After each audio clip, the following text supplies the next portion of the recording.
Time for the 49ers Rush Podcast.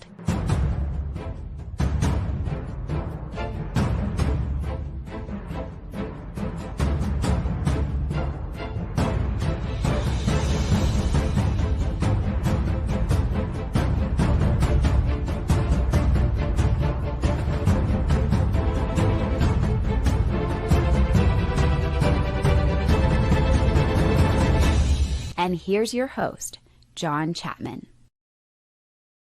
What is going on, faithful? Welcome to day 3. Welcome to the Thunderdome. This is where the diehards show up. I appreciate everybody that is here, that has been here with us. We've been live through every pick so far, and now the 49ers have a lot more drafting to go. This is where the 49ers shine under the Kyle Shanahan and John Lynch regime. So today with me is Ant. He's been with us for all 3 days, but we got a new addition, but not new if you've been with the 49ers Rush podcast, because Brian Carter 99 is an OG if there ever was one. He was with us in Vegas when we had Elijah Mitchell and Fred Warner broadcast us all. Look, he's even got the autographed hat. I freaking love it. Brian Carter, how you doing, my friend? I'm good. I'm excited to be here. It's the draft is fun. You know, it's like, regardless of how the season goes, and the new season is still 3+ months away, but it's an exciting time. So I'm excited. And we got 5 picks in like the next 60. So that's a lot of stuff to talk about here in the next couple hours. Today's going to go quick. And as long as the 49ers have picks, the plan is for us to be here. And so we'll play that by ear as it goes, because they've been trading like crazy. But they came into the draft with 6 picks overall. They have 5 left. Now, let's go to Ant and kind of talk about, let's rehash what's happened so far. The 49ers had 3 picks. They traded all over the place. The overall consensus is, holy crap, they have done horrible. I want to push back against that a little bit. Walk us through, Ant, the 49ers draft class so far and what your thoughts are. Yeah, he starts with Deshaun Stribling. And the thing about him is no one really questions that he's a fit, that he does the things that Kyle Shanahan likes, that he was a 49ers draftable player. I mean, he made it onto a rush crush. He was an anti-elite. Like, this dude is somebody the 49ers desperately would want within their team. The question was, is 33 too high? Well, the thoughts around it is, from everything that I've gathered, he wasn't going to be available at 58, right? So this is the Ricky Pearsall thing. Do we just take him in the first round because he's not going to be there the next time? I think they felt like the player was too good to pass up. So I like Stribling. I think he fits what the 49ers want to do. I see the vision for him this year from power slot, the things that he's going to be able to do, some of the things he can do to take the top off the defense will make it easier for the run game as well. Let some of those other guys operate underneath. So I thought it was a very good pick. Then you get to Romello Height. They traded back. And, this is something they did with Renardo Green a couple years ago. They traded back, that they ended up taking Renardo Green. And that's where you start loving it. Romello Height at 70 is a lot better than Romello Height at 58. But he was a guy I thought they were going to take in the second round anyways. That's what I predicted. And they did it. He fits the profile. Look at Byron Young. We talked about it last night, John. This is the identical guy that Raheem Morris wanted in Los Angeles. So you get the speed rush guy that continue the plan that Robert Saleh started last year to rebuild this defense in the 2019 sort of version. But now you're getting a Raheem Morris feel to it, where you're getting this tall, twitchy, athletic player that can play opposite of Bosa as a designated pass rusher. Then there's Kalen Black. And I think that that's the one that really got everyone feeling kind of negative, because Kyle Shanahan went running back again. If this would have been pick 107 in the 4th round, I think there would have even been less pushback, but it was picked 90, and that's what really got people's attention. But when you watch Kalen Black, he's a consistent guy. He's big, he's physical, he's strong. He doesn't put the ball on the ground. That's one thing we know Bobby Turner and Kyle Shanahan really like. And then they went back and they talked about the fact he could catch the ball a little bit when he was at, his previous stop before he got to Indiana. So we had talked about that last night. There had to be something that let them think that he was going to be able to catch it. And his time at James Madison showed that. So I think that overall you're getting an idea of what they're doing. They did need a running back. We do know they needed to add depth to the room. I think people are just wondering why they did some of these things early. And I think that's the biggest part of this thing. They drafted probably maybe a round early on a couple of guys, and that's what got people's attention. Yeah, the draft has started day 3. The 49ers are 6 picks away. And you have a draft trade already, not the 49ers, but the Raiders traded up to the first pick in the 4th round. It's been a draft of trades. I love that aspect of it. So let me just do a real quick kind of my overall sentiment of kind of how the draft has gone so far right here. Vita, John, how's the tequila hangover? It's been a rough morning. RUFF so far for John Chapman, but nowhere else I would rather be. And I am pumped to be here. I'll say this. Yes, the 49ers have reached, but not on every pick. You traded back twice to get Stribling. You got so much more draft capital. Like, I love Stribling. Rush Crush, Ants Elite, perfect fit. I like it. It was early. Romello Height was not early. That was not a reach. I don't see that as reach. That was a fit. That's a production. That's a need. Romello Height, I have zero issues with at that point. Like, consensus was 7 picks behind where the Niners took him. The Kalon Black, it triggered me. I'm gonna be honest with you. I went totally, what the hell is this? But it's because of the past, right? Yeah. And so, like, when people are like, oh, like, you can't let them get to you like that. It's all of the past that has stacked up. It's Trey Sermon. It's Ty Davis Price. It's all of these Joe Williams. It's not the first, second, third, fourth, fifth time. Like, this is a pattern of behavior that is non-sustainable, that Shanahan and John Lynch laugh at in the press conference. And it's like, you're not learning from your mistakes. And I think that's why a lot of 49ers fans are upset. I'm happier with this draft class thus far than a lot of people. And day 3 is where they always shine. So can they get some of those, round 4, round 5 home runs that they've gotten over the course of the past decade to kind of, I don't want to say save this draft class. You have to look at the last 2 draft classes. They've done very, very well. Can that be sustained? Brian, I know you've got some thoughts with your first day with us. Let's go ahead and get that. The Raiders pick is in, so whatever they get up there to announce, I'll wave and whatever. And for everybody at home and watching in the comments, we're not tipping picks here. So, and if you are overly concerned about that, just minimize the chat. You don't have to worry about it. I will be announcing the picks as they come across, but there is a slight delay with YouTube. You can pause your TV or pause us to sync that up. You'll have a better time. Brian Carter, let's hear your thoughts just overall in the 49ers draft class thus far.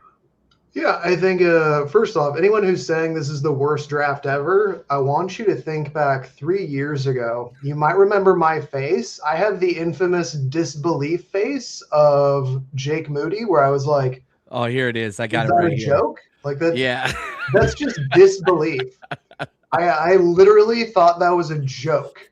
I was like, that can't be the actual pick. And then after that, they went Cam Latu, who played 0 snaps and then got cut. And now he's maybe on some other team's practice squad. This is not the worst draft ever. I think, was that the Purdy draft where the only good thing out of that draft was Brock Purdy? Yeah. This is not the worst draft ever. That being said, you don't have to love the draft so far.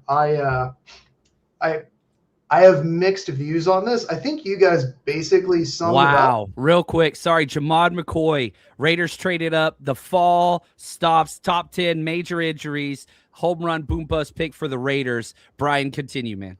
Yeah. No, there you go. ACLs. But yeah, so I don't hate the players that they picked. I don't hate the positions that they picked. They picked players that they were like, hey, we think this guy is going to fit our need, fit our scheme. It's a position that we need and is important. I think the biggest problem is just the reach versus the consensus. And I don't think that the consensus is the be all and end all, but there's some wisdom in the crowd. We've all kind of heard that sayings. And when you're getting a guy and it's like, well, the consensus was this guy was going to be available 2 rounds later, maybe you should double think, double check that. Hey, we really like this guy. Cool. He's consensus 3 rounds later. Maybe we go someone else. And here's the thing is, if they hit, then you know what? They're lucky. But if the players don't hit, then it's just another one of those why did they reach for this guy 2 rounds early? Of course, he was like not as good as where they drafted him. So you really hope the guys work, and I can understand how they fit, like you said, Stribling, he's big, he's strong, he's fast, he can stack defenders, he can be a vertical threat that threatens the outsides, he can go up the seams out of the slot, opens up the run game underneath, he blocks like Juwan Jennings. I get it. But you really don't think he would have been there like 20, 30, 40 picks later? Like the consensus was later. The running back, I totally get it. He's built like a tank. He's got low tread on the tires. He does really good, with contact balance and getting through small gaps. High character guy, good body, winning program. Like all those things are good things, but you really don't think he would have been there in like the 5th round? Yeah. I'm not doubting he'll be successful, especially in the system, but. Here we go. The Bills just took Jude Bowery, tackle. That was one of Ant's guys off the board there. And the 49ers are on the clock at 4. So let's continue with this analysis. I'm loving this, Brian. It's fun to get a different perspective of it. And Romello Height, that wasn't a reach. My only issue with Romello Height is that I felt there was 1 or 2 guys I'd rather have, but it's not a reach. To me, we needed a speed rusher. We got a speed rusher, and it was a 3rd round pick. So I'm good with that one. That one's probably my favorite, even though I wasn't the highest on it. That was probably my favorite pick. Gotcha. And there's a lot of good guys to pick from today. Yeah, that's the thing. The 49ers wanted to concentrate their efforts into the back end of the 3rd and 4th rounds. That's where they are. And now they have so many picks in a row in such a short space. You're looking at the board and, man, there's still a lot of guys that I really, really like. I want to give a real quick shout out to Eric Meisner, 49 Meisner. You see him up here in the chat. He runs all of the 49ers Rush social media. One of the best humans I've ever met. What's up, brother? Just glad to see you in here. Makes me happy. Look at this. Times. Good guy. He's awesome, man. Kimbro with the super chat. So pumped. Have the house to myself. Cold drinks in the Rush podcast. I'm finally going to make it to the end since I'm in the East Coast. Thank you, gents, for being here. Love to all the fans. It's funny because you could tell East Coast and overseas fans, they love today. West Coast Niners, we are struggling. This is early, but that's all right. So real quick, I just want to get a sentiment. And where are you at? Scale 1 to 10 energy level. Usually you're always at 10. Where are you at? Are you at 9.7? I think that's about as low as you go sometimes. Yeah, I'll go Joey Bosa. 9.7. That sounds good. We'll keep it there. Yeah, I think there's still energy because there's like Brian brought up earlier, there's a lot of picks today, and it's going to happen quick. This 4th round, the 49ers can make 4 selections. That's exciting. You're going to add 4 players to your football team, and I'm looking at my board here, and I'm like, there's a lot of really good football players the 49ers could add. And, we talked about this earlier. They could start filling some of those spots that people have question marks about. If they go and hit an offensive lineman, they go hit a safety, they get a couple of guys, all of a sudden people are going to get more excited about this draft. Oh, I love it, man. Appreciate you, Kim, bro. He finishes it up with, thank you, Jits, for being here. Love to all the faithful. The best fan base in sports. It is not even close. And the Jets took defensive tackle Darrell Jackson Jr. out of Florida State, one of your Seminoles. This I feel like we're in the Ant nodding stage where just your dudes are going off the board. So, Ant, I'm going to kick it back to you. Talk to me about some of your favorite picks. The Niners are 3 picks away from being on the clock. What is it that you're hoping to see here? They've gone running back because, of course, edge speed rusher only, still could use a regular defensive end, and wide receiver. What are you looking at here for 3 picks in the Niners? Yeah, I think that I'm looking defensive back. I think there's a chance that they go there. Your guy is still on the board, so there's always the chance they go Muhammad. They met with him. My guy, Jalen Kilgore, still on the board. Versatile defensive back. I think those guys are interesting. But also I look and I see a lot of those defensive tackles that they've been looking at, the penetrators. You got Grayson Halton. He's still on the board. You got Caleb Proctor. I think that those guys are guys to be interested in. And then my favorite interior offensive lineman, Jalen Farmer, is still available as of right now. So I think that there's a lot of players to choose from. I don't know the direction the 49ers go, but I would say interior offensive line, secondary, and that interior pass rusher, I think they're still looking for. And I think all those guys are right there. In fact, interior pass rusher, you still got really good players available. I thought Halton was already going to go, and he's still available. Yeah, I like that. Dennis Sutton is there if you want to double up on edge. I mean, to me, that would be a great pick in the 4th round. And I think we still need another edge, in my opinion. We got 2 guys coming off of ACLs, a rookie, and then a couple guys who are okay.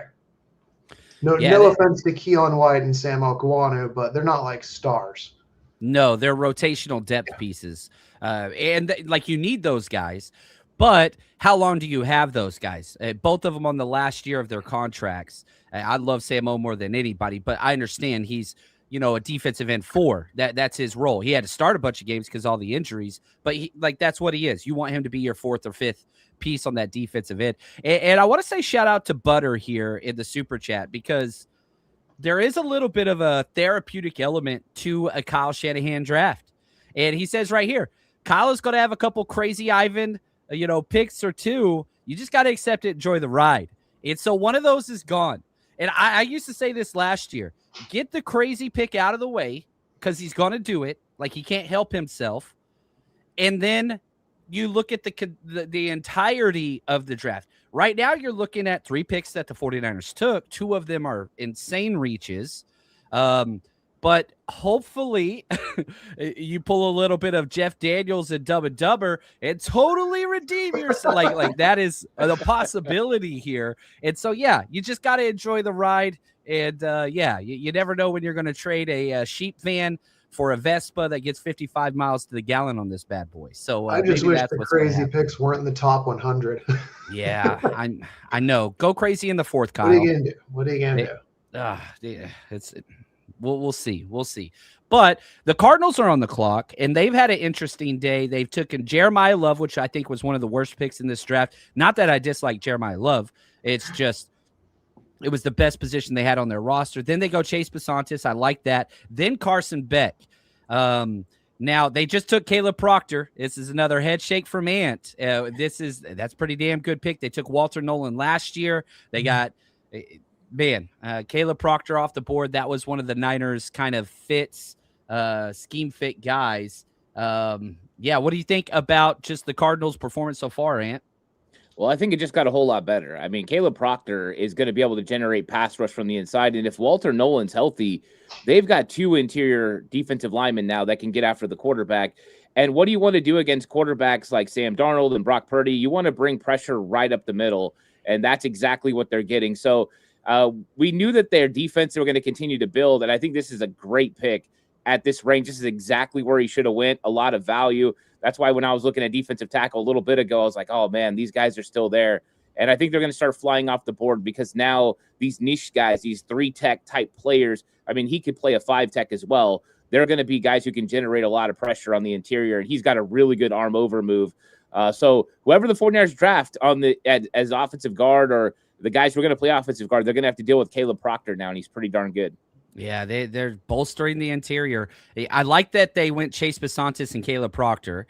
Not a fan of the Jeremiah Love or Carson Beck pick, but that's okay. The Cardinals are going to Cardinals. 49er Joe, thank you for the super chat. He says, thanks so much. Finally, I've gotten to listen to you live for the first time these past 3 days instead of my commute home. Man, I just want to say glad you are with us, everybody that's with us. And if you are here right now, I just want to say, you are the diehards. I have so much respect for you. I remember getting in trouble. I don't remember how old I was, but I was so mad because my mom would not let me watch the day 3 of the draft. And I was very, very young. And I was like, Mom, no. She's like, you've been watching TV too much. You got to get outside, which is really good parenting. Shout out to Sandra. But I was like, no, this is so important to me. I was like 13 years old and throwing like a hissy fit, little fat Chapman, just being all angry. But here we are. The diehards are with us. I respect everybody that's watching us. One more super chat before I kick it over to Brian Carter. He says, shout out to Aaron, Brugler and Harmon had Stribling in the 2nd round. I had him at the top of the 3rd. People hated Brugler having Mimbo early pre-draft. Dude went 107, one of the best right tackles already.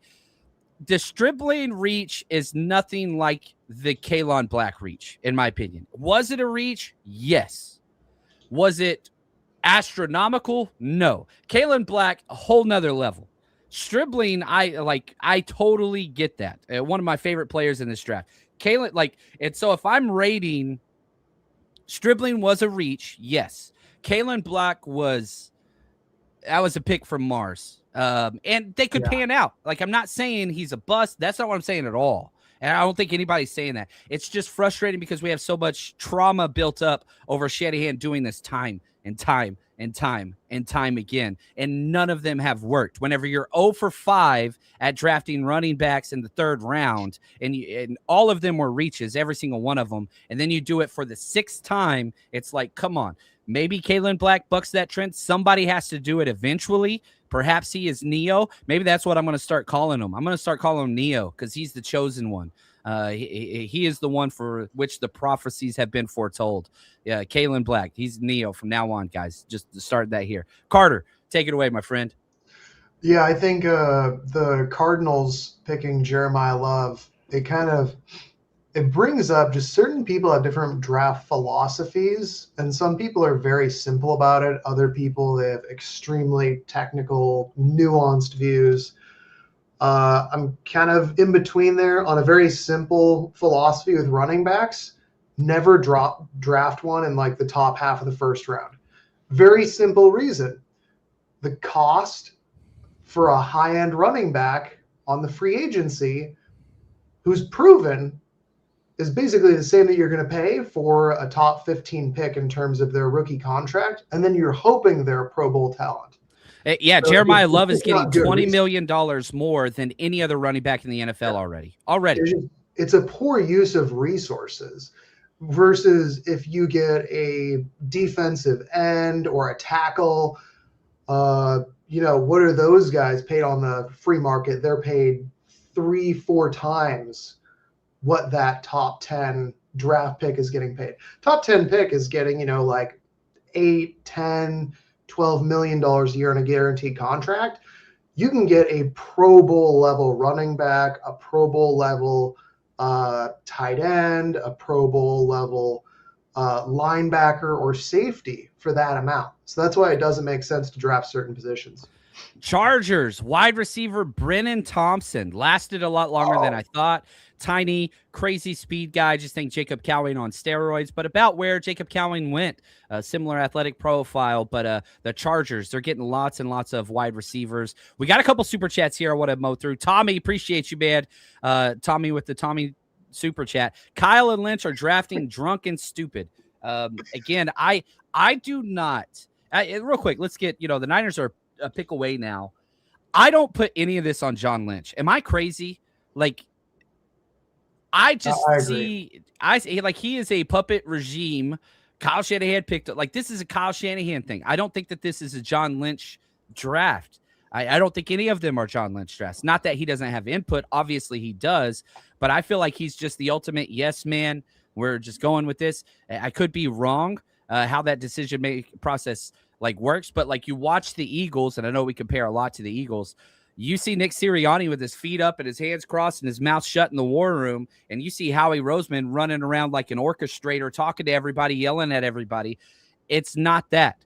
Kyle Shanahan is in charge of all of these things, but yeah, I think it's fair to say, Tommy, the majority of fans not super happy with this, but hopefully things change. Right here, Noam, look at this, man. Oh, freaking, I love this dude. Love the energy. Let's stick the landing. Let's get it, Noam. Appreciate you, brother. And right here, breaking 80. Thanks for the super chat. Yeah, so the 49ers are on the clock currently because the pick is in for the Texans. They haven't announced that yet. But this is going to be the pace of day 3. It is boom, boom, boom, boom, boom. And, they're going remote and announcing all these things. Breaking 80 says, Malik Muhammad, Keontae Scott, Brian Parker II at 107. Let's go. Let's go. Who would you guys want? Brian Carter, I'm about to announce the Texans pick. They're doing the remote Turo Bull announcing it right now. But once I announce the Texans pick, I want to know who you want the 49ers to take at 107. And if you guys want to stay away from spoilers, just go ahead and minimize the chat so you can't see that. Fabechi Nwayu, there we go. Guard out of Oklahoma went. That's one of Larry Kruger's guys. which he had a lot. Jessid says Keontae Scott, Skylar Bell, DDS. I like those names. Who would you want if you were the general manager right now, Brian? Who do you want the 49ers to take as they are on the clock? Well, if I'm looking at like guards and centers, not that I think they're actually going to play a rookie, that would probably be where I would go. Either that or I would get Danny Dennis-Sutton. So either a guard / center, and that could be Connor Liu, it could be Sam Hecht, it could be a guard that you really like a Jalen Farmer, or double up on edge because, again, get another athlete coming off the edge. I don't know. What do you guys think? Yeah, I like. There's just so much value here. And man, I don't want to double up, but Skylar Bell, one of my favorite players in this draft, JC Davis, Zane Durant, Malik Muhammad, like those are my rush crush guys that are left on the board. The Niners are going to get multiple stabs at all these players. And so I'm not expecting a lot of trading back early on, maybe later on. The 49ers pick is in. They are not trading back. So there's that. But there's going to get a lot of stabs at all these players on the board. Whereas before you would make a pick and then have to wait a long time. That's not the case now because when you look at the Niners, they're picking, they're going to be right back on the board here very, very shortly. So excited about this. And could they redeem themselves at this point? How are you feeling? Is this the strength? Are we predicting a turnaround? I think they're going offensive line. I thought as soon as they moved up yesterday, it kind of put them in a spot to go offensive line. And I think that this is a good spot for it. You're looking for somebody that could come in and compete. And I think that that's probably what they end up doing. I don't know exactly which player they go with, but I think that there's some good ones out there that are available that are going to be probably tackles that used to move in. I would love for them to go to a traditional guard, but I think they're going to go with somebody that used to play tackle that moves in, like Brian said, that has versatility to play guard or center. I think they really like that. They really like to do that. They really like to get those athletic, undersized tackles and kick them into guard. Yeah, and just, I'm pulling up the guys that they have met with. Alex Hockey, guard from Oregon, is about the only offensive lineman that they met with that's still on the board. Kind of overall 5th round, but that's a round early is pretty good for the 49ers, to be honest with you. It would not be upset with that here. Like if you address the offensive line in any way, which the entire, it's funny. We are now at, everybody saying, oh, they're going O-line, they're going O-line, they're going O-line. 4 consecutive drafts, they haven't drafted offensive tackle. 13 consecutive drafts, the 49ers haven't drafted a center. The only draft capital they have spent on the offensive line is guard, and it still seems to be a little bit of a need. Dominic Pooney was an absolute home run. Ant nailed that pick perfectly. Left guard, and they talked about it. They're cool with Connor Colby, who started 7 games. They played Brandon Jones. They paid Brandon Jones twice as much as they paid Ben Barch the past year. Brett Toth could also move over there. I'm not sure the fans are super pumped about that. You would like a little bit more depth there. So, Ant, you said you want offensive line. Are you thinking tackle? You thinking center? You thinking guard? Utility player? What is it that you're seeing there? Yeah, I'm looking at someone that can play guard. It got brought up in the super chat. A guy like Brian Parker. I like Jalen Farmer. I brought him up. He's a traditional guard. He would have to kick to the other side. A guy that can really get some movement, but they have a particular type that they like, right? They like these guys that are Nick Sakel, Spencer Burford types that can kind of move inside and have versatility to play guard, both guard spots, maybe center. So I think that those guys are kind of in the mix. And when I was looking at my board, you got Brian Parker. I got him at 110, right? Some of the guys who just went, a guy really like Jude Bowery. He was my 100th player. So that's the kind of guys I would have loved Jude Bowery here if he wasn't already off the board. But those are the kind of guys you look at in this spot. Is there a chance that they actually start going for value picks, guys that had fallen? There's usually 1 to 2 picks a year where it's oh, you got insane value here. We don't say that a lot with the Niners, but that could be and again, you start looking at it differently, and it's oh, well, if you would have took this player in the 3rd round and then Kalen Black in the 4th round, that would change perspective and all those things. I will say this. Every single time the 49ers have drafted a running back, whichever undrafted free agent they picked up that same year at the same position has beyond outperformed. the running back draft. Not say that's going to be true for Kalen Black, a.k.a. Neo, a.k.a. The New Beginning, a.k.a. bucking the trend of third-round running backs. I love that dude, and I do want to read this. Thomas, appreciate you, man. He says, I hope fans will support Kalen Black. Support all these dudes. It's not their fault where they got drafted. Also, when he makes mistakes, don't give him the Moody treatment just because he was drafted too early. Yeah, well said. These are human beings, something that, I constantly have to remind myself of. Like, they read this stuff and they see this stuff. And Thomas, I appreciate you bringing the human empathetic response to this. We as sports fans go crazy. There's no doubt about it. That's why we're fans. We're fanatics. I'm a fan. I'm not an insider. I'm not a beat reporter. I don't want to be those things. I want to be a fan. But I like what Elevated said too, the other super chat by Elevated. Oh, here we go. Read it, my friend. Take it. Fans aren't thinking we need weapons on offense. We're 2 injuries away from an offense being the same situation last year. I love that we picked running back and receiver. It was needed. True. I mean, if Pearsall gets hurt. Oh, yeah. Here we go. 49ers are on the board. The international fan of the year, David Rossler from Germany. Gotta love it. Gets to announce the pick. I love. He's up there to 25 jersey, which I don't know if that's Sherman. I don't know if that's it's got to be the Sherman jersey, right? Probably. Like it's got to be. He's hyping the crowd up. I love it. But yeah, like remember, these guys are making their lives have changed dramatically for generational wealth, every single name. And we support whoever puts on the jersey, period. That's what it is. Grayson Halton, defensive tackle. Oh. My number 1 defensive tackle left on the board. Love this pick. So excited. Ant, tell me what you like and what you love. I had a top 3rd round grade. I had him above Dominic Orange, Darrell Jackson, Caleb Proctor, Chris McClellan, all off the board. And it's OU. I hate OU. I'm a Longhorn. I love this pick. This is huge. Yeah, I was right with you. He was the number 1 defensive tackle. I had him above Caleb Proctor. When Proctor came off the board, I was a little surprised. I liked him a lot. But Halton is your absolute penetrator. This dude gets upfield and he wrecks shop. So if you guys are looking for a guy that can do that, that's what he does.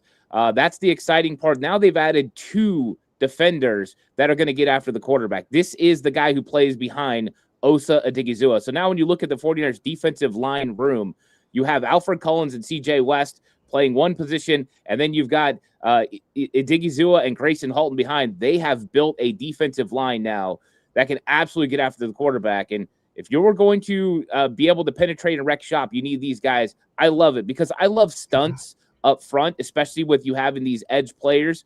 And that's what he's going to be able to add to as well. This is a great pick. Athletic, fast, penetrator. This one's to get excited about. So 49ers totally redeemed themselves with 107. So good. I love this pick.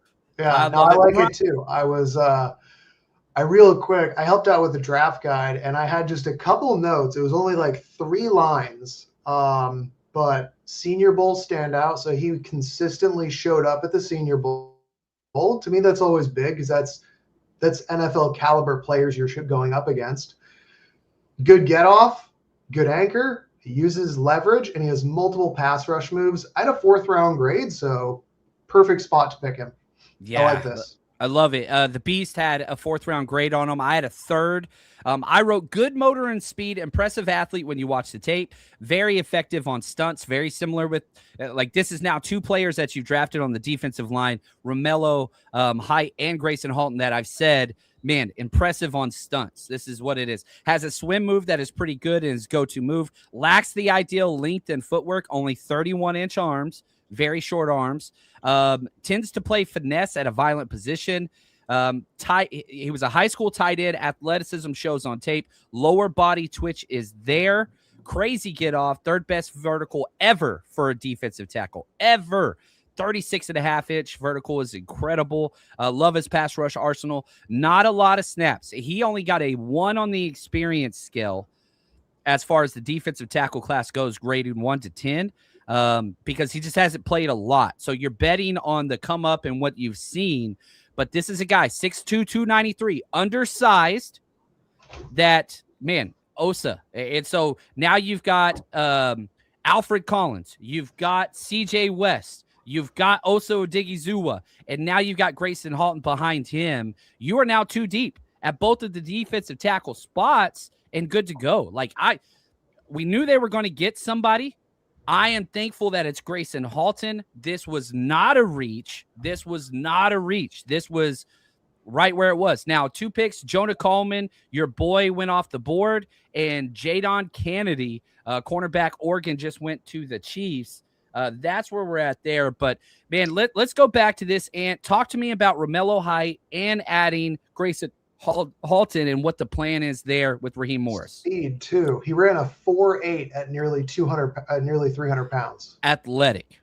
Yeah, that's exactly what you wanted to add to the defensive tackle. They went to a more defined role again, right? I mean, we talked about this yesterday. They wanted to have that guy. They had the Armstead guy with Mikael Williams. They needed a designated pass rusher that was the D Ford. The change is that Raheem Morris doesn't want a big twitched up guy like D Ford. Those guys don't really exist anyways. So you get a more lanky Romello Height who can do some things with speed.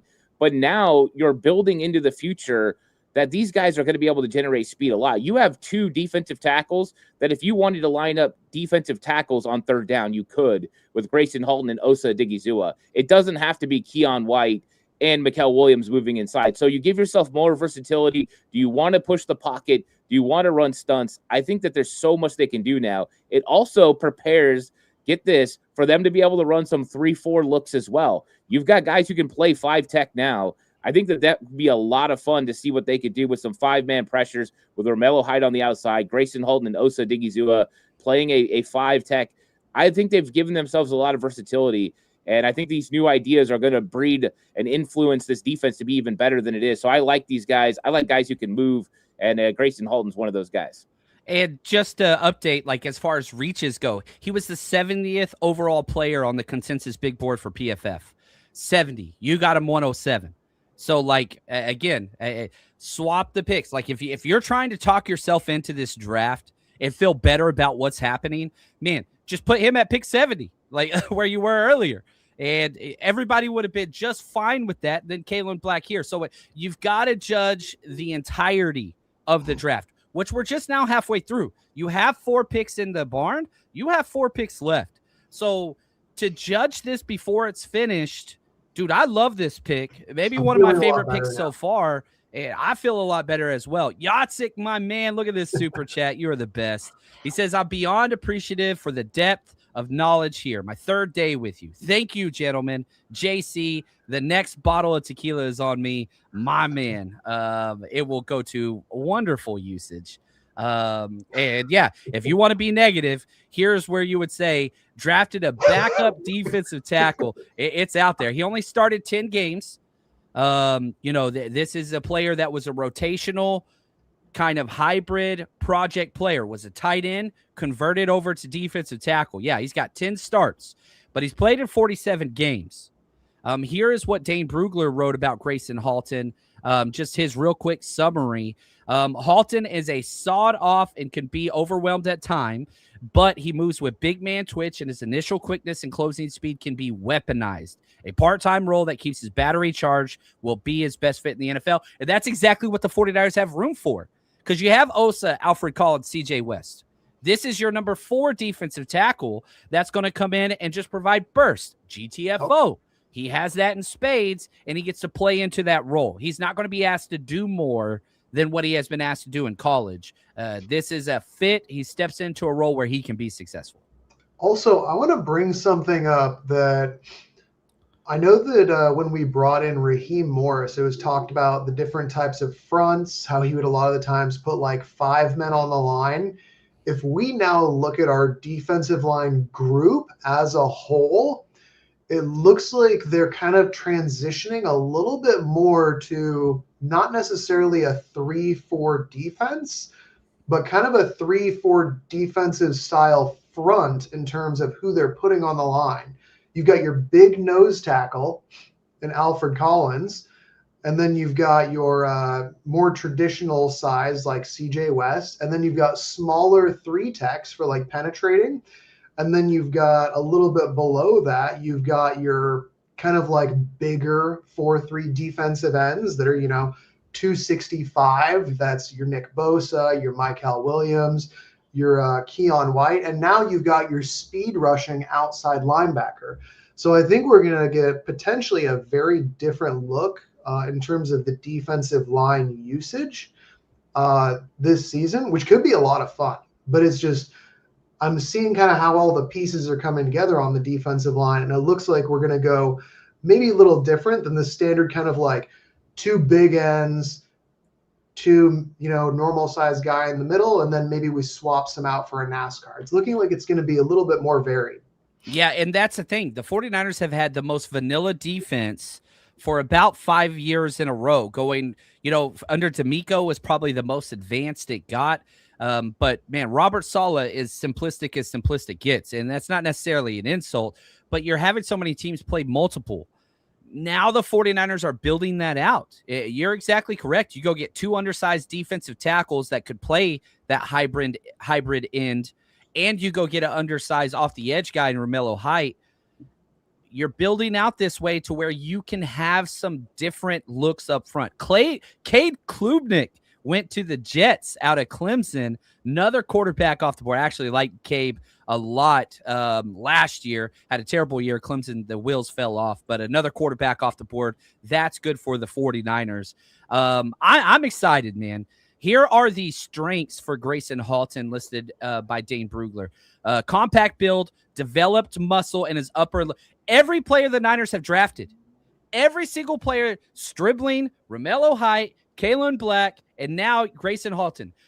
Insane work ethic in the weight room. They are drafting bullies, high-strength players, explosive off the ball, closes like a banshee when he has a clear lane to the football, uses subtle shoulder dips to wrap and slash through gaps, strong hands to control blocks, competes with play isn't over until it's over mindset. That hair on fire thing that they talked about in the press conference yesterday. Wish they would use that same thing for number 64. That's okay. Fan favorite of Oklahoma because of his energy and fun-loving personality, displays leadership traits, set the bar high in the weight room. No mystery why he was a 2025 team captain, despite it being his first year started. This is a guy, which you don't get this in college football. He was at OU for a long time. Is he old? Yeah, he's 22. This is the youngest player the Niners drafted. He was there for 4 seasons before he started and didn't transfer. A little bit different guy in the way that he's built. Some loyalty there. Dude, I love that. In today's climate, you don't get that. And again, I'm not an OU guy by any way, shape, or form. This is a fun pick, and I'm psyched. Like, dude, we're building in the trenches, baby. 2 defensive linemen, and then a wide receiver and a running back. At some point, Shanahan's got to draft an offensive lineman. Maybe. J.C. Davis still there. 49ers are back up. Let's see. We're at pick 111. Their next pick is 127, so they are 16 picks out. That's where we're at right now. The Broncos are about to pick. Say that again, Brian. I was just saying the picks are going quick. I mean, we're on the 12th pick of the day already, and we've only been going 45 minutes. Tackle Cage Casey. So whenever I say the 49ers are one of 2 teams that have not drafted an offensive tackle in 4 consecutive drafts, the only other team was the Denver Broncos. They just drafted a tackle. So now the 49ers are the only team in the NFL to not draft a center for 13 consecutive drafts. And the 49ers are also the only team in the NFL to not draft a tackle for 5 consecutive drafts, even though this draft hasn't finalized yet. So to say that they are an anomaly, now you have to bring up, okay, the Trent Williams trade and how long he's been here, for sure. But not drafting a tackle, most in the NFL at center and tackle, is that an issue for you, Ant? Whatever you see, like just not putting any draft resources at all in the offensive line, does that bother you? You're the O-line guy. I mean, I would love for them to go offensive line. I was pushing for it last year. I really thought that there were some guys they could have got, and they were kind of in the wheelhouse, especially when you got to round 2 and beyond. That would have been a huge value. I think when you look at Gage Casey, I think that he's actually an interior offensive lineman. So I think this one might end up being he plays offensive guard in the NFL. But I think I had him graded as a guard too. I saw a tackle on the thing. That's why I said that. But yeah, I had him graded as a guard. My bad. Yeah, I think he's going to be guard. But I think that the 49ers, they look at retreads. When you look at who they add, go ahead. Another tackle to the Cowboys, Drew Shelton out of Penn State. Back to you, Good pick. Yeah, that's a good pick. Drew Shelton would have been a target for the 49ers as well, I believe. He has a lot of versatility. But I think that, when you look at it, they're going more with retreads. They did that with Jake Brendel. You see Brett Toth now, Robert Jones. They're looking for these guys who they can see what they've done in the NFL already and then figure out how they fit within their system. And I think that that's kind of what they do. They don't care about going 27, 28-year-old guys. Brett Toth, 28 years old. And I think that that's what they look at. And so I think that they feel more comfortable with that. And I don't know exactly why. They haven't really wanted to take any chances besides mid-round. Spencer Burford, Nick Zakelj, all those guys, Jalen Moore, 4th, 5th, 6th round. So this is kind of where they draft. I think everyone would love to see them invest more. They just haven't been willing to do so. I will say the chat has been talking about Isaiah World. I wasn't the biggest Isaiah World fan, but this is where that kind of pick makes a lot of sense. You've got a guy with physical upside in terms of length. He's got an injury, but he's going to have to sit behind, realistically, either McKivitz or Trent Williams for at least part of the season. You can learn the system, you can build your body back, spend some time to really develop. That's where this kind of pick makes a lot of sense. Or a different kind of athletic upside offensive tackle. If you want to develop someone behind Trent Williams, our next pick here, him, Demetrius Crownover. I've heard people talk about Emil Wagner being a very athletic specimen who needs to develop some. But something like that where you've got a lot of physical traits, but maybe you want him to sit for a year to develop, this kind of mid-late 4th round pick makes a lot of sense for a tackle to develop. And I wouldn't hate it at all. Because we've got 5 guys competing at left guard. You do. Here is Grayson Halton's web this is from mockdraftable.com. And you got to see it's very similar to Romello Heights, where you're short, you don't have long arms, but the lower body explosiveness, broad jump 92%, vertical 98, 40-yard dash 95, 10-yard split 75. That's what if you look at the names: Zane Durant, Lamar Houston, Caleb Proctor, Javon Hargrave, Larry Ogunjobi. These are the players that you have in common. Very, very similar. Watch, I'm going to pull up Romello Heights now just so you could see how the shape is the exact same thing. Percentile. Yeah, exact same. He's tiny, but look with what he's being asked to do. And you look, Boye Mafe, Byron Young, Nick Hampton. These are the guys that you're asking him to go out there and replicate. Those are the, quote unquote comps. And whenever we do this comps and okay, this player reminds me of fill in the blank, and the film and the athletic profile match, and then you're asking them to play the same role. Guess who Raheem Morris coached when he was with the Rams? Byron Young as a rookie. So you're just plugging him in to a role. Hey, I've done this with Jalen Walker. I've done this with Byron Young. I've done this with these players. I see this same athletic profile role. We're just going to plug you and play you just the same way we played those guys, and they had a lot of success. Yeah, why not, right? Don't reinvent the wheel. Robert Saleh was taking this defense back to what they originally did, and now you're getting Raheem Morris's, spin on it. So I don't have a problem with that. I thought I really honed in on Romello Height. Probably a week ago is where I was pretty sure he was going to be the 49ers' second pick. And I was kind of invested in that because of the Byron Young. I kind of picked up on that. I was watching him play, and I really felt like he was going to be a really good fit for the 49ers and what Raheem Morris wanted to do. And he is. Raheem Morris has got a way. He likes to run defense. And I love the fact that he's getting those guys that can go out there and do it. And what we say, 49ers needed to bring speed to the defensive side of the football. They've done it along the front. There's speed right there with 2 guys, Romello Height, Grayson Halton. Both guys are athletic, can put pressure on the quarterback, and they need guys who can do that. Because I think a lot of times it feels crazy watching the 49ers defensive linemen chase, and they just can't get home. These guys can get home. Yeah. We added speed on the defensive line, that's for sure. And we needed it, We added speed, we added pass rush. We've already got guys who can stop the run, so now let's go get the passer. I like it. And another thing too, like you whenever you hear undersized, fast defensive tackles, you're like, oh, well, pass rusher only. He had an 86.9 run grade. Like, and I was victim of this with Oso Odigizua because whenever I graded him coming out of Jalen Farmer just went to the Colts, by the way. Sorry, yeah, dude, this is rough. This round, I'm just feeling. Ant's at like a 9.7 to start. He's at 9.6 now. The health bar is just ticking lower.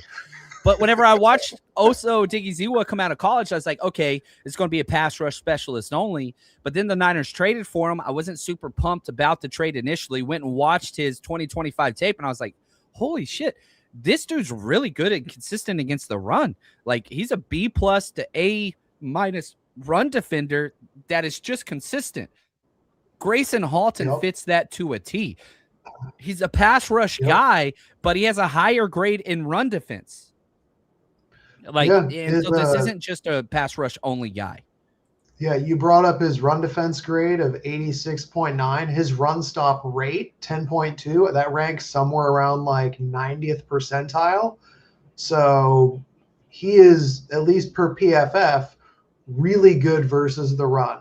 You know, like top 10, 15% of run defenders in terms of how good he plays the run, which is great because if you can get a guy, that means he can be a 3-down player. He can help stop the run as like your 3 technique on first and second down. And then on third down, like, cool, he can get the rusher too because he's got the speed and penetration and the pass rush moves to, shoot those gaps. Man, the 49ers might have one of the youngest defensive tackle rooms in the NFL. You've got rookie Grayson Halton, second-year players Alfred Collins, CJ West. You talk about Oso Odigizua was 28. He's the only lone vet. Devin Moore, cornerback, Florida, just went to the Dallas Cowboys. And then you talk about the backups, Evan Anderson, young player, Sebastian Valdez, young player. That is a young defensive tackle room that actually has a lot of playing experience with the 3 guys up front. Alfred Collins played all last year, CJ West all last year, Oso Odigizua, obviously, but not bad to have a very youthful defensive tackle room. And by the way, all of those players I just mentioned are signed for the next 3 seasons combined at minimum. So I'm pretty psyched about the defensive tackle room moving forward. Yeah, I think so. And our whole defensive line is set for a while. Yeah, I think you look at the defensive line too, and you brought up some of the young guys that were even on the practice squad. You know what I mean? Like Evan Anderson and, Sebastian Valdez, those guys are competing as well, and they fit. Right now you've got the 1 tech, you've got another 3 tech. They've got depth. I mean, there's 6 deep of guys who have NFL potential, and the top 4, 3 of those guys are super young. I'm excited about Alfred Collins, CJ West, and now Grayson Halton. That is a wonderful core to build towards the future. This is what they needed. Ultimately, they are putting themselves in position to be good every single year for a while. Wide receiver Elijah Surratt just went to the Ravens. Another big name that a lot of people liked. I liked him. To me, my favorite thing about him was he was such like a violent route runner. Like when he was making his breaks, he was like, you're not necessarily allowed to like push guys off, but the violence that he was running his routes with, it was like he was making dudes just like fall down. And I was like, dude, if you want a power slot, he was a lot of fun. I really liked him. I did too. Do you think the 49ers double dip on any positions? They have 4 picks left. I could see them possibly going with another edge. I could see them possibly going another wide receiver, but man, that room's getting pretty full now. Is there any position like they notoriously double dip, maybe running back, because I really don't think Isaac Guerindo's long for this team.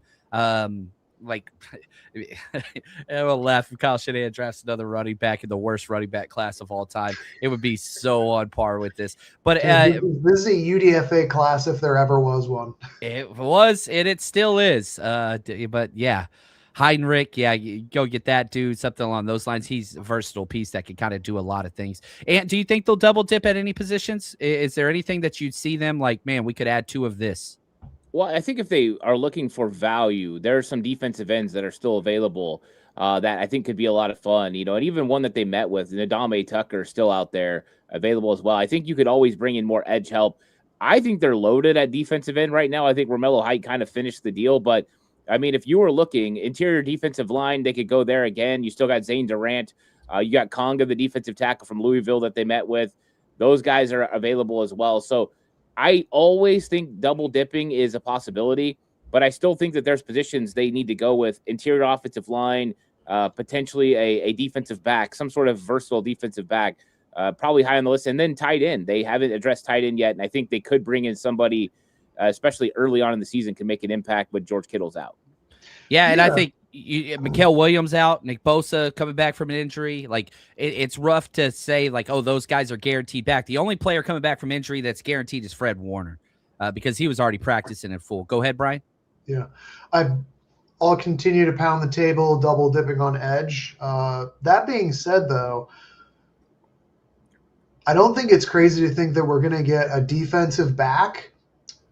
Who are some of the guys? I didn't watch like any DBs this year. I mostly focused on like the lines. It's just, you only have so much time to scout, and I'm also a new dad, and congrats, by the way. We got 2 new dads in the house, man. I freaking love it. Me and my kids are moving out. We're on opposite ends of this spectrum. I'm kicking my kid out. You guys welcome them in. Yeah, but who are some of your like safeties or corners or DBs that you like? So Keontae Scott just went to the Bucks. He was definitely one of them. But yeah, I'll turn this over to Ant. Who are some of the DBs you like? Jalen Kilgore still there, by the way. Mm-hmm.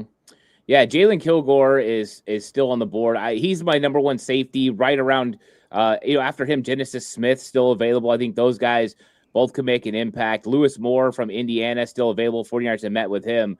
I think that those guys, VJ Payne later on as safety, I think he made sense too. I liked him.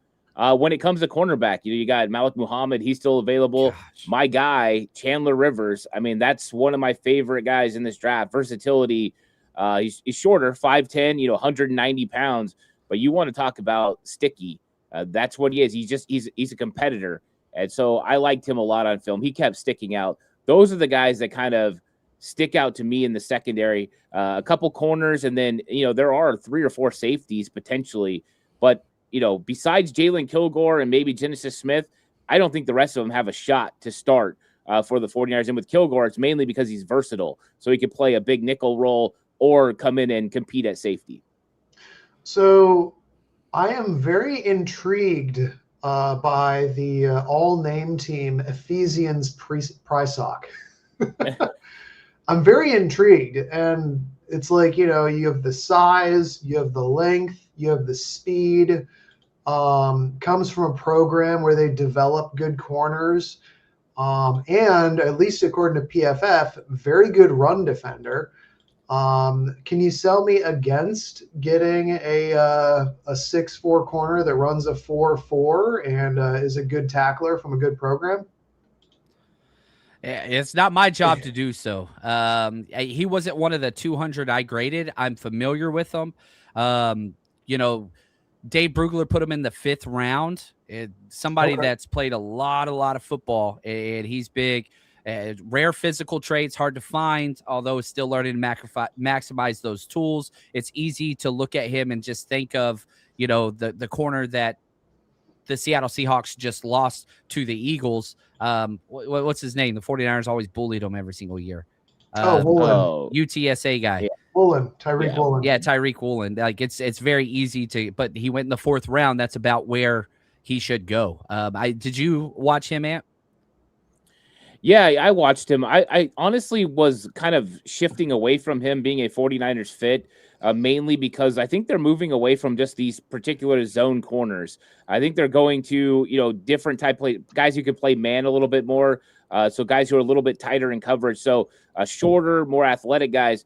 I liked his measurables. I thought he was very physical from what I saw, but I kind of moved away from him. I kind of agree with that 5th round ranking of him. So I think this would be early for him. If you got to 179, maybe that would be a possibility. And John, as I'm going through my board, I did not realize Joshua Josephs is still on the board from Tennessee. And this was a guy a lot of people loved all the way back. Leonard Floyd 2.0, man. And I'm looking at him like, hey, I wouldn't put him out of the question if you're going to double dip, right? So he was somebody that caught my eye. We are to the point now where they are announcing draft picks in commercial. Tackle Travis Burke out of Memphis just went to the Chargers. They traded up for him. But yeah, that's the point where they're just scrolling names at the bottom now. The speed, the NFL is behind on the clock considerably. The Lions pick is already in. And yeah, we're just about to start steamrolling these picks pretty quick. We do have a super chat. I'm so sorry, Dr. J. I know it took me a while to get to this. I apologize. We're just rolling through content, man. But I appreciate you, brother. He says, summary, great picks from Raheem, big reaches from Kyle. I would agree with that assessment. My favorite pick so far this draft is Grayson Halton. As far as just the value from what you're getting and where you picked them. My second favorite pick would be Romello Height. My third favorite pick would be Stribling, but I love Stribling. It was a reach, but you traded back twice. Kalen Black, where you took him, that is definitely the big misnomer. How would you rank these picks as far as just your favorites value-wise so far, Brian? Where would you put 1 through 4? Exactly the same. Yeah, exactly the same. Cheater. You cheated off my test. Again, hey, man, I'm lazy.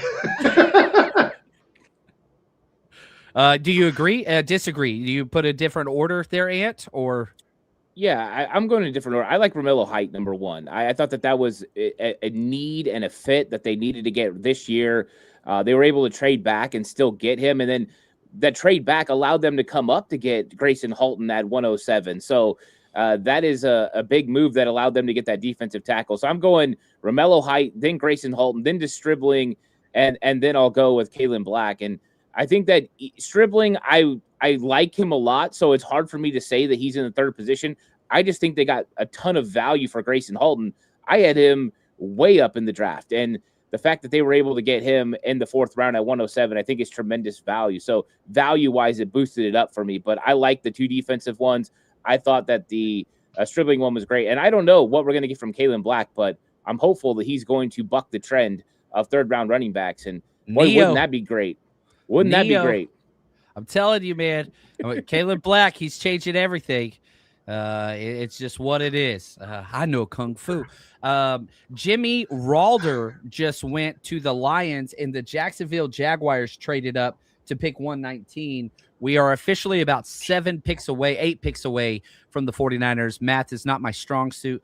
But yeah, so we're getting close. And man, a lot of the names that we were talking about, tight end, we haven't talked about a lot. Jack Injury's still there. Justin Jolly's still there. Michael Trigg, who they met with, still there. JC Davis, one of my favorite players. Brian, go ahead. You don't like his injuries. Who? I was just saying Bentley is there. I know you don't like his injuries, Dallin Bentley, but he's good player. Another player that hasn't really started, but like he brings a lot of attitude and whatever. Definitely a culture scheme fit, attitude fit, no doubt about that. But yeah, that's there. The Jaguars here, Swerve Strickland making the pick. Wesley Williams, edge. Love the alliteration there. He was not one of, he was. I had a 7th-round grade on him out of Duke. I graded him. I liked him. I kind of I said that he was like a compact power rusher. He didn't go to the Senior Bowl. He went to the East-West Shrine. Really showed out there, and I think during the Shrine game he had 3 sacks. Yeah, it kind of went off there and, vaulted his status up the thing. Because you show out at the Senior Bowl, and, man, we look at this. How many of the players had the 49ers drafted were at the Senior Bowl? I think all 4. I think it's 4 for 4. And one of the thing about Caleb Black, he was the only Indiana player to go to the Senior Bowl because they won the national championship. They played late, and the Senior Bowl was a week later. That dude still showed up, and it was important because John Lynch mentioned, man, he really impressed us at the Senior Bowl. The Niners love the damn Senior Bowl. Shout out to Wayne and Steph, and I know Johnny Dale was down there scouting. Like, the Senior Bowl is so important for the 49ers, seeing these players against other consummate pros or eventually to be pros. And shout out to Jay Shaw here. Let's take a moment. These picks are currently changing the lives of so many kids, and it's generational wealth. They have 4th-round picks, not so much unless you get that second contract, but it's family, generational, life-changing opportunity for so many people. And we've had 119 names called so far. That is badass. I love that. And now it's kind of different too, because a lot of these guys get paid in college, which I love. Like, man, get these kids the money. Sometimes it gets a little extreme, and that's what's always reported. That's not the majority. Everybody's not Arch Manning. That's not what's happening.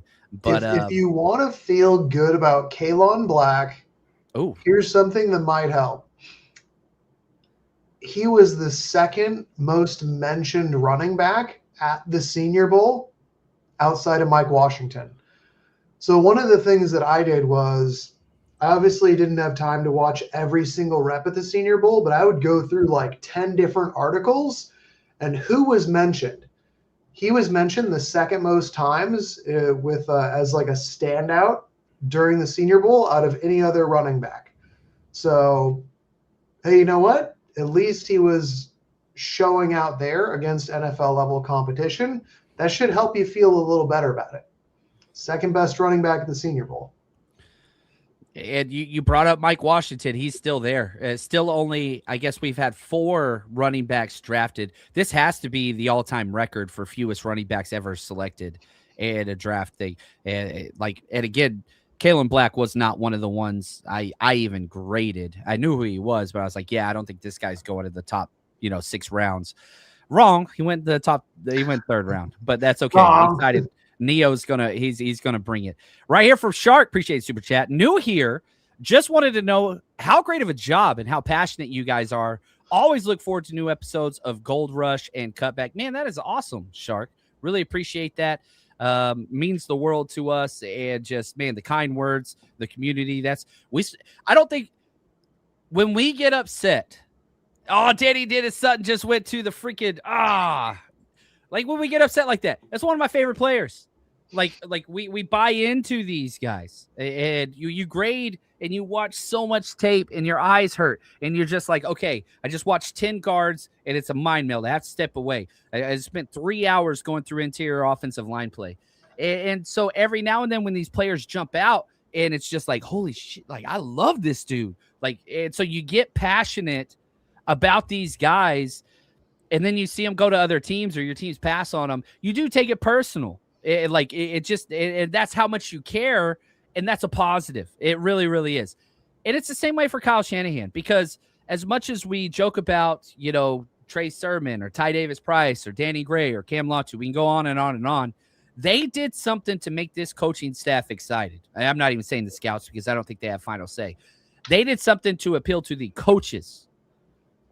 Doesn't always work out, but at the end of the day, the 49ers have the 2nd most drafted All-Pros on their current team. So they're doing something right. Yeah. And yeah, we could be very frustrated by the reaches, and some of the things are kind of asinine, and it's just like, what the hell are they thinking?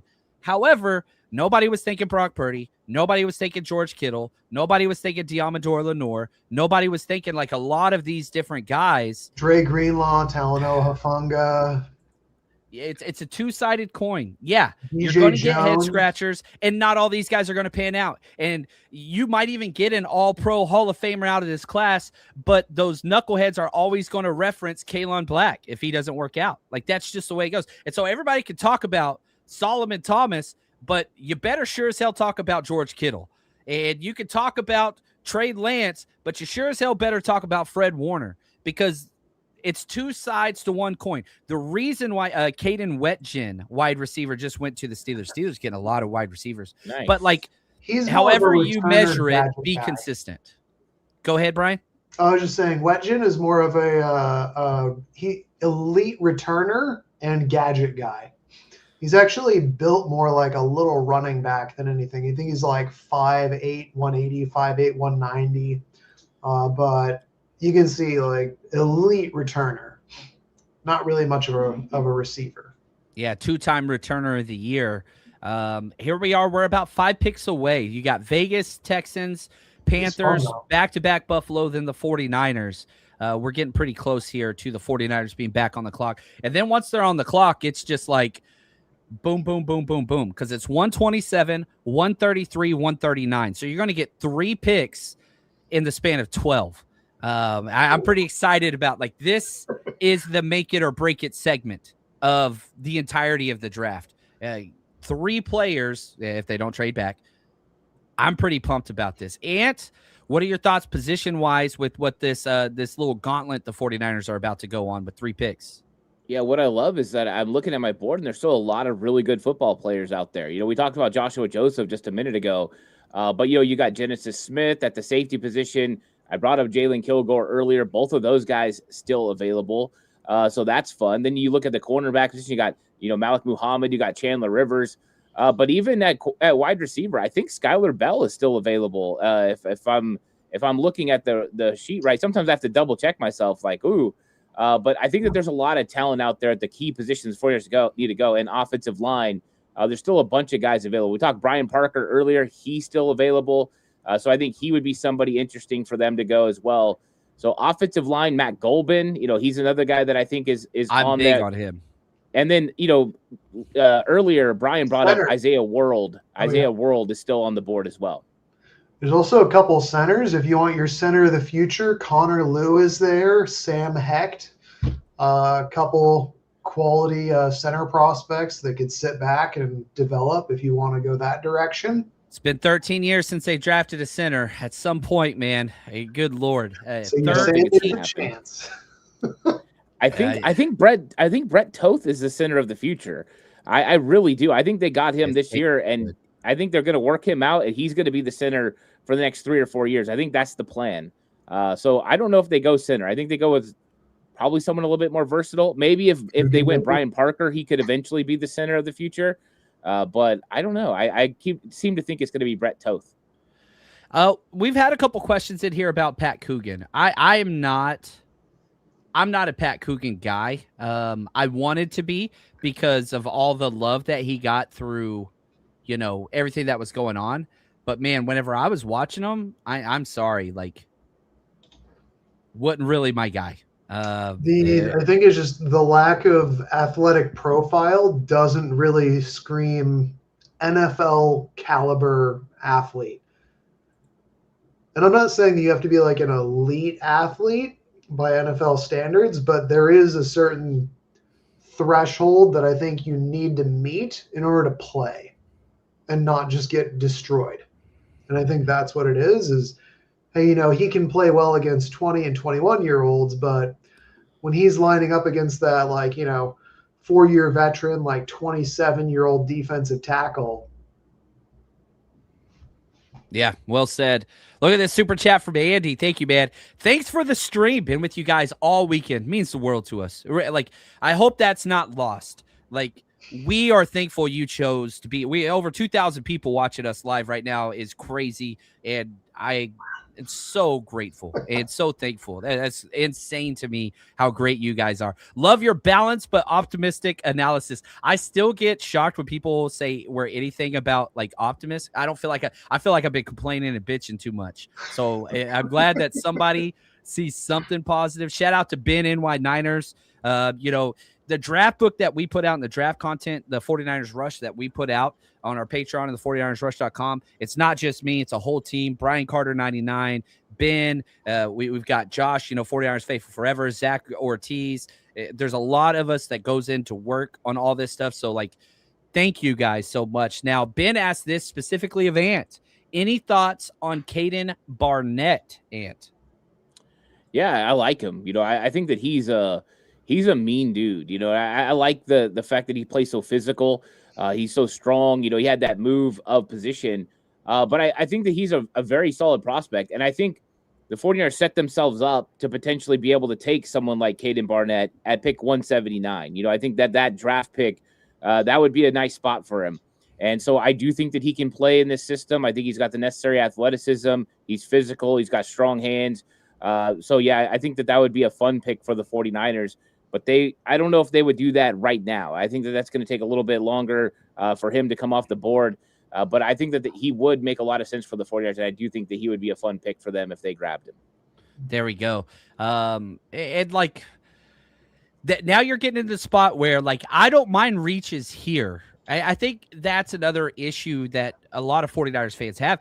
The reaches in the, pick 33, the reaches in the second round, the third round, those are reaches in the first round, but at least you traded back, right? Like that's it. Oh, speaking of traded back, look at this. Rob Louder, the man making an appearance. What is up, man? How are you, my friend? Oh, Mike Washington Jr. just went off the board to this Steelers. Sorry, go ahead, Rob. I was sitting there on the couch hanging with the family, and I was like, 49ers are about to make like 3 pretty quick picks. I'm going to go hang out with John and the boys. Well, we traded up. That's what just happened. We just traded up. So, Rob, 3 picks. Probably got rid of that 5th rounder, right? Yeah. So, what are your thoughts position-wise? What are your thoughts, Grayson Halton? Just kind of catch up, get some of your thoughts here. The defensive tackle, Grayson Halton, let's start with that as we've got about 4 more picks till the Niners are on the board. So let's look back a little bit. Defensive tackle, Grayson Halton, what were your thoughts? Kind of like an Osa Odigizua rotational backup. A player that wins in a very similar way to him. If you think about Alfred Collins and CJ West kind of being interchangeable in the way they both play and the way they'll both win, you want somebody that's going to be able to give you the same type of juice rotating in with Osa. So why not? It made me think when I saw that pick, I was like, oh, they probably liked Caleb Proctor. We went off the board, 2 or 3 picks before him. They both win kind of in the same way. Proctor's a little slimmer, a little bit. Not even a tweener, a little bit more of an outlier. But I mean, he's a freak athlete. It really does to me scream the same types of things that Osa Odigizua does. So to me, it just seemed that simple. I liked it. The value seemed right. You can never go wrong with getting more defensive linemen. Now they almost have an abundance. If you look at the entire defensive front, they're going to have to cut some guys, that would be able to make an impact otherwise. All name team, Wade Woodaz, linebacker from Clemson, just went to the Texans. D'Amico can't help himself. Wade Woodaz, which definitely sounds like a character in a Deadpool spinoff. Right. But that's okay. I like this comment from Armando. Subscribe, help these guys, one of the Real 49ers channels. For those of you who don't know, Striking Gold Podcast is set to join this millennium. And they have started a YouTube channel. So I need everybody right now, wherever you are, you're watching us on YouTube, okay? Type in Striking Gold Podcast. Go subscribe to Rob Louder's new channel. It is awesome. I went to subscribe as soon as you tweeted it out, and I was like, yeah, I'm going to be the first one there. There were like 6 people before me, and I was a little offended. I was like, damn it. I should have given you the early heads up and just sent it to you before I even announced it. But just make sure you're subscribing to the new one is at the Striking Gold Podcast. Eric Crocker's one from like 6 years ago is still sitting there, and I asked him to delete it, and he couldn't figure out how to delete it. That sounds like Croc, right? He at the end he's like, I'm just gonna report it as spam or report it as fraud, and that was his way of doing it. But I'm sure at some point, they'll kind of swap places. That's what's up. So what's the at one more time on YouTube, please? At the Striking Gold Podcast. The Striking Gold Podcast, capital T. Just so you know, Malik Muhammad just went to the Bears. Man, I'm so mad. That was my guy, and he just lasted and lasted. 2 picks beforehand. Oh, they weren't going to take him. Man, it was my number 1 player of this draft, my funnest player. He is gone. Just instant resignation. They were going to take him anyways. It doesn't matter. Yeah, it's what it is. All right. So Rob, John, back to you again. Oh, go ahead. Yeah, Brian. I was just going to say what you were saying right before Rob dropped in here about reaches at this point. We also need to remember that the 5th round is our last pick. So they're basically going to say, like, hey, if there's anyone left on our board, we don't care if it's a consensus 5th, 6th, 7th. If we love that guy, we might take him in the 4th round. So, again, like, they're looking at this as there's no way that this guy is going to last to be an undrafted free agent, and we love him. So there may be some reaches at this point. But again, just try and get into their mind of how is this guy going to make an impact on the team? Impact. And again, John Lynch and Kyle Shanahan said they have 200 about graded players. You're at pick 125 here. And, you got back-to-back picks here from Buffalo. So they're going to be picking twice. but your last pick is at 179. You said you had 200 graded players. They're going to have somebody that they see as draftable grade there for sure. If they don't trade back, and maybe one of these picks they do trade back and, get a 6th or 7th. We'll see. Skylar Bell just went, man, this is like back-to-back picks of my favorite freaking players. Skylar Bell, which is like the ultimate. You're just pairing up. Who's their slot? Khalil Shakur. It's basically Khalil Shakur 2.0. Okay. Yeah, and they get a pick again, so they're still on the clock. Niners still a pick out. That's a good value. I think I had like a 3rd round pick on him, but like I don't really see anything negative about Skylar Bell, the prospect. Except for the drops. He looked like he fixed that this year, though. Like he had the lowest drops this year. It was like a 2%, but it was a lot of drops over his career for sure. Yeah. All right, Rob. Niners are a pick out. We've heard from Brian. We've heard from Ant and myself. 3 picks in a row. What positions? Let's start there that you would like the 49ers to address. They only have 4 picks left. What do you see in there? Feels like, tight end seems like a likely possibility. There's already been such a huge run at that position. Who knows if they even feel like they've got one there? But they get attached to their guys. Jack Hendries came to their, to their local pro day. That seems like somebody that could go right now. There's still some decent interior offensive linemen hanging out, some decent centers, some decent guard prospects hanging out. They have to appease the masses with one of those picks here eventually. And this is as weird as it is, as weird as those first couple rounds were. This is where the 49ers have been good.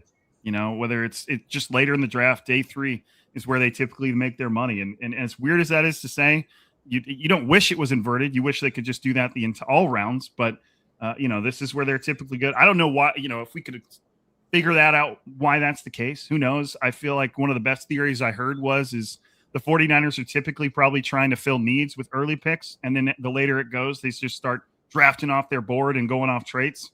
And that's when they typically draft better. I think the 49ers are probably one of the best, if not the best, 5th round drafting team in the NFL. It's actually unbelievable. So I guess we should be excited about these picks. You know what I mean? As much as you want to say, oh, this guy might not make the roster. I don't know, man. 49ers are a weird team when it comes to who they draft, when they draft him, and who makes the team. Well said. So the Buffalo Bills just took Caleb Elarms or linebacker out of TCU. The 49ers are officially on the clock. And I just want to pull back up the 49ers top 30 visits. Not a lot of guys left. Colby Young, Georgia, is he still there? I think he is. Alex Hockey, guard. Michael Trigg, Kendall Daniels, Caleb Douglas is gone, and Cole Wisniewski. I think we're going to see one of those names come off the board here in the next 3. Is there anybody stand out to you that you think the Niners will grab in these next 3 picks? Anybody feel free to speak up here. Oh man. I think they got to look at interior offensive line still. I think that, Brian Parker probably stands out to me as a player that could be in the mix. I know he's not one of the guys from the 30 visits, but I think that he's somebody that they could go with. I think that some of the offensive linemen they would have considered got sniped early on. This is going to be interesting what it ends up being. I would love a secondary player. I don't mind them going with a value pick, somebody that's still on the board that we thought should have already went. I like a Jalen Kilgore or Genesis Smith, guys like that, Joshua Josephs. I would love value pick like that as well. Just always remember, lower your expectations. Lowered expectations. If you expect, Mad TV? If you don't expect much, you can't be disappointed. Oh, I love it. Right here for 49ers, Nick, as we wait for the 49ers pick, which they're both going to commercial, but they're announcing picks on commercials. So if I'll interrupt if I see the pick announced. 49ers 6, thanks for the super chat. Listening live from London, John, Ant, love the channels. Would really like to see you guys do a post-draft Fatal 4 analysis with Larry and Dieter. Man, after this is over, like last night, I got asked to join the radio, and I was like, no. I no, like I am so tired. I just can't. I can't do it. I didn't break down film. Like, I mean, we've been live, Ant. You and I've been live for we're at like 11 hours in the past 70 plus hours. it's tiring, to say the least. It's wonderful, and I'm so thankful. But yeah, Larry, Dieter, they're incredible. Once this is over, I'm not recording more today. I'm going to sleep. I'm going to drink tequila. I'm going to eat tacos. And then tomorrow, my battery will be recharged. And tomorrow's going to be film. I'm going to wake up early, and it's just going to be breakdown film day and get those out. Those are going to be up on the 49ersrush.com and our Patreon channel. So if you want coaches tape broken down, not highlights, but coaches tape, the actual all 22, that's going to be available on the 49ersrush.com under 49ers player breakdown and our Patreon channel. And talk to us about your Patreon as we wait for the 49ers pick to come in. Yeah, I'm going to be doing the same thing, breakdown. I'm really going to get into what I believe these players are going to add to each team. I'm going to try to look at it X's and O's wise, find the plan for each guy and really break it down to what they're going to add. That's going to be my focus. Come check out Patreon. I do breakdowns. I have some standalone shows. We've kind of taken a break on those during draft time, but we're going to get back to those as well. So, yeah, come check out the Patreon. Let me know what you guys think. It's always a lot of fun to break down the players. Give us the Patreon link real quick. Yeah, 49ers Cutback. Yeah, at Patreon. So just come check it out. I love it when I used to get so pissed watching the draft whenever I was little, because you'd wait and you'd wait and you'd wait, and then your team gets up on the board, and then both ESPN and NFL Network go to commercial at the same time, and it's just like, why is the world against me? What happened here? Well, and it was like that first fourth round pick that the 49ers had. Like all of a sudden everything stopped. And you were even hearing about picks happening after the 49ers pick. I'm like, did something just break? What's happening here? Like, why does this happen now? Sometimes the whole world is against us. It's just the way that it goes. They hate us because they ain't us. That's right, man. And it's the fourth and fifth round, like Rob said. It's usually where the 49ers do some of their best work. And it's kind of weird because you had 4 fourth-round picks. You traded one of them. Then you got another one back. And so you see John Lentz clapping, handing the phone over to a T-shirted Kyle, who seems much more relaxed, showing off the guns a little bit on NFL Network. Shout out to Kyle's workout routine, which I also think includes a lot of tequila. Kyle and I are on the same diet sometimes. But he anyway, do with that what you will. And so he can still throw a football into a pizza brick oven. There you go, man. And one of the best words in the words of Kyle Shanahan, the wide receiver reminded me a lot of myself, which is a great evaluation. So the 49ers selection is up. They are announcing it now. Here we go with pick in the fourth round, number 127 overall. Tackle Carver Willis, the first offensive tackle taken by this team, and not 1, not 2, not 3, not 4 drafts, but the first offensive tackle in 5 class. Ant, you're the O-line guy. Tell us about Carver Willis out of Washington.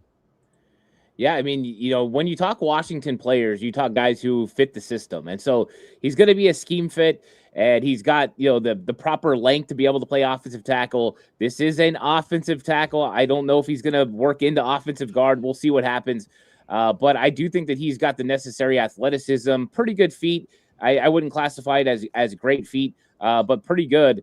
I think this is it's a solid 4th round pick. And Brian brought up earlier, this guy probably could have been a 5th or a 6th round guy, but in the 4th round, you go for the guys that you like. And so I think that's exactly what they think for Carver Willis, offensive tackle. I wasn't expecting that name, but I do think that they've probably been watching him for a while because they've been in love with offensive linemen for Washington for a while.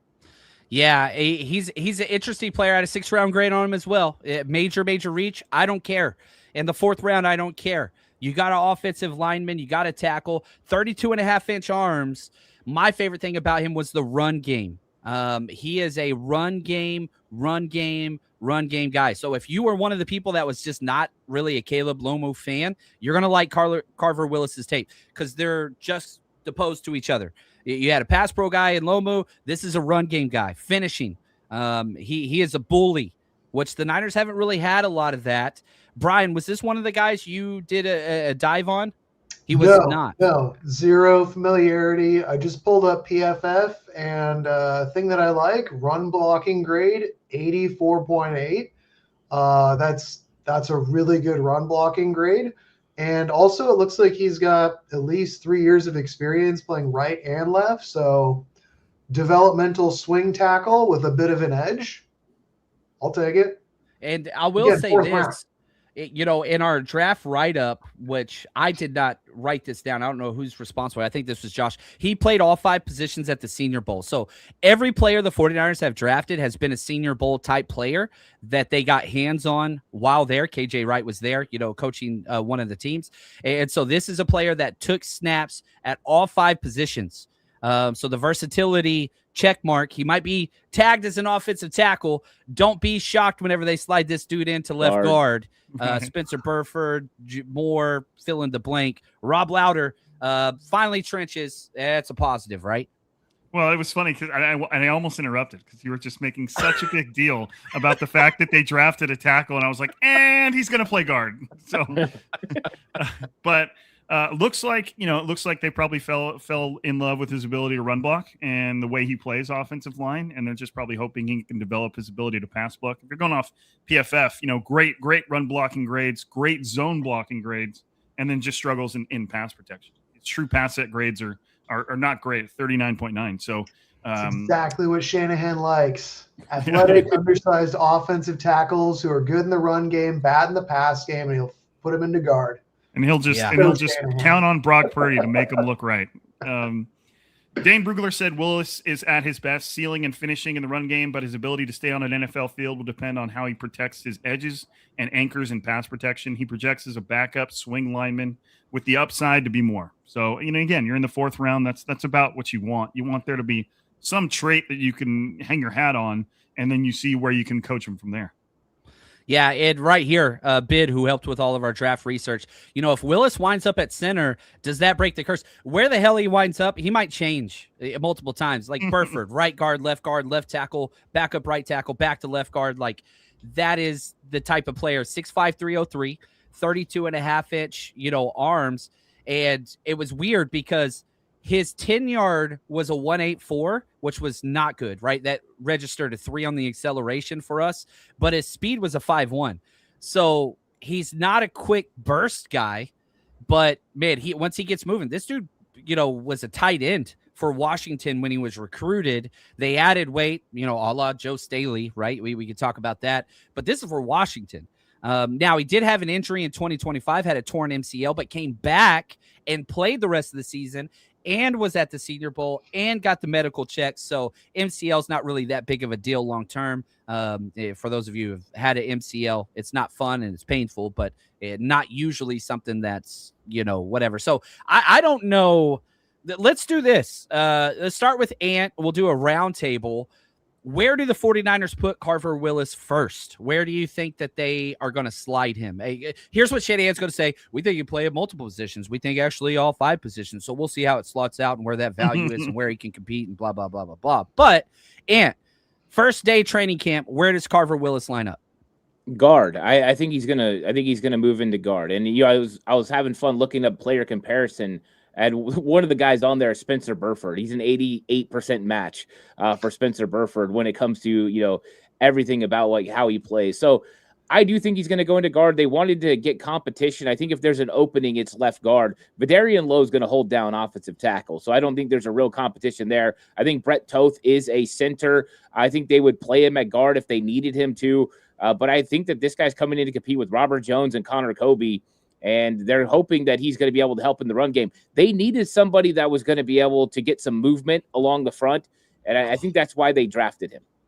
All right, real quick, I just want to update the big board as names are coming off. Right after Carver Willis, center Connor Lew went to the Bengals. Cornerback Will Lee, the third, went to the Panthers, and Trey Moore, another one of those super fast speed guys off the edge, went to the Miami Dolphins. The 49ers are up in 2 picks, by the way.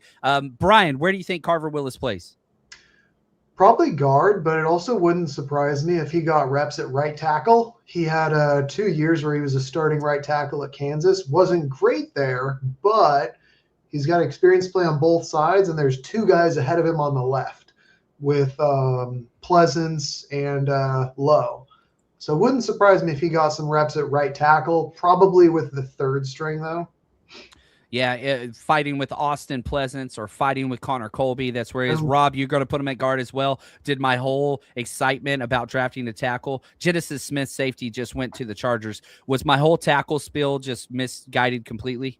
No, man. Enjoy your moment. Enjoy the pick. Enjoy the breaking of the curse. I wasn't going to stomp on that, but everybody knew he wasn't actually going to play tackle. But I mean, it's another guy that if he's played all the spots on the offensive line, then I mean, do they have anybody that's you would bona fide place behind Dominic Pooney? You know what I mean? Like we're talking about left guard all the time, but you got to essentially have somebody behind everybody. So, and the Niners, Chris Forster likes to do that. He doesn't like swing players. He wants a backup right tackle, backup left tackle, backup right guard, backup. So now you essentially have your 10 offensive linemen going into the season.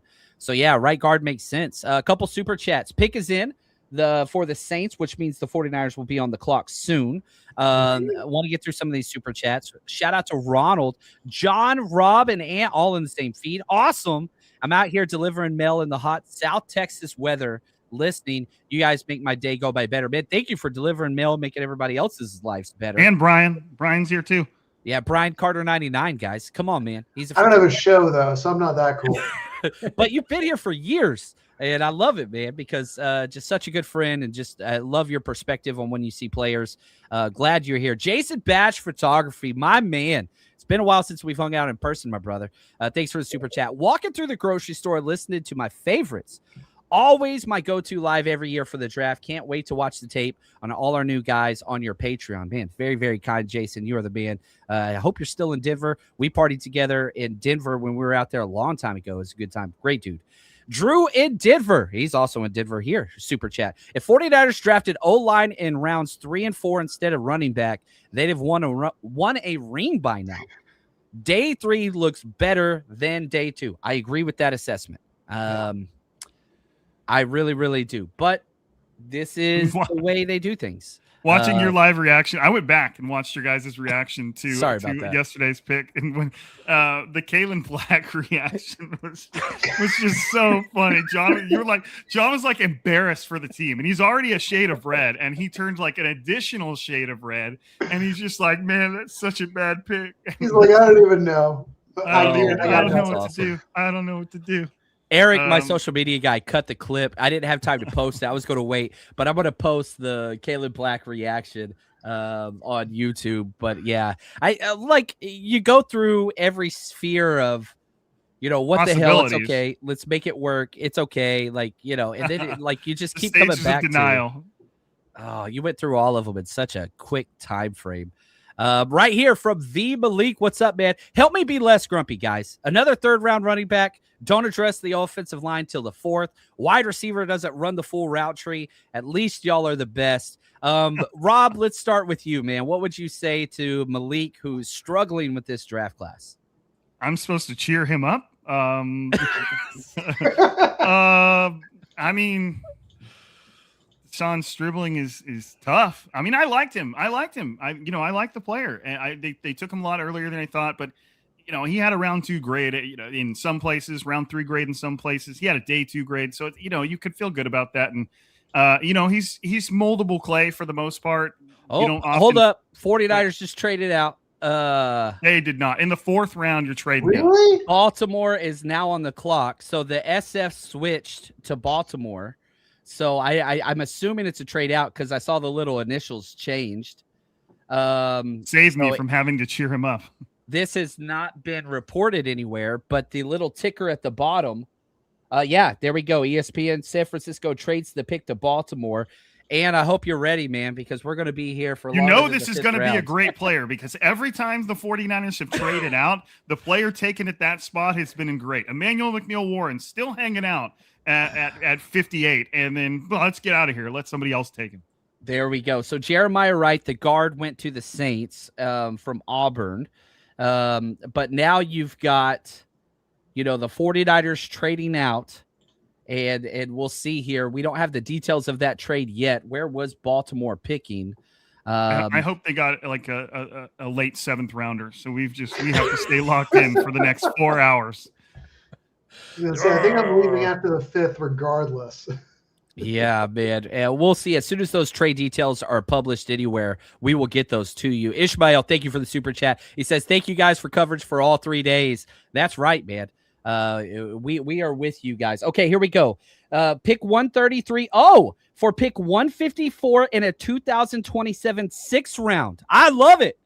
Why You're going to reach anyway. How many spots did they fall back? They fell back 21. So 5th round, 133 to 154. They fell back 21 spots. And they get a 2027 6th rounder. This is how many 27 picks have been traded? Twice. Just twice. And one of them was a player trade. Yeah, very rare. I love this trade back. So let's go through it real quick. Ant, what are your thoughts? Falling back 21 spots, but you pick up a 6th rounder next year.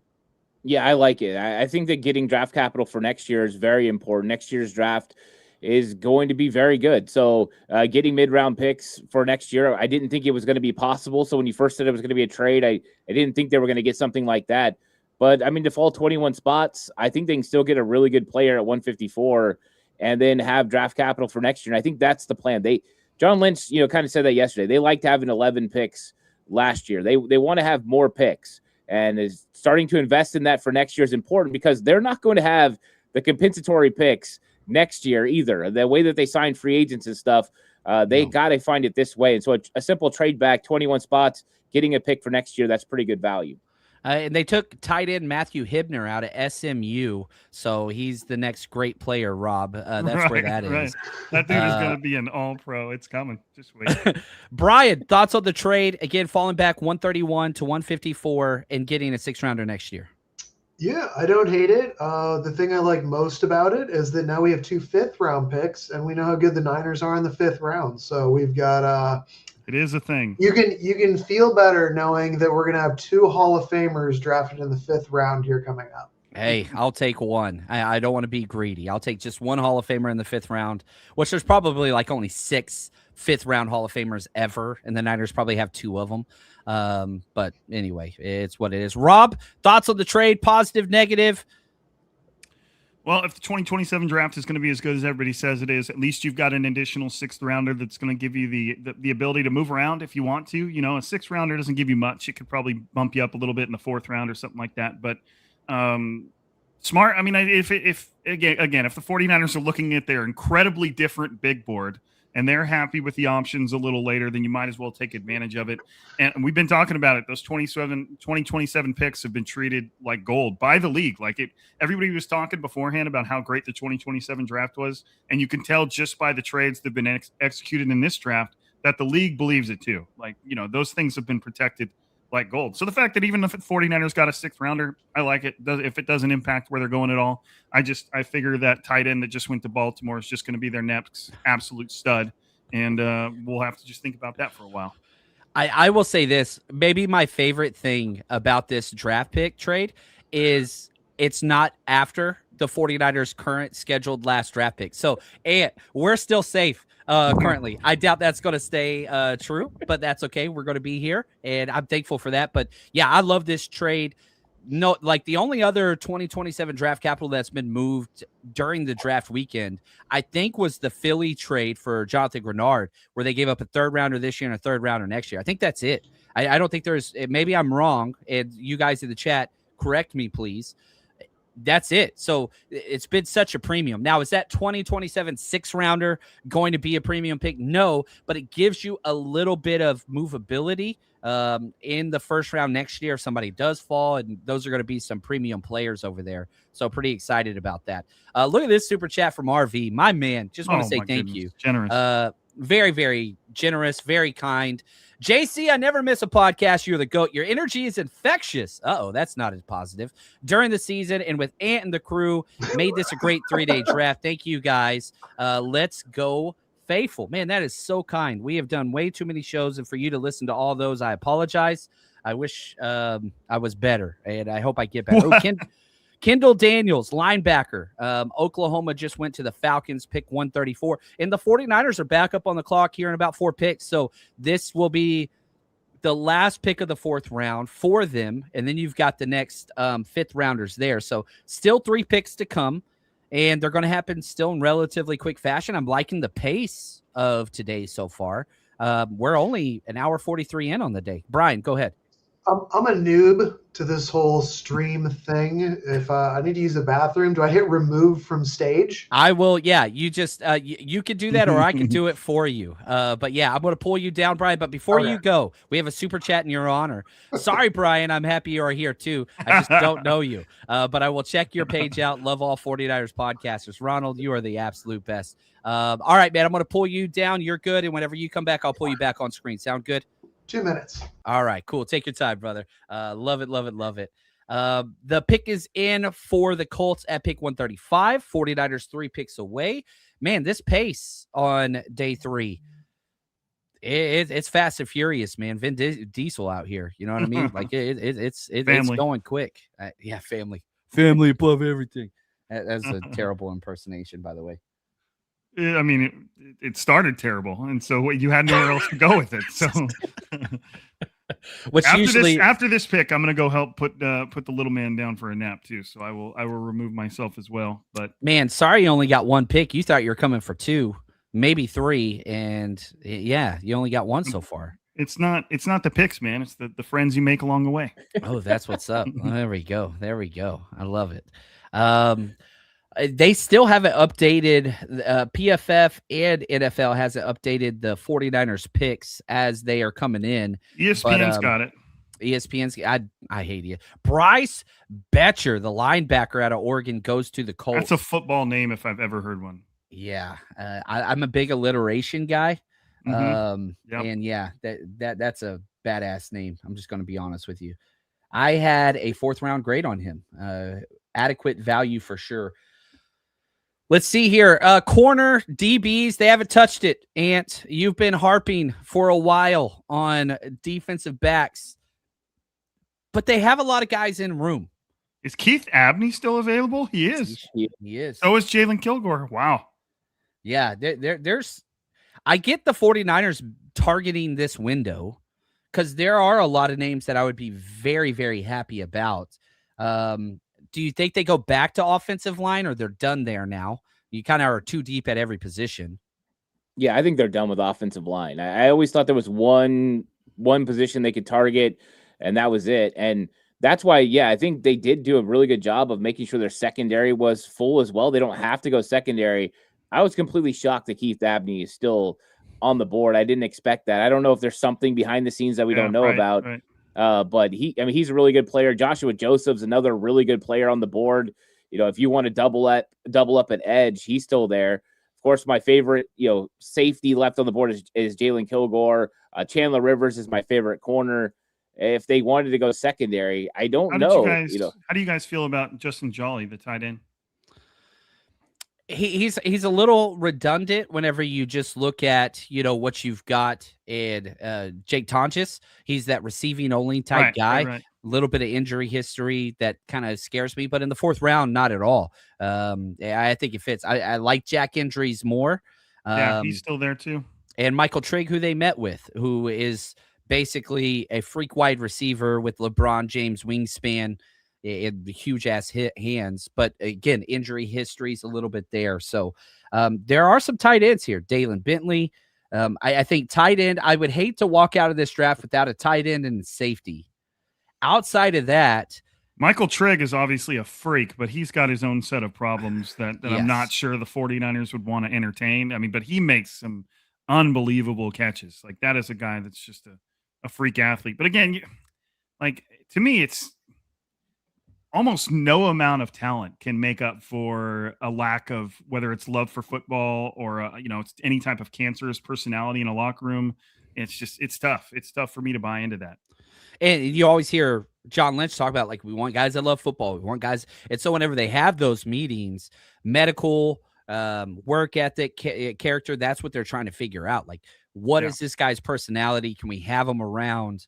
All that stuff. Silent, appreciate the super chat, my friend.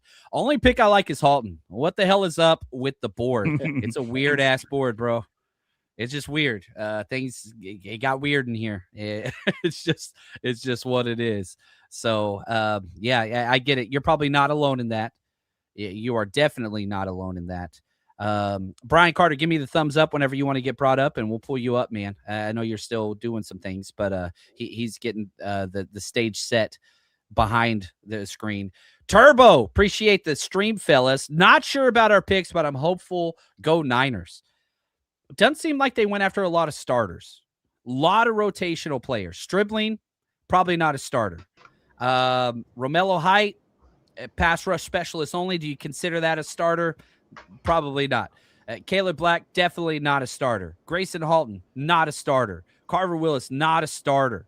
What do you think about the idea of Carver Willis playing center? I love it. Because Barrows just tweeted that he said he's willing to, he's ready to transition to guard with the 49ers, but it sounds like he's as if he's also thinking about a move to center. They had him take center snaps at the Senior Bowl. So that is there. I mean, if he's a mauler, then, I mean, we need that at center. Like, we got demolished up the middle in the run game, like, all season because of who for some reason staff thinks he's elite. John Chapman's Voldemort, he who must not be named. I don't know, because you didn't really see on the Washington tape like a lot of anchor issues, but I don't have in my notes, neither does Dane Brugler, like his anchor ability. So like there's a little bit of a, I don't know, incomplete grade here because you just haven't seen it. So with center, you don't have to anchor as much as guard, right? So whenever people are like, okay, what's the difference between a center and a guard? When you're a guard going up, Bryce Lance. Oh, Bryce Lance went to the Saints. There we go. That is a huge value pick. Huge value pick right there. I like Bryce Lance considerably. He 6'3", runs a 4.3.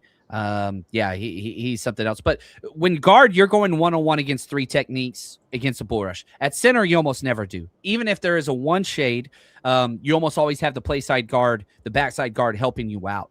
So can he move well? He wasn't the best mover, but he could run, block, and get movement. That's one thing Jake Brindle's never done in his life. He is a stalemate blocker if there ever was one. So I'm cool if this is going to be competition with Brett Toth for the eventual center replacement. And you talked about how you really expected Toth to be the center of the future. Could this be a competition and the loser just winds up at guard?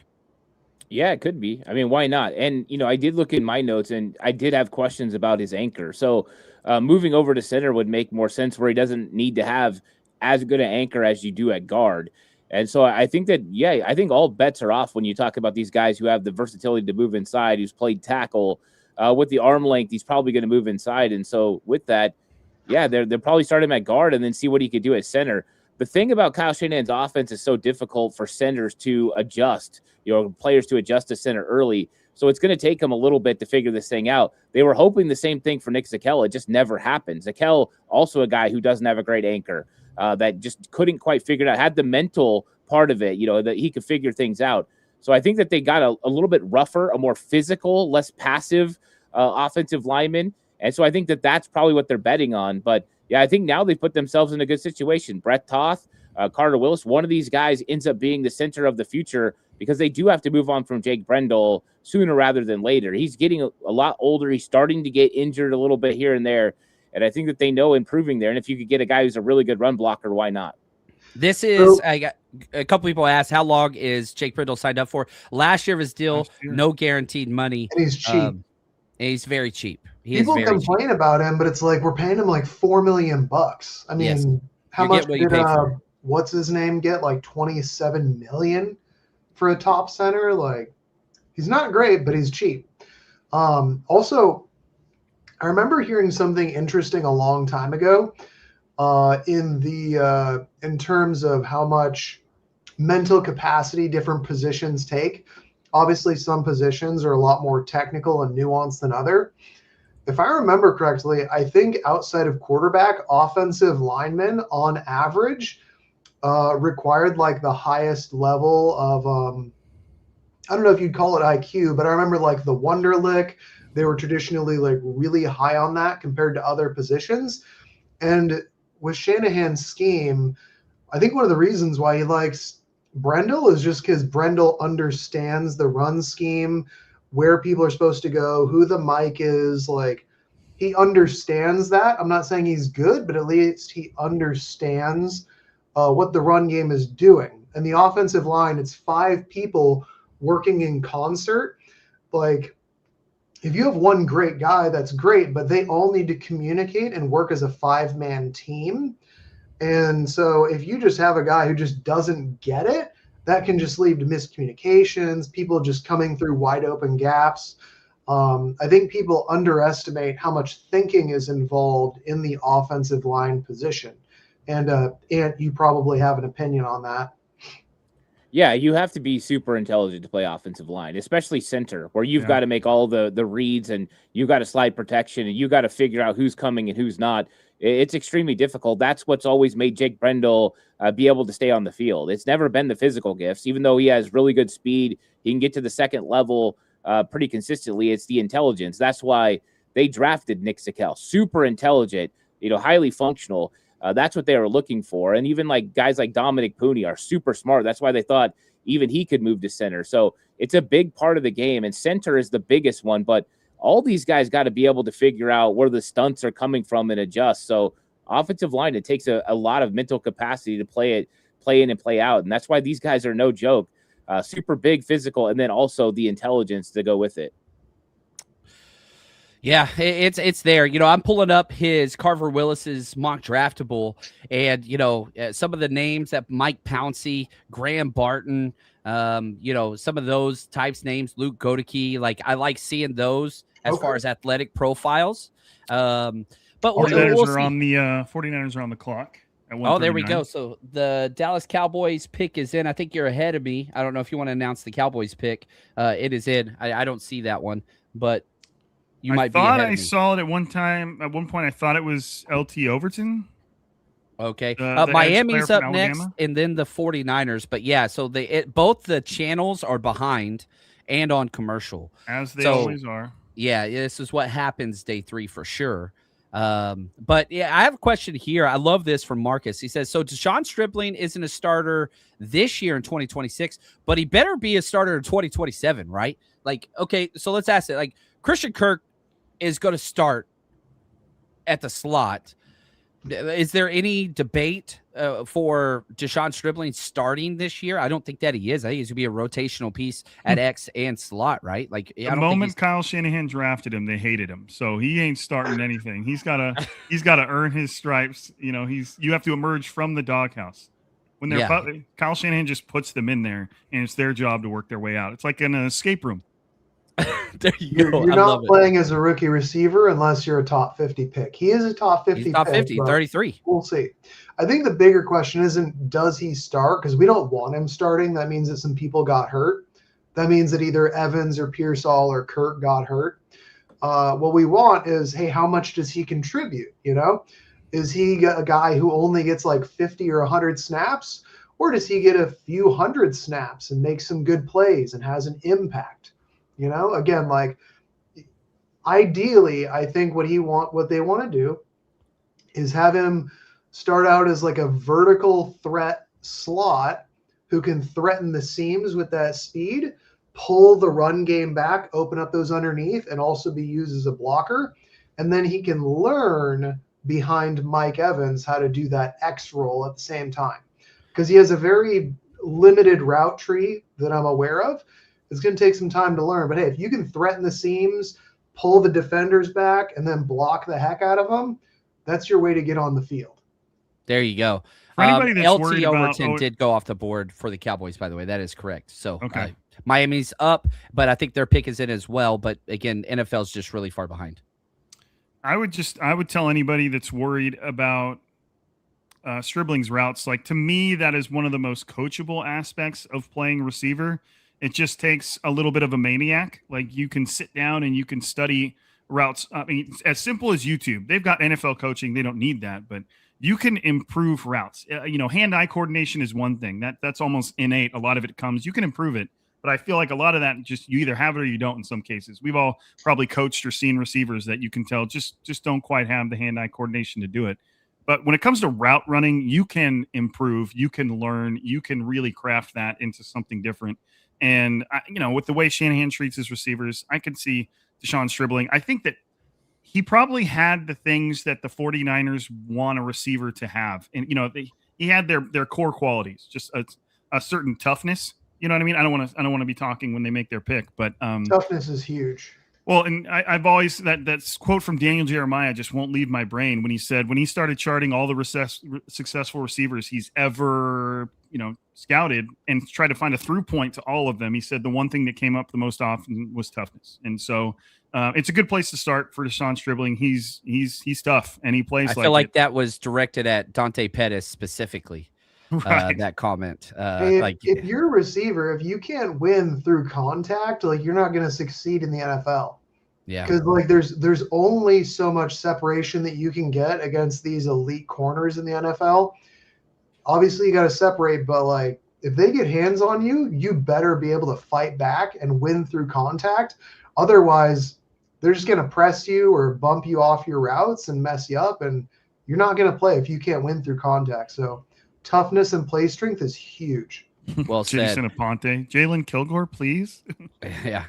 Kyle Lewis, linebacker coverage specialist, just went to the Dolphins at 138. Now the 49ers are on the clock, and right here from Dustin Bailey, what about Perkins Jr. here? The LSU, man, yeah, he would fit what Raheem Morris wants. This is about where I had him going. He doesn't have a true home.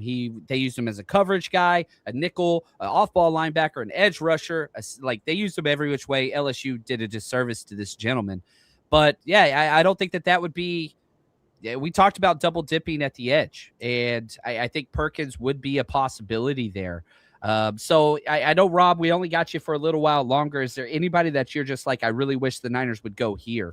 With this pick as they are on the clock? KP's a big fan of Keith Abney, corner out of Arizona State. He was like a guy he thought the 49ers should consider in the first or second round. So the pick fact is in. They're not here, trading back. So that's there. I was hoping they'd get a 2027 seventh rounder. But no, Keith Abney, somebody in the secondary would be nice. Keith Abney, Jalen Kilgore. I don't know Jalen Kilgore's game as much and what type of safety he would fill in as and how he would fit into the pieces they have. Joshua Josephs would be nice. I wouldn't blame him for double dipping at edge at all. You can never go wrong there. Especially if you want that outside linebacker speed rusher type. All right, here we go with the fourth pick, number 139 overall for the 49ers in the 2026 draft class. They are announcing it in Mexico City, which I'm going to be out there, Mexico City. Ephesian Priox. We got our cornerback, the all-name team. Brian Carter brought that one up. I am so excited to learn how to spell and pronounce and type this out on Twitter in a hurry. Ephesian Priox, my friend. He was not one of the players I graded, but, it's interesting because you talked about they're kind of going away from this type of player. They're going after the small, sticky, shifty guys. I think that they're going to move him to safety. I think that's where he's going to play. This is a 23-year-old. Every single player they have drafted has been old. 6'3", 196. I think this is going to be a safety look personally. Ant, what do you think, man? I would love it if he was going to move to safety. I think watching him on film, he fits kind of the more traditional, cover three, corner that plays on the outside. And this would have been a Robert Saleh, solid pick way back when. He is physical, though. I mean, that's one thing I can give him. He plays physical. He plays strong. And I thought that his coverage was good. And so we talked about, possibly fifth round earlier when we were talking about it. This is basically, what does Kyle Shanahan say? These comp picks are basically fifth round anyway. So, yeah, I think it's an interesting pick. I would like to see what they do with him. Are they thinking he's going to be a boundary corner? Is he going to be a Buffalo nickel, a big nickel? Is he going to play safety? I do want to know what their idea is for him. But the one thing I can say is he is a guy that's going to play physical. He's going to play strong. And he is a fun player. So not a bad player by any stretch. This is a solid player. I just didn't think he was going to fit the new way of the way they've been building the secondary over the last couple of years. Yeah, but maybe this is the new way now that we have a different defensive coordinator. Yeah, a little bit different. And Jerry Gray, I think that's probably the second most important coach hire this offseason, the defensive backs coach, who's a legend. I mean, college football Hall of Fame, NFL, played for a long time. He's been coaching everywhere. That changes things. You want your guys back there. Colby Young, wide receiver, Georgia, just went to the Bengals. But Ephesian Priox, defensive back, Rob Louder, I know we got you for a little while longer. What are your thoughts on him? Did you watch him? It wasn't one of the 200-plus players I graded, but the Niners liked him. 6'3", old, fast. Oh, old, fast. Yeah, the old is the through point for the 49ers draft here. He had a 4th or 5th round grade from Dane Brugler. Dane said Priox has rare physical traits that are hard to find at the position. Although he's still learning how to maximize those tools and coverage, he will appeal to both press heavy and zone based schemes as a developmental dart throw. And I can't remember the name of the show. You guys might be able to name it for me. The two OG Pro Football Focus guys that left and made their own YouTube channel. I just can't remember the name of their YouTube channel right now. Oh, is it the Draft Stock Exchange? No, not that one. I love that one too. It's even guys even before them. It's like Sam Monsoon or whatever. Yeah, there you go. That show. Yeah, Sam. They recently did a thing where they had all these draft analysts and NFL analysts give them their favorite player in the draft. I don't know if you guys caught that episode. It was like 20 minutes long, and it was just little 1-minute segments of all these. Check the mic. Yeah, there it is. There it is. And I'd have to go back and find it, but one of those people in that video, their favorite player in the draft was Ephesian Priox. So I'd heard the name before. I know that was a lot of talking just to get to a very minute point, but hey man, they see something in him. He's a big dude, 6'3", 6'3.5", 200 pounds, 9 3/4 inch hands. I think he was had a very, very, very an 80-inch wingspan, which is crazy.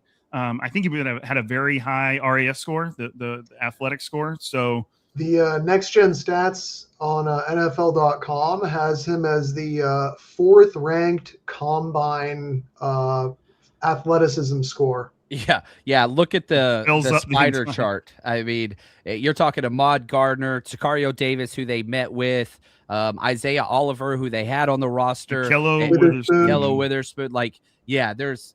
It's almost like they're trying to get their own Reek Woolen just a little later in the draft, take a risk on a bigger corner and see what he does. Well said. Hey, you know what? I remember Kamari Ramsey, safety, just went off the board to the Texans, by the way. I remember for the last year or two, we've been talking about how we need outside corner depth specifically. We now have outside corner depth specifically. This isn't another inside out. Where's he going to play? Could play safety, though. I'm curious if they're going to put him there. What makes you say that? Is there somebody that said he was a possible safety switch? He's a hybrid guy to me. The change of direction and the immediate burst, I didn't see a lot. And so I was just like, man, I don't know what to do with this guy. Is this guy a safety or is he a corner? I think you fail him at corner and move him to safety. But man, that cornerback room is stacked, man. Like, how many do you usually keep there? Like, you look at the corners. Okay, Diamador Lenore, Renardo Green, Upton Stout, Jack Jones, Nate Hobbs, you signed. That's 5 corners. You usually only keep, 5, maybe 6. Okay, Ciaran Neal, he's making it. Jarrell Luter, all right. Like, if there's room to keep a guy, the safety room is the one that kind of stands out to me. But, yeah, I don't know. I think you start him at corner because it's such a valuable position. Fernando Carmona, guard, just went off the board to the Titans. Well, Hobbs is more of an outside-in kind of guy, if I remember correctly. Like, he was better at nickel. And then I forget who we just signed. But if we just signed someone like a week ago, to me, that's like he's a 90-man roster guy. He might not be making the team. Jack Jones. Yeah. So, we'll see. He could be one of those guys where it's like, hey, practice squad veteran kind of thing. And then the other guy that you mentioned, isn't he on the last year of his contract, Luter?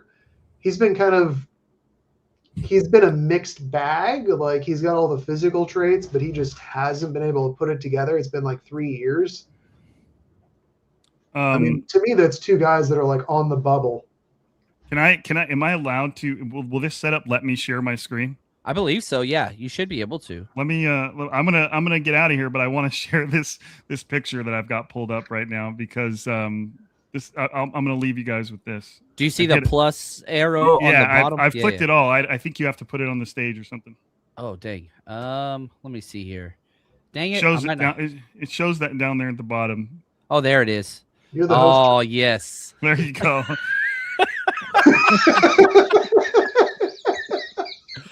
Oh, that's awesome. That's what I'm going to leave you guys with is anybody who knows the skit. Anybody who knows the Ingle skit. McCringleberry.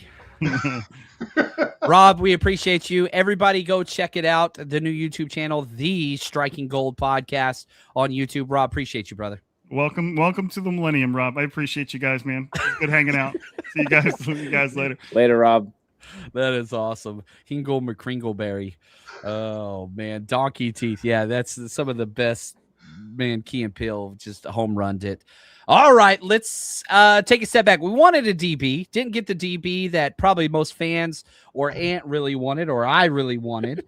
The Niners have drafted 2 players I didn't even grade because I was just like, yeah, I don't think that these guys go in the top 6 rounds, but the Niners saw something they liked. The athletic profile is definitely on par with the NFL. We saw the spider chart. But let's do this. Let's go back. The 49ers are now about 10 picks away. Shout out to my man, Alex, president of the Seattle Faithful chapter. Guys just got here. Can we take it from the top? Let's go back through just the 49ers draft class and kind of what they got going on here.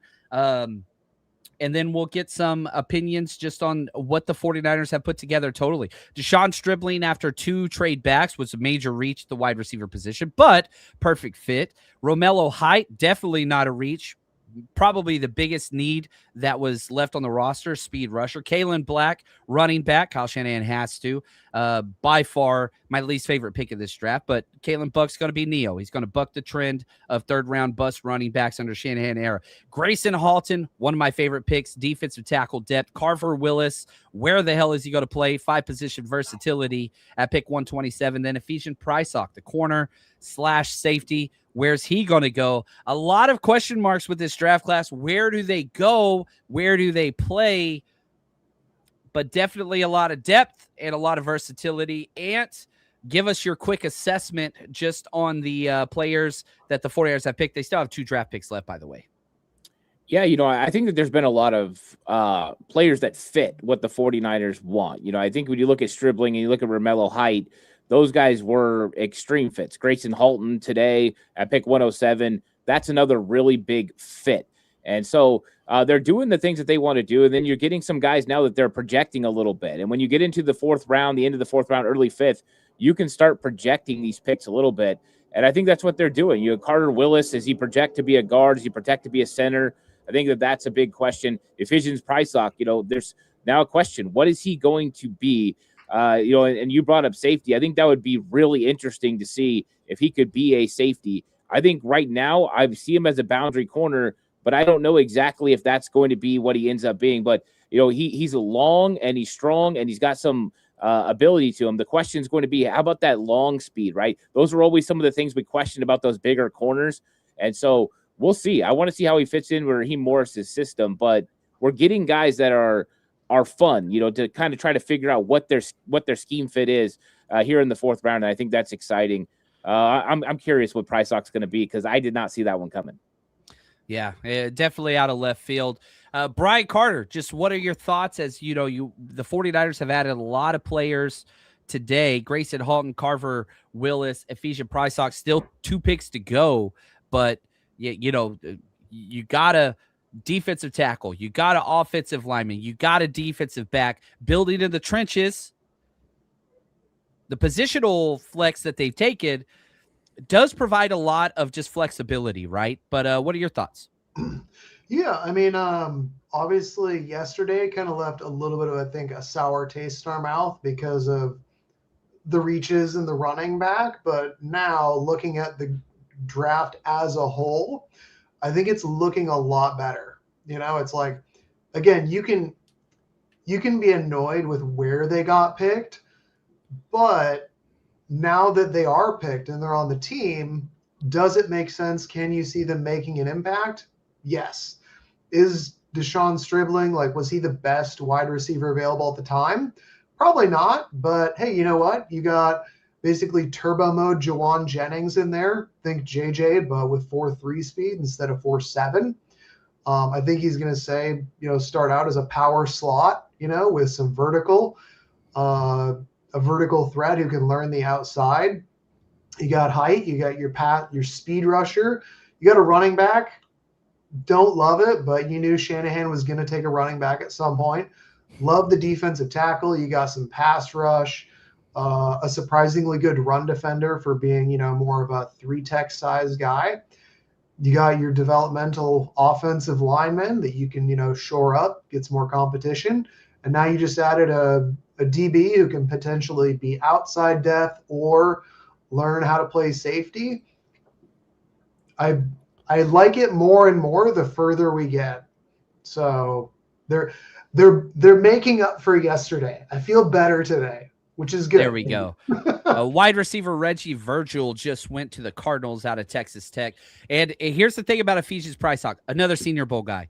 Every single player the 49ers have drafted has been a Senior Bowl player and is old and has a high athletic profile. Maybe Carver Willis doesn't fit that mold. He's probably the least athletic amongst the list. But the rest of them, man, played a lot of football. And definitely have the experience in Senior Bowl. They wanted to see what these guys could do against other pros. That has been a constant paramount. Now, here's to Dane Brugler's The Beast on Ephesian Priox. The strengths, impressive blend, height, length, and speed. Stretches out his stride to cleanly accelerate and get vertical. Plays route awareness and zone. Doesn't normally get pulled out of position. Uses his long arms and leaping skills to contest throws. Can track it when he finds it. Makeup speed helps him close on throws better than expected. Sufficient as a tackler and usually gets his man to the ground. Played on punt coverages all 4 seasons. That's huge for the 49ers. Staff told NFL scouts he prefers to be coached hard. Durable, 42 college starts. Those are the positives. The scheme fits a little rough for me. There's no doubt about that, but that's okay. We do have a super chat here from a man, Cam Bro. What's up, brother? He says, damn, John and Ant, have you guys not gone to the bathroom yet? Are you wearing the NASA diapers? Dude, I was a teacher for 17 years, man. You have to build up that tolerance because you teach 3 straight classes in a row. You don't get to go to the bathroom. Even if you need to, you just can't. And so, yeah, I appreciate that. And I don't know his secret. He's mind power. He controls everything from up here. Well, now the power of suggestion from Kimbro. I'm like kind of feeling like I need to go to the bathroom. So thanks a lot, Kimbro, for that. Yeah, but I mean, yeah, it's crazy when you're on here. You don't think about like that kind of stuff. You're just like focused. But yeah, I am a couple beverages in already. So at some point I'm going to have to step away. Maybe I will right now. So that way I could come back if John needs to. Good idea. Yeah, go ahead and take me down, John, and I'll be back. I'm out of my coffee, so that's what it is. It's about to move to sweet tea time, and that's how I'm grading this. But yeah, what's up, Salty? Appreciate it. I feel okay about this draft class, if I'm going to be honest with you. The overall assessment, it's been frustrating. There's no doubt about that. Like everybody understands that. It's a frustrating draft, but like you can't really measure this with what you have right now because these guys got to play. Yeah, the 49ers have not drafted starters. I don't think that the 49ers want to do that. You are back to the Kyle Shanahan red shirt program. I remember for a long time, we even made a shirt where it was like I got drafted by the 49ers and all I got was this red shirt. Like we gave those away for a while. But like they got away from that last year with the younger, cheaper move. This is back to the old Shanahan regime where you fill your roster in free agency and then you supplement in the draft for long-term placement. You got to figure out what it means to be a Niner and what it, especially offensively, and then you step into a role if you earn it. Nobody's drafted getting an assignment right off the bat. So yeah, you could argue not one starter drafted. That is last year, I think there were 7 drafted starters. A lot of that with injuries. that's not the way this is built. Now, just updating Sam Hecht, center, went to the Panthers 144. Nick Barrett, defensive tackle, went to the Chargers. The Browns pick is in. We are 49ers pick 154. We're at 146. So we're about 8 to 9 picks away from the 49ers picking overall. Yeah, I don't know. It's interesting. What are your thoughts about the 49ers not drafting one starter? Does that put a little bit of a kind of like, man, that's not right? Like, not one starter, projected starter drafted so far. Yeah, but I mean, how many starters realistically, how many starter openings did we have? Like left guard, safety, edge rusher, that was it. Yeah, but even then, like safety and edge rusher, it's like we've got the starters. It's just, do we trust them and or are they healthy? Like we've got starters at defensive end. We've got Bosa. We've got Michael Williams. Like those are the starters. They're just coming off an injury. So they added a speed rush to that. We've got at safety, we've got Siegel, who could potentially take the next step, Mustafa, who they like. We don't really like Jair Brown, but he does have experience, and he did put up a good season as a rookie. So is there a guy who's just clearly going to win a starting safety spot? Like, not with how much they value the position. They probably weren't going to take a safety before the 4th round anyways. I mean, they've only done that like once, twice ever. I mean, I remember Tarvarius Moore. Oh, but that, yeah. And the funny thing is, he was safety, but they moved him to corner. He was like corner for a year and a half, and they wasted it, then moved him over. Yeah. And so, you know, center Parker Brailsford out of Alabama just went to the Browns. And yeah, I think Siegel's going to be better this year. I'm a big Siegel guy. I wish he would have played the whole year. Hugh says, you know, in a weak draft year, 49ers found multiple contributors. That's what Brian Carter's been saying the whole freaking time. Sorry, I say your full name. I see I almost want to say Brian Carter 99 says. It's kind of clean. So yeah, it's a rough draft in the sense of, man, week one, who's going to be starting? Last year you had Michael Williams, you had Upton Stout got some playing time, you had Marquise Siegel, you had Connor Colby, you had different guys. I'm missing a couple, but you had guys that were getting playing time. And we've got like 3 or 4 dudes already who are going to compete at left guard. So, I mean, it's not that weak. Obviously, we want like an obvious, clear-cut stud starter at left guard, but at least we've got like 3 guys competing. And I think on this draft, if you take a step back and you just say, hey, let's just pretend Kalon Black doesn't exist, I think you look at it with that context, and it's like, okay, this is not a bad draft. I think it's just we got a player trade. The Raiders have traded pass rusher Tyree Wilson, former first overall pick, to the Saints. Look at that. That is a fun player trade, which you don't usually get. Somebody that just didn't really work out from Texas Tech, and yeah, he goes down to the Saints. Interesting pick there. I don't know what they gave up for that, but Tyree Wilson, the former first-round pick for the Raiders, gets traded to the Saints. He hasn't really worked out, has he? I don't think I've heard his name since he got drafted in like a much context, so I don't blame the Raiders if they want to. They probably just want to move off the contract. You know, I mean, that first-round contract, it gets expensive. Yeah, we'll see how that kind of works out. Look at this. Jess Allen. Appreciate the new member subscribing on YouTube. Really appreciate the support. Means a lot to us. And I will say this, just to update, Monday, so here we are Saturday. Sunday, I'll do a breakdown episode, a lot of film.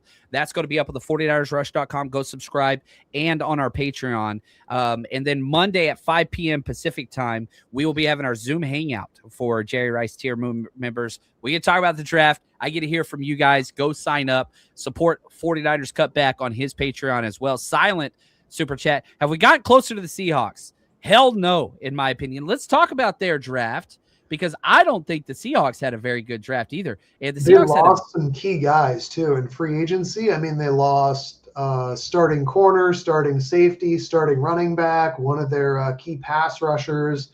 They lost 4 legit guys in free agency. So, and they replaced those. Yeah, so they drafted Jadarian Price in the first round, running back, Bud Clark, safety, and Julian Neal, cornerback. And they only have 2 more picks left in the 6th round. Like, they did not have draft capital at all.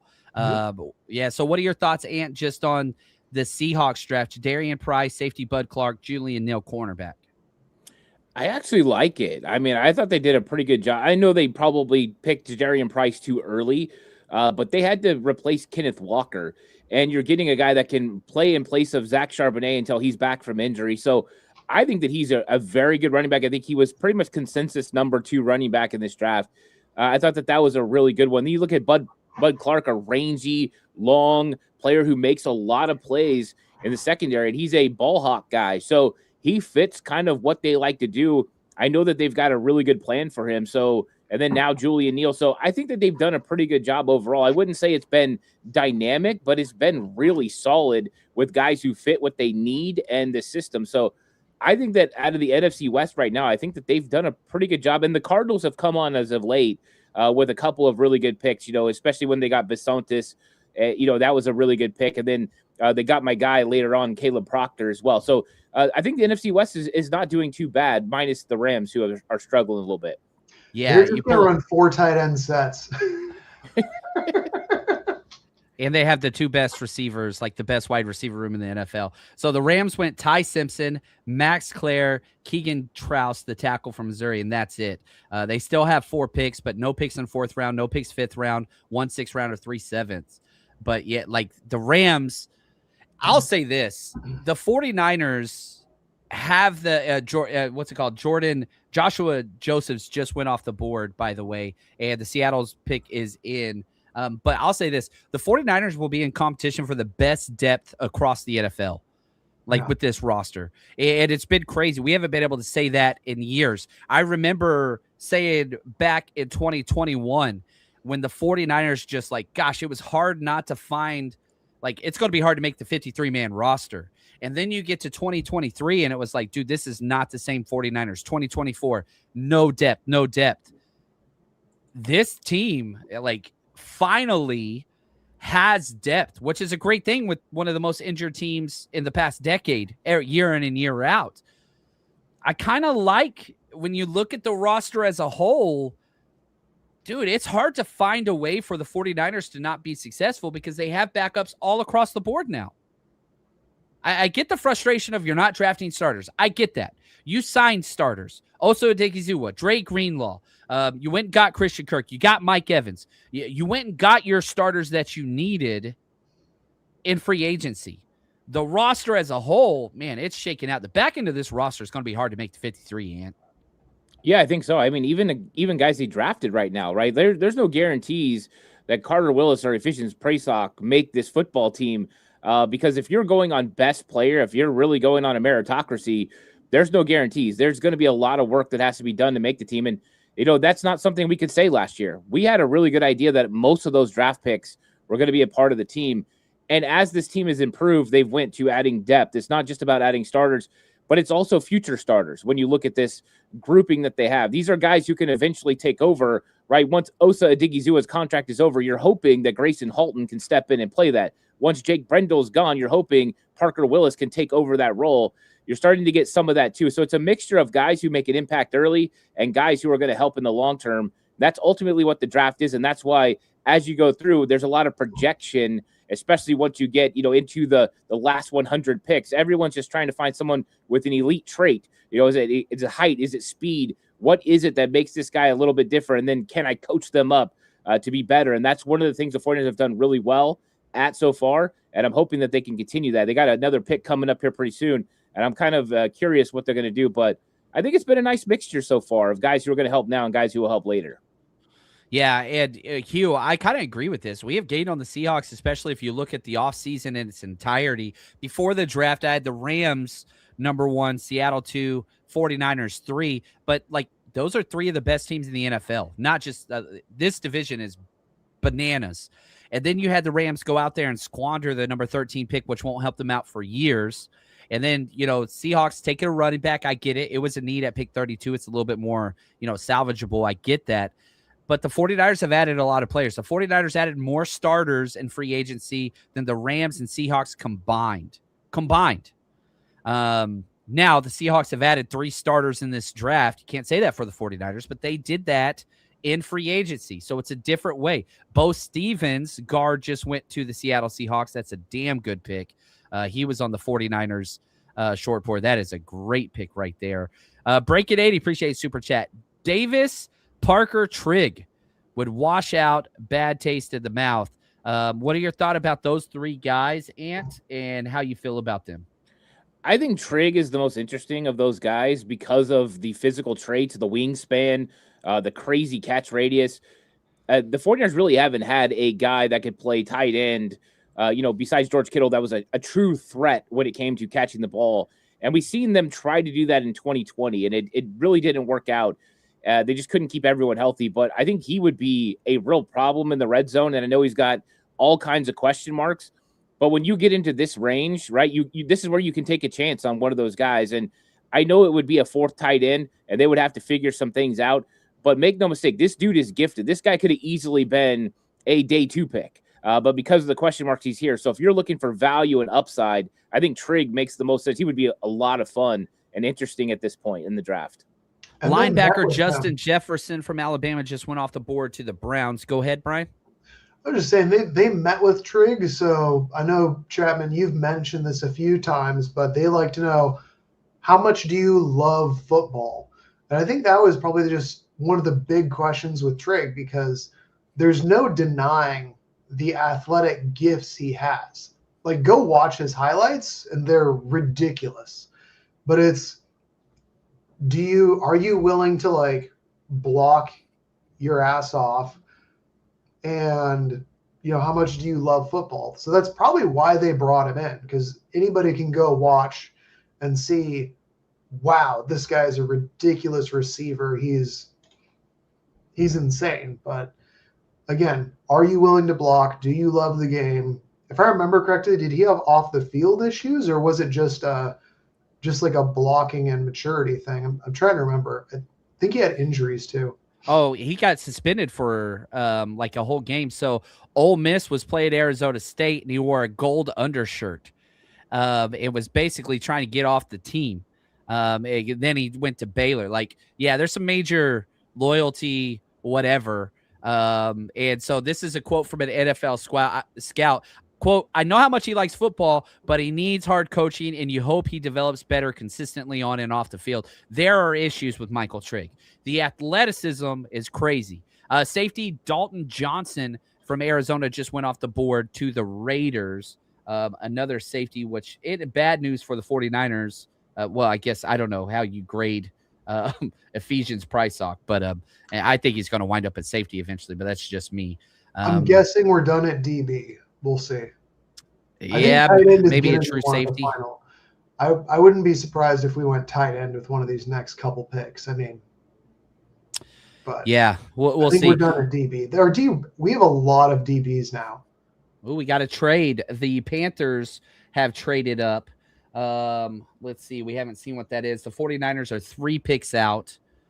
Let's see here. They traded up and took Zakee Wheatley. They traded up for the safety. I don't know what they gave up to jump up there, but Zakee Wheatley, the safety, off the board to the Panthers, who traded up. I'm going to step away for my bathroom break now. I'm going to pull myself down, and Ant, I'm going to have you take over, and I'll be back real quick. I'll be just a couple minutes, so you guys got it.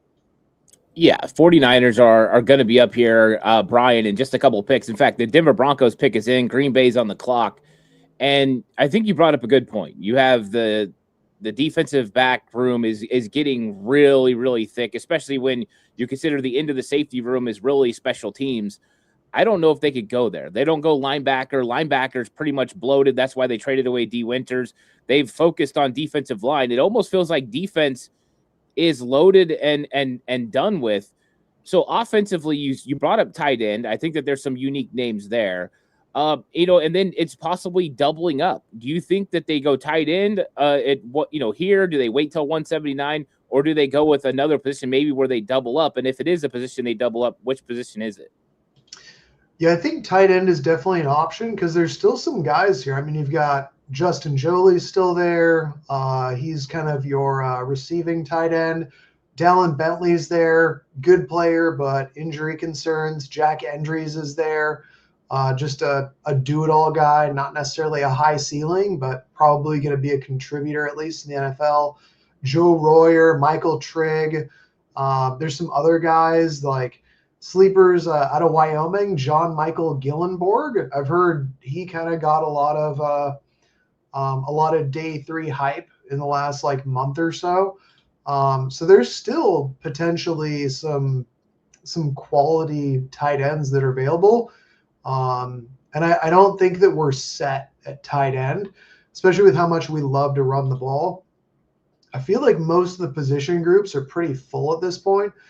Doubling up, I would say edge, just because, again, our 2 starters are coming off of ACLs, and you want to have like just a constant ability to roll guys out who can rush the passer, keep the game going. In that third, fourth quarter, are you still able to put pressure on the quarterback, keep the rush coming? So I wouldn't be surprised if we picked up another edge, and there's still some guys that I like. Sleeper guy that I really like is Michael Heldman out of Central Michigan.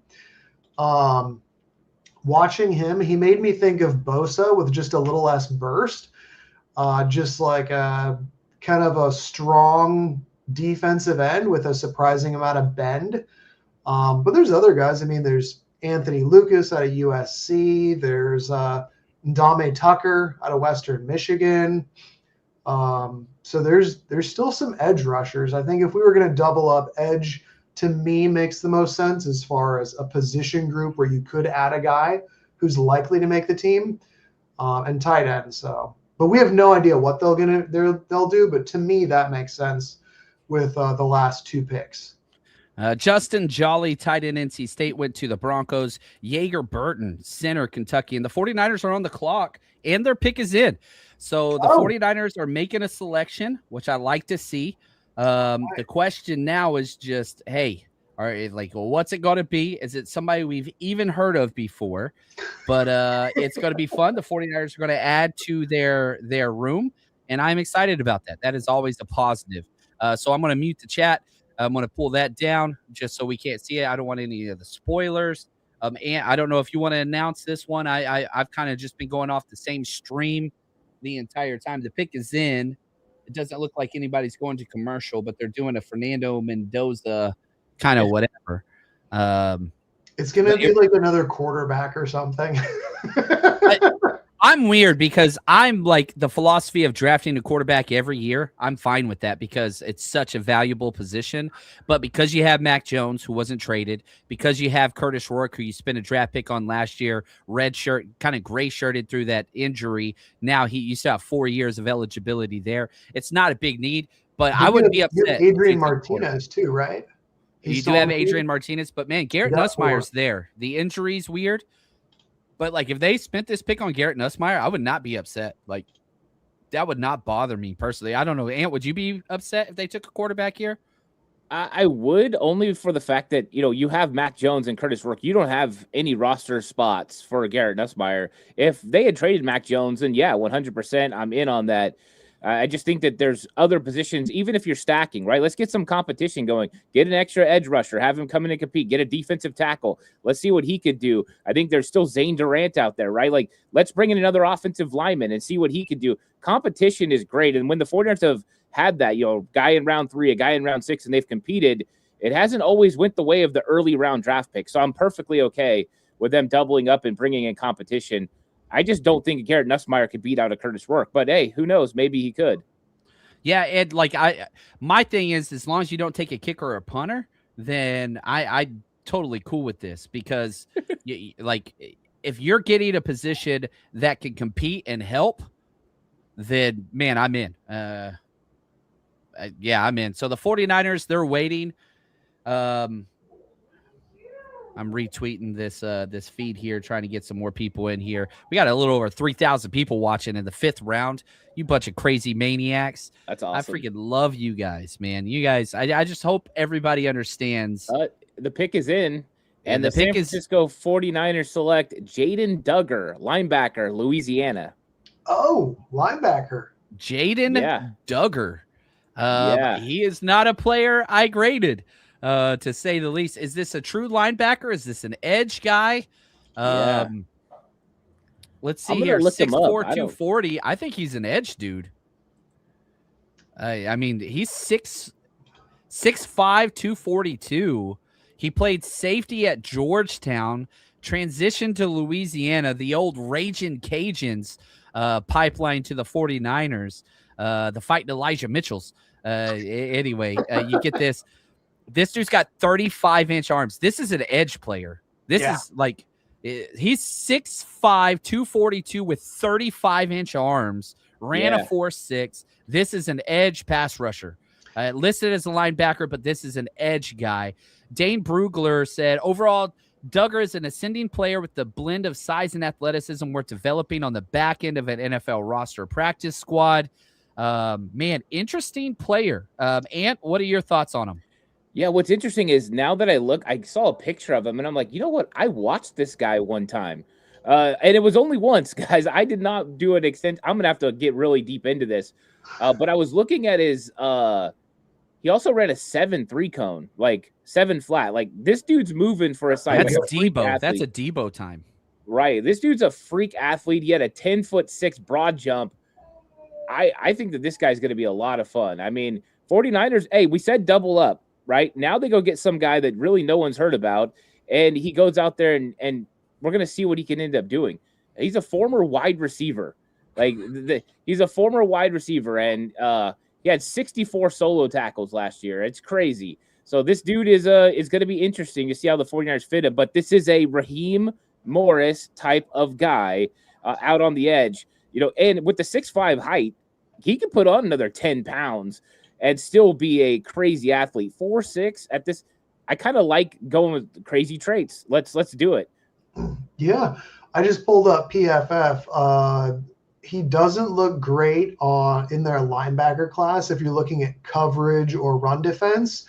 But as a linebacker, he had a very good pass rush grade. What looks like when he was primarily a pass rusher a year or two ago, they gave him a 71 pass rush grade, which would put him in like 80th percentile out of the linebackers. So I think you're right in terms of like size, speed, being an edge. I think that this is a guy where they're going to kind of develop him as that. Again, Morris, it sounds like we're going to do a little bit more of kind of a 3-4 hybrid front. This is a guy that's probably going to be that speed rushing off the edge guy who can also drop into coverage if you want someone to cover, you know, like that flat area, you know, to like peel off with, you know, the running back or peel off with like a tight end, but also rush the passer if you're doing like a 5-man front. So I think this is a developmental pass rusher. Yeah, Leonard Floyd type, which, when the 49ers cut Leonard Floyd, guess where he went? Straight to Raheem Morris. Started the entire season, had a really good season.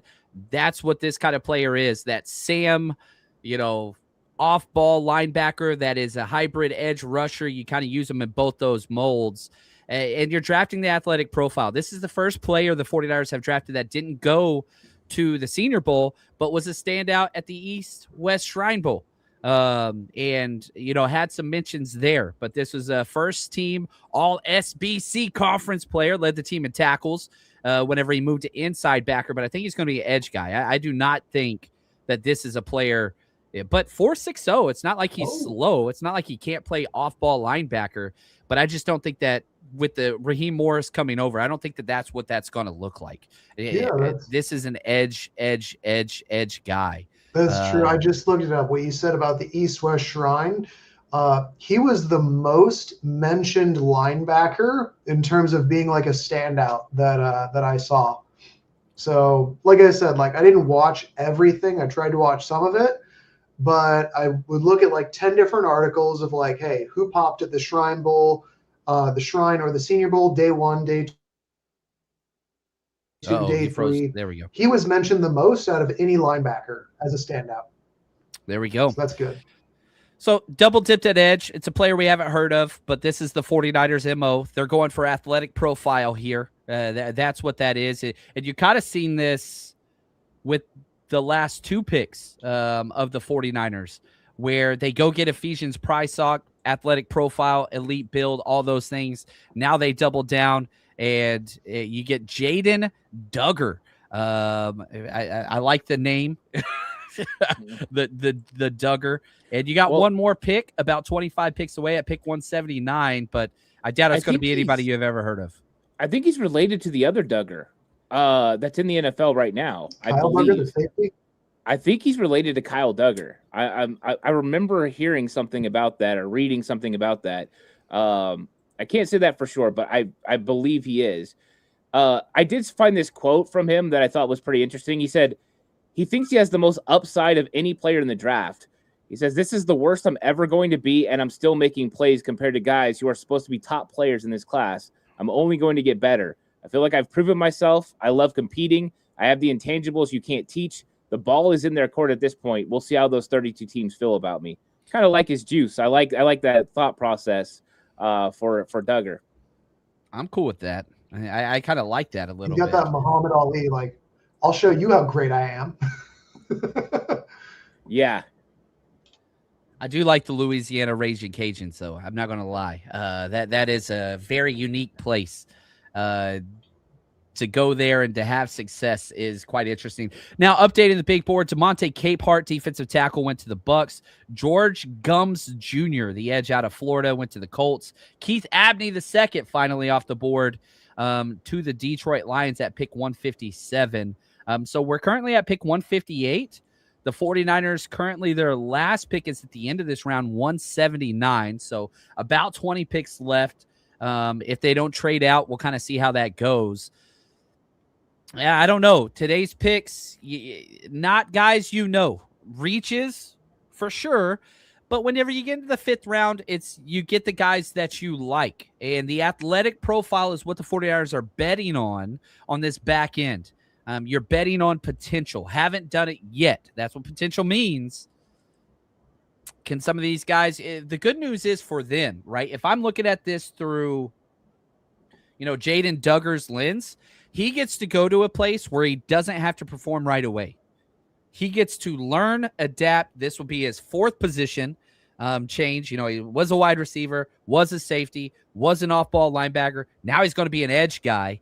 Like, you're going to have to learn. But at least he's got the coaching staff to do it. He's got the 7-foot wingspan. The ceiling idea is there. It's just, it's an interesting landing spot, to say the least. Yeah, and there's no credible evidence that he was related to Duggar. I just wanted to make that clear. Besides playing safety, that's their only thing that they had in common. So I misspoke on that. I just wanted to make it clear. Safety Michael Taft just went off the board to the Dolphins. Fun player. I didn't think he was a Niners fit, though. I really like him. I feel like they have too much of that already.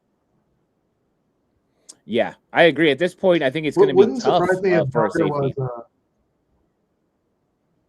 Wouldn't surprise me if Duggar was redshirted. Wouldn't surprise me if Duggar was redshirted. He has an injury. He's got an injury. He's going to take some time. We're going to be putting him on the thing right before the 53. It just happened the last week of training camp, and we were excited about him. But, we're just going to have to – he's going to have to learn, and hopefully we can get him back next year and he can contribute. Yep, that's exactly. Yeah, we really liked what we saw from him in camp, and it's just unfortunate with his injury, which we can't disclose at this moment. But that's what it is. Eric, appreciate the super chat. I think that's Eric. Do you guys think the reason we haven't won a Super Bowl is due to the offensive line? Thank you guys for a great draft weekend. Really appreciate the super chat. I would not say that necessarily. I think, and again, I've mentioned this, my coaching perspective, you've got to have a lot of things go your way.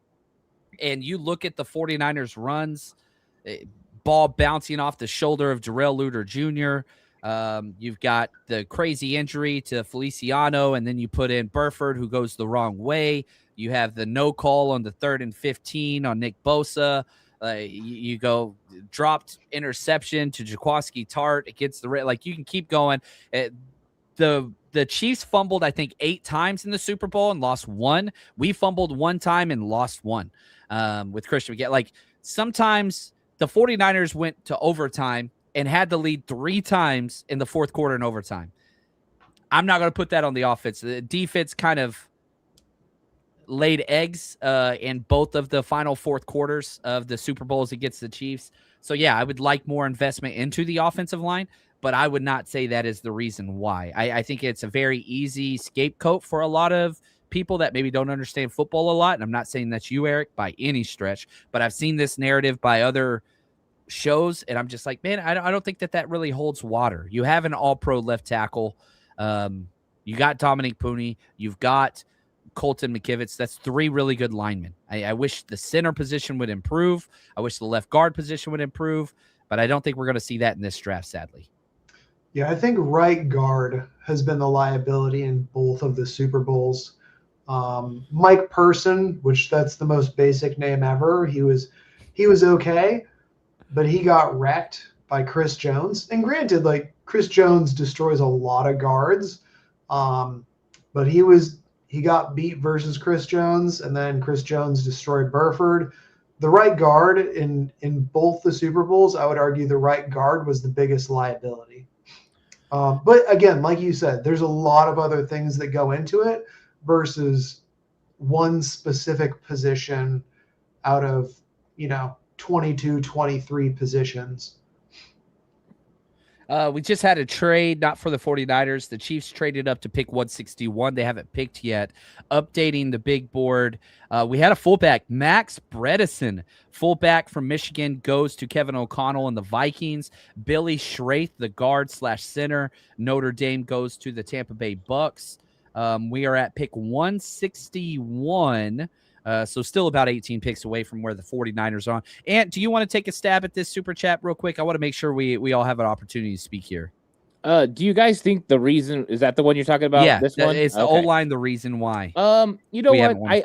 I wouldn't say it's the reason. I think it's contributed at times. I think every position has, right? They've all had like little hiccups. It's always a bunch of things that contribute to a loss. It's not usually one thing. I think it's easy to look at Spencer Burford, in that particular play and see him go the wrong way and make a mistake.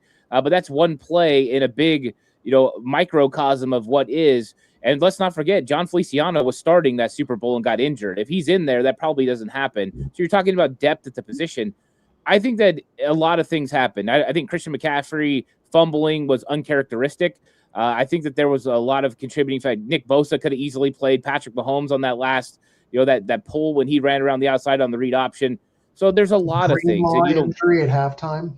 Oh, for sure. You can't blame one particular group, but to say that the offensive line was a real strength would be saying it the wrong way. But it's always a team loss, and that's how everybody looks at it in that room. They all realize that if they'd all made one more play, they would have won, right? Bosa makes a play, or Burford makes a play, or everybody looks at it as one more play. So I think it's easy to say this position or that position, but in reality, it was a microcosm of a bunch of things that caused them to lose.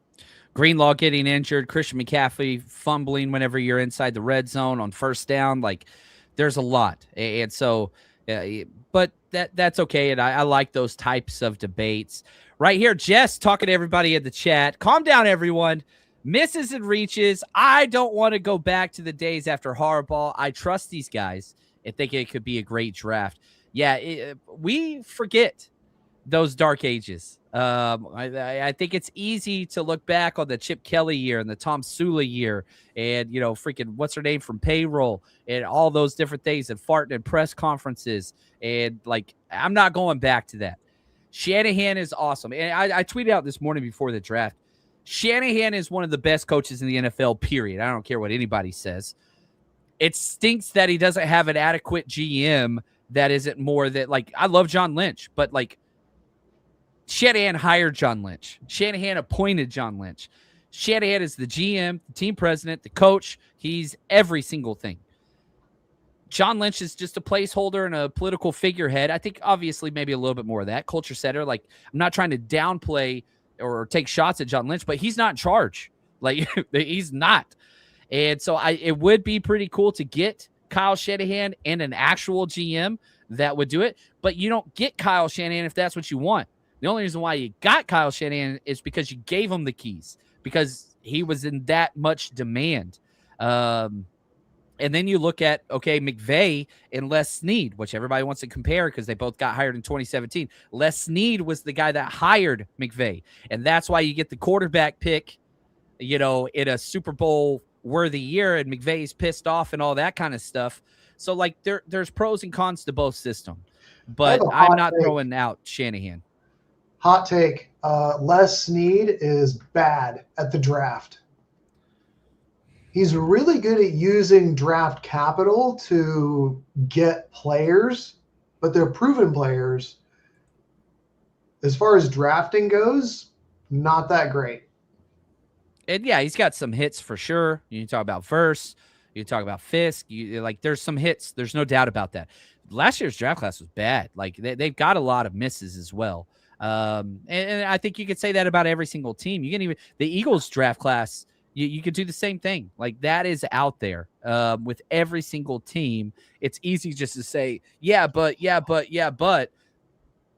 And we focus so much narrowly on the 49ers so that we kind of get pigeonholed and just pay attention to this one thing.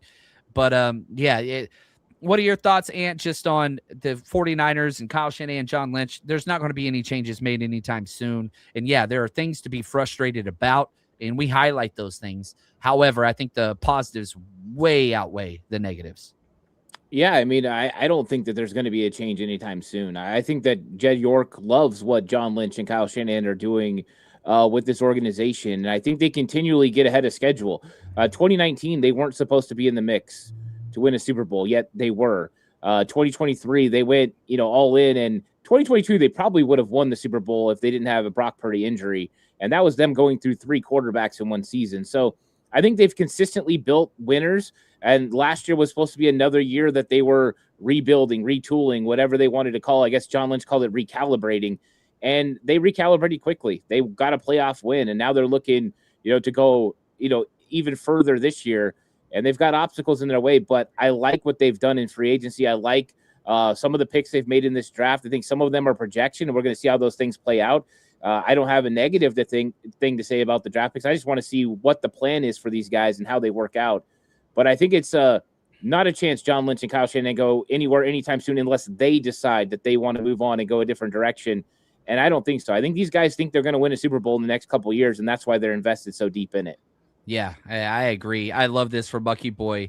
He says, Kyle, to every new coach or management, do you feel in charge? Doing the little Bane. I paid you a lot of money, and this gives you power over me? No, this is Kyle Shanahan's the dude that's driving every single thing. He is responsible. Like, you remember whenever they asked him, like, why did you hire Raheem Morris? And John Lynch goes, you got to talk to Kyle about that. Like, the general manager, like, nah, bro, just nah. It starts and ends with Shanahan, positive, negative, whatever. And this is kind of the negatives. Sadly, as a draft GM, he's a little closer to Joe Shane than some of the other guys, but at least you get the A+ coach on the back end, and you're able to win a playoff game against the defending Super Bowl champs with a roster that is completely hobbled because you have a badass coach. But you're going to get a 3rd-round running back that ain't going to work out until Kalen Black, the new Neo. I'm going to make this work. It's working. Chandler Rivers, cornerback, off the board to the Ravens. The Chiefs just took my guy. That was the running back I wanted. Emmett Johnson. You're an Emmett Johnson guy.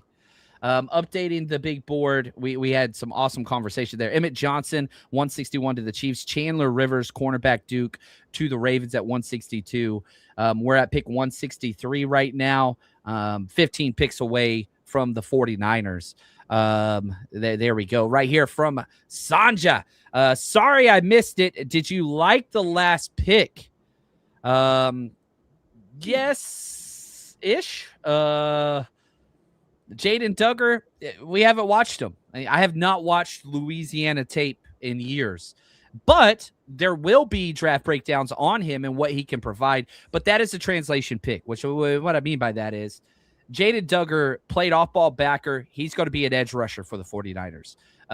He's going to be in a hybrid role. So there's going to be a little bit of a projection there. So, but yeah, I mean, when you get to the 5th round, you got to have a fit. They're betting on traits. I love the confidence. I love all that he brings. From Eric right here, how do you guys think we stack up against the Rams and Seahawks after today? We had a similar question earlier, but Ant, let's go to you first. How do you rank the NFC West at this point as the draft is almost concluded? Charles Deming's corner just went off the board to Minnesota Vikings.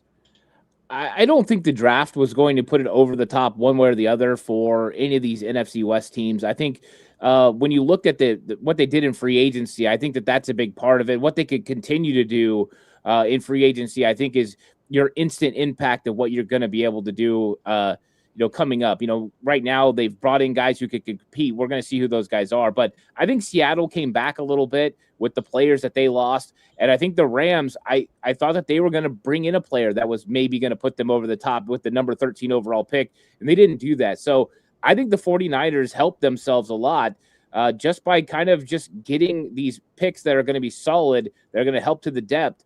And I think they did their real work during free agency. So I think the 49ers narrowed the gap when they signed Mike Williams and traded for Osa Odighizuwa and made those things happen. And then I think that, the Seahawks kind of came back. That's what happens when you win a Super Bowl. People want to pay your players a lot of money to go play for their team. So I think that it's been kind of one of those things. The top 3 teams in the NFC, though, I think are still the Rams, Seahawks, and 49ers, however you want to rank them. And I think it's going to be fun to see how it plays out. But that Mike Evans move was huge for this offense. I think it's going to pay huge dividends. And I think that's ultimately what makes a big difference in them catching up. Brian, how do you stack up the NFC West after kind of all these picks have taken place? Well, I think as a whole, I think the 49ers have improved this offseason. If you look at who they lost, they didn't really lose any major contributors outside of, I guess you could say, Juwan Jennings. But, I mean, you added Mike Evans, so that's an improvement. Osa's an upgrade on the defensive line. If we get back a healthy Michael and Bosa, like the defensive line is going to be much better next year than they were for the entire second half of last year. And then again, we might not love the draft, but you can kind of see how all these guys fit in. Now, obviously, guys like Carver Willis and Jaden Duggar, probably realistically not going to be guys we see on the field until they're like second or third year. But you've got contributors at multiple levels. We're adding to the defensive line. I think the Niners improved on a whole. I think the Seahawks took a small step back. I wouldn't say a big step back, but the guys that they lost who were key contributors, all they've done is basically tried to replace them with rookies. Sometimes that works, usually doesn't, Is the running back they drafted in the first round, is he going to be as good as Kenneth Walker? Probably not. Is the corner, the safety that they drafted to replace their safety going to be as good? Probably not. So I wouldn't be surprised if they took a small step back. We take a small step forward.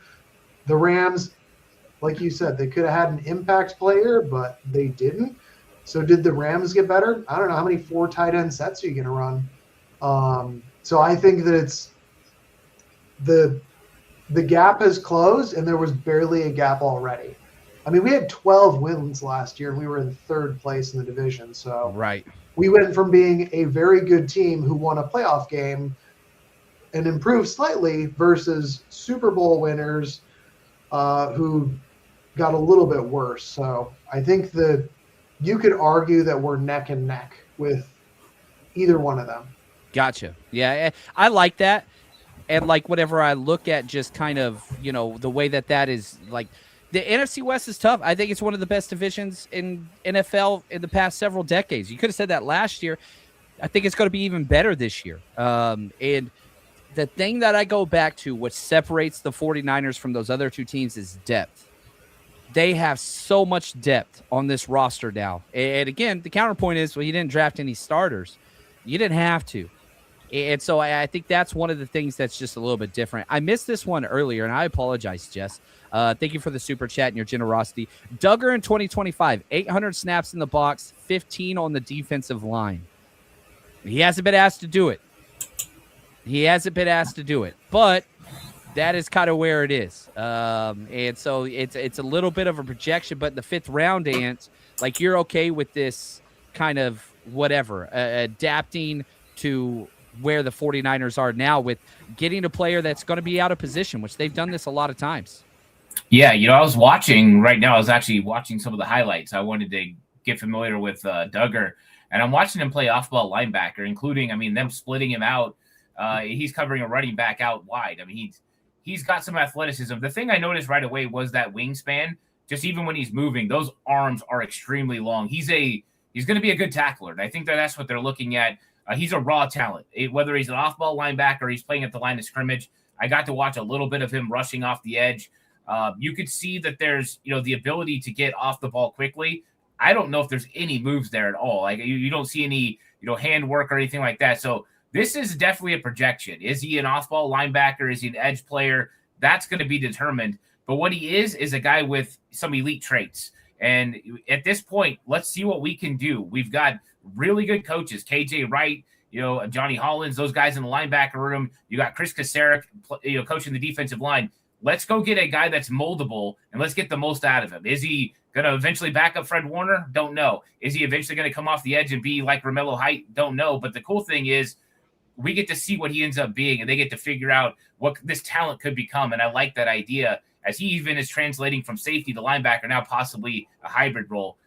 Fun player so far, just from what I saw. I can't wait. I got to find some Raging Cajun actual film, though, so I can break this guy play in and play out. But, yeah, it's pretty fun to see him just out there running around. It's going to be fun. Tracking that down is going to be rough. Updating the big board, Tanner Koziel, the tight end from Houston, went to the Jags, pick 164. Nicholas Singleton, running back, Penn State, went to the Titans, pick 165. The Bears pick is in, and the Bills are on the clock. I like this question right here from John. Thank you for the super chat. Do you guys really think any of these guys contribute this year? I don't see it. Kyle hates rookie receivers. Defense and O-line still need help. If you look at this draft class, who has the biggest year one impact? I'll go to Brian first. Deshaun Stribling, Romello Height, Kalen Black, Grayson Holden, Carver Willis, Ephesian Priox, Jaden Duggar. Who do you think has the biggest year one impact out of the gate, Brian? I'm not sure about out of the gate, but I think all 4 of our first 4 picks are going to contribute. Again, like, there's a role for Stribling. I don't know how much he's going to play, but I can see the role.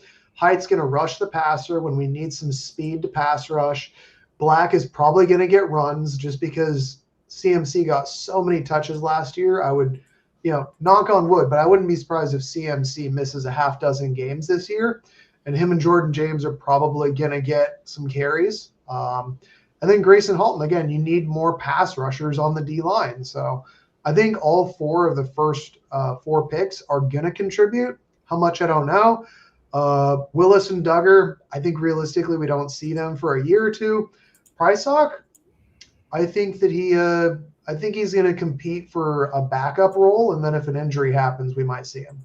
Special teams, like, that's his role. And so these back end guys, special teams is kind of your pathway to the roster, and then you got to beat out the position in front of you. Let's pose the question to you, Ant. Who has the largest role their rookie year of the 49ers draft class so far? Romello Height. They have a defined role for what he's going to be, and they know they need a designated pass rusher. I think he'll probably get the most snaps. I think they'll also work in Deshaun Stribling. I think he's going to be a part of the rotation. He's going to get some plays as well where they can use his speed to kind of take the top off the defense at times and open things up over the middle of the field. And so I think that there's a opportunity for those 2 guys, especially to produce. I think after that, you're looking at depth. And you know what? We don't want Kalen Black playing a whole lot this year. You want Jordan James to be that guy behind Christian McCaffrey. And then you look at Grayson Halton. I think he'll be on the field as well. He's another guy that's going to be a part of the rotation. So Halton, Romello Height, Stribling, they're all going to compete in year one. I think the other guys are all projection after that. I think, Carver Willis and what you're going to get, after that. they're all going to be backups, maybe not even make this team. I'm not saying those guys are for sure going to make this team because I think that this team is talented enough, but there's a good chance they will. They don't want to get rid of draft picks if they don't have to, but I think those first 4 picks, I think they'll have a chance. I hope Kalen Black doesn't play a whole lot, only because I want to see Jordan James and what he can do. Yeah, Jordan James, I'm telling you right now, like for you fantasy, dynasty people, whatever, Jordan James is going to have a very strong role in the 49ers this year. It's coming whether you want it to or not. And that's even if CMC is healthy. Like there's no way he can lead the NFL in touches. It's impossible. Like I don't think it's ever happened before. And at, his age and whatever, I hope I'm wrong, but I'm telling you right now, that dude's playing some ball. Keyshawn Elliott, linebacker, Arizona State, went to the Bears. The Bills pick is in. Lions are currently on the clock. We're a couple picks away. So, yeah, we'll see it. I really think Romello Heights got to be the guy just because he has the clearest path laid out. And so that's definitely the difference. And I sent you a private message through the thing. I want to make sure you check that out. We got a super chat here from John. Appreciate you, man. He says, what's your thoughts on the team having a lot of cash right now, maybe to sign or trade another vet edge, maybe Burns, Bosa, etc. I think that the 49ers are really, really big on saving that cap for a midseason trade. The depth is there. I really don't see the open roster spots for the 49ers to go in and, sign somebody like a Bosa. I just don't see it, especially you just drafted 2 edge guys. Now, if somebody's injured in training camp and you need to replace a player, sure. But a lot of that is just open for the trade window later on. But that's kind of the way I see it. What do you think, Brian? Do you think they'll bring in some Bosa or anybody else veteran-wise? I just don't see it. I think that one thing that we've seen Shanahan do is once we get to midseason, depending on how things look, he might. We've seen it a few times. I know people don't think that Keon White was like a big trade, but they did trade for him at about midseason.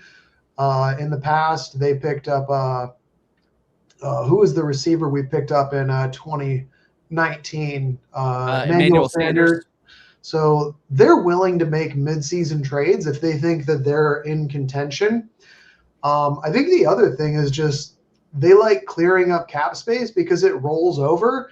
And they like kicking the can down the road. So, it's like, oh no, cap doesn't look that great in 2 years. Okay, cool. Well, the good news is we've got an extra $40 million that we can roll over to next year. So that's going to make things a little bit easier to do more negotiations for future contracts and future restructures. So I think realistically, this is more of a 2027 move than a 2026 move. Yeah. I like that right here. RDM says, come on, John. We have major holes at safety, guard, and defensive end. How are we a deep team? One, I tell you this all the time. They don't value safety. They don't value left guard. Like they just don't. I can sit here and scream it till I'm blue in the face. Like it doesn't matter. Emmanuel McNeil-Warren was on the board for not 1, not 2, not 3, but 4 times they picked, and they didn't give a damn. Jalen Kilgore's still there. They don't value it. I could keep saying it. They just don't. Now, defensive end, I disagree. You look at that depth chart, Nick Bosa, Mikael Williams, Keon White, Sam O, Romello Height. Now you have Jaden Duggar. Like, I think that they did address that position. That is not a bad defensive end room. You have spent draft capital there. So I don't know. Let me pose this question to you, Ant. Speaking of which, Jalen Kilgore. Jalen Kilgore just went to the Buffalo Bills. Thanks for, I missed that one. Ant, what are your thoughts with this question? Is this a deep team with holes at safety, guard, and defensive end, according to RDM? I love the debate here. Very good question. I don't think there's a problem at defensive end. I think now that they got Romello Height, they are full. I mean, they've got, 4 base down defensive ends. They got a designated pass rusher for sure. I think that they've taken care of defensive end. So I don't think that there's a hole there. I think when you look at offensive guard, you can talk about it because you've got Connor Kobe, he was a 7th round pick. He started 6 games last year. I don't think he showed enough to make us feel comfortable with that. Robert Jones has 1 year where he played really well for the Miami Dolphins, former undrafted free agent. I know the Cowboys wanted him last year, but then you had the neck injury. So there's some questions there. Brett Toth hasn't been a consistent starter. I wouldn't say they've addressed left guard the way that people want, the way that I was hoping they were going to do. And so I think that they feel comfortable with Chris Foerster developing players. I think it's probably going to be Robert Jones. I think he's probably going to be the starting left guard. And if you go back and watch what he did with Miami, he wasn't bad. He was pretty good. But this is again, what they like to do, these retread offensive linemen and find these guys and figure out who they could be. So that's what they're doing. So, I mean, I think it's, when you look at safety, it's been an issue, but they've invested in safety. If you look at what they actually did, Jair Brown, Malik Mustafa, Marquis Siegel was an investment in the draft at safety. Raheem Morris is a good safety evaluator. Look what he did just last year with Atlanta. I think that you got to let this guy cook a little bit. If he hasn't drafted a safety, he thinks he can get something out of Marquis Siegel, Malik Mustafa. I really think so. And I think Marquis Siegel wasn't that far away. I really think that he's close to being a really good player, and he fits the modern day NFL of this guy that can play in the slot, but also can play the deep half, play in the box. He can do it all. He's a very good tackler. He was just, his eyes were a little bit off last year. That's a young player. Let's give him a little bit of an opportunity. But I think that the safety room, the guard room, I think those are bigger question marks. So in that case, have they addressed it fully? I would say no, not in this draft. But I think that safety, they look like they've already done it in past drafts. At least that's probably their thinking. Yeah, and right here, Tony, man, there's a lot of good free safeties on the board at 179 and a lot of good free agents. This is what you remember, they went all the way through training camp and then brought in a free safety, Tayshaun Gibson, off the street, started for 3 consecutive years. They don't care. Like, I'm sorry. They just don't. If they did care, you keep freaking Hufanga, who is one of my favorite players ever. And right here, Ben, improved pass rush and linebacker play will help the safeties big time. Coaching will help the safeties. Jerry Gray will help the safeties. I think that's the way that they see it. Improve up front. They just don't value left guard and they don't value safety. And don't expect that to change. It's so, you know, people talking, oh, man, draft Chase Besantis. Dude, they traded back twice with them still on the board. Like, they don't care about certain positions. And John Lynch can get up there and laugh and, I value safety as much as anything. Bullshit. 1, he don't make decisions. 2, Kyle Shanahan don't care about John Lynch's position. He doesn't. Sorry, John, we're not drafting a safety. We don't care about safeties. So just, like, understand that is where they are. Like, that is not my opinion. I value safety much more so than the 49ers. But everything we talk about is through the 49ers lens. How many times they have to tell us? There's just certain things they don't care about. Brian, your thoughts? Yeah, I mean, I think that with Romello Height, assuming that Bosa and Michael come back healthy, I think the defensive end is set. Like Ant said, you know, we've got 4 base defensive ends, and we've got a speed rusher, plus we've got our developmental guy in Duggar. I think we're set at defensive end. I think the biggest question isn't, do we draft a guard or a safety? It's who wins those competitions. Because at safety, we've got 3 guys. There's only 2 spots. So they got to figure out who wins those safety positions. Is it Mustafa and Siegel? I think we would prefer that. Or does somehow Brown win out? But there is competition. So there's not a clear-cut starter, but there's a competition. Same thing at left guard. You've got Connor Colby, Brett Toth, and was it Robert Jones or whatever, the guy with the neck injury? So, again, like, you don't have a clear-cut starter, but at least you have 3 guys competing for that spot. It kind of makes me think of when you're playing Madden and you've just got, like, it's like if you've got, like, the 70, and then, like, the 69. It's like that's your depth at the position. It's like we've got 3 guys there. Are any of them, like, standouts? Not really, but we've got a little bit of competition to see who wins that. So we're going to see a competition at left guard, a competition at safety, and a defensive end. We've got, 4 or 5 guys that we can rotate. So I think that's about where I'm at. And also with safety, I feel like safety is one of those positions where it's a lot of the times better to go veteran than draft, because at safety, it's a lot more in terms of like play recognition than it is about being young and athletic. Because it's like, do you know what's happening in front of you? I heard a good analogy, and it was that the closer to the middle of the field, the more you have to rely on your play recognition and your intelligence. So quarterback, center, linebacker, safety, the further out you get, the more it's like athleticism, like corners, wide receivers. That's where it's a lot more athleticism versus, again, like play recognition and like smarts. So I'd be happy if they picked up a veteran safety. I think that'd be a good move to do post-draft. I like that.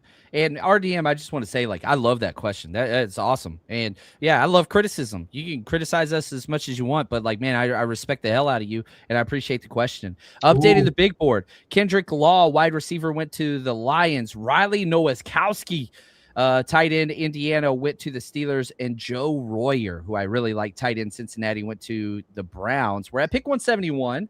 I think we're getting a run on tight ends. This would be a good spot for us to get a tight end with this next pick and finish off the draft. Yeah.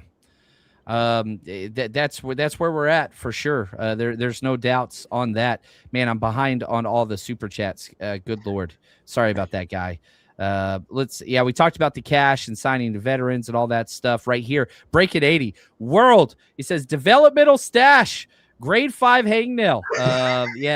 Talking about Isaiah World, still there. Nobody has taken him. Let's see here. We'll see what it is. Hey, we saw what the ACL did to that corner, dropping to like the 4th round or whatever. Yeah, not all ACLs are the same. They really, really aren't. And so whenever they get in there, we don't have access to this stuff. So whenever you check those ACLs at the combine and when you have players in on your visit, man, you get a full detailed CAT scan, MRI, all that stuff. We don't have that. So it's all speculation on our part. But, I'm shocked Isaiah World is still there.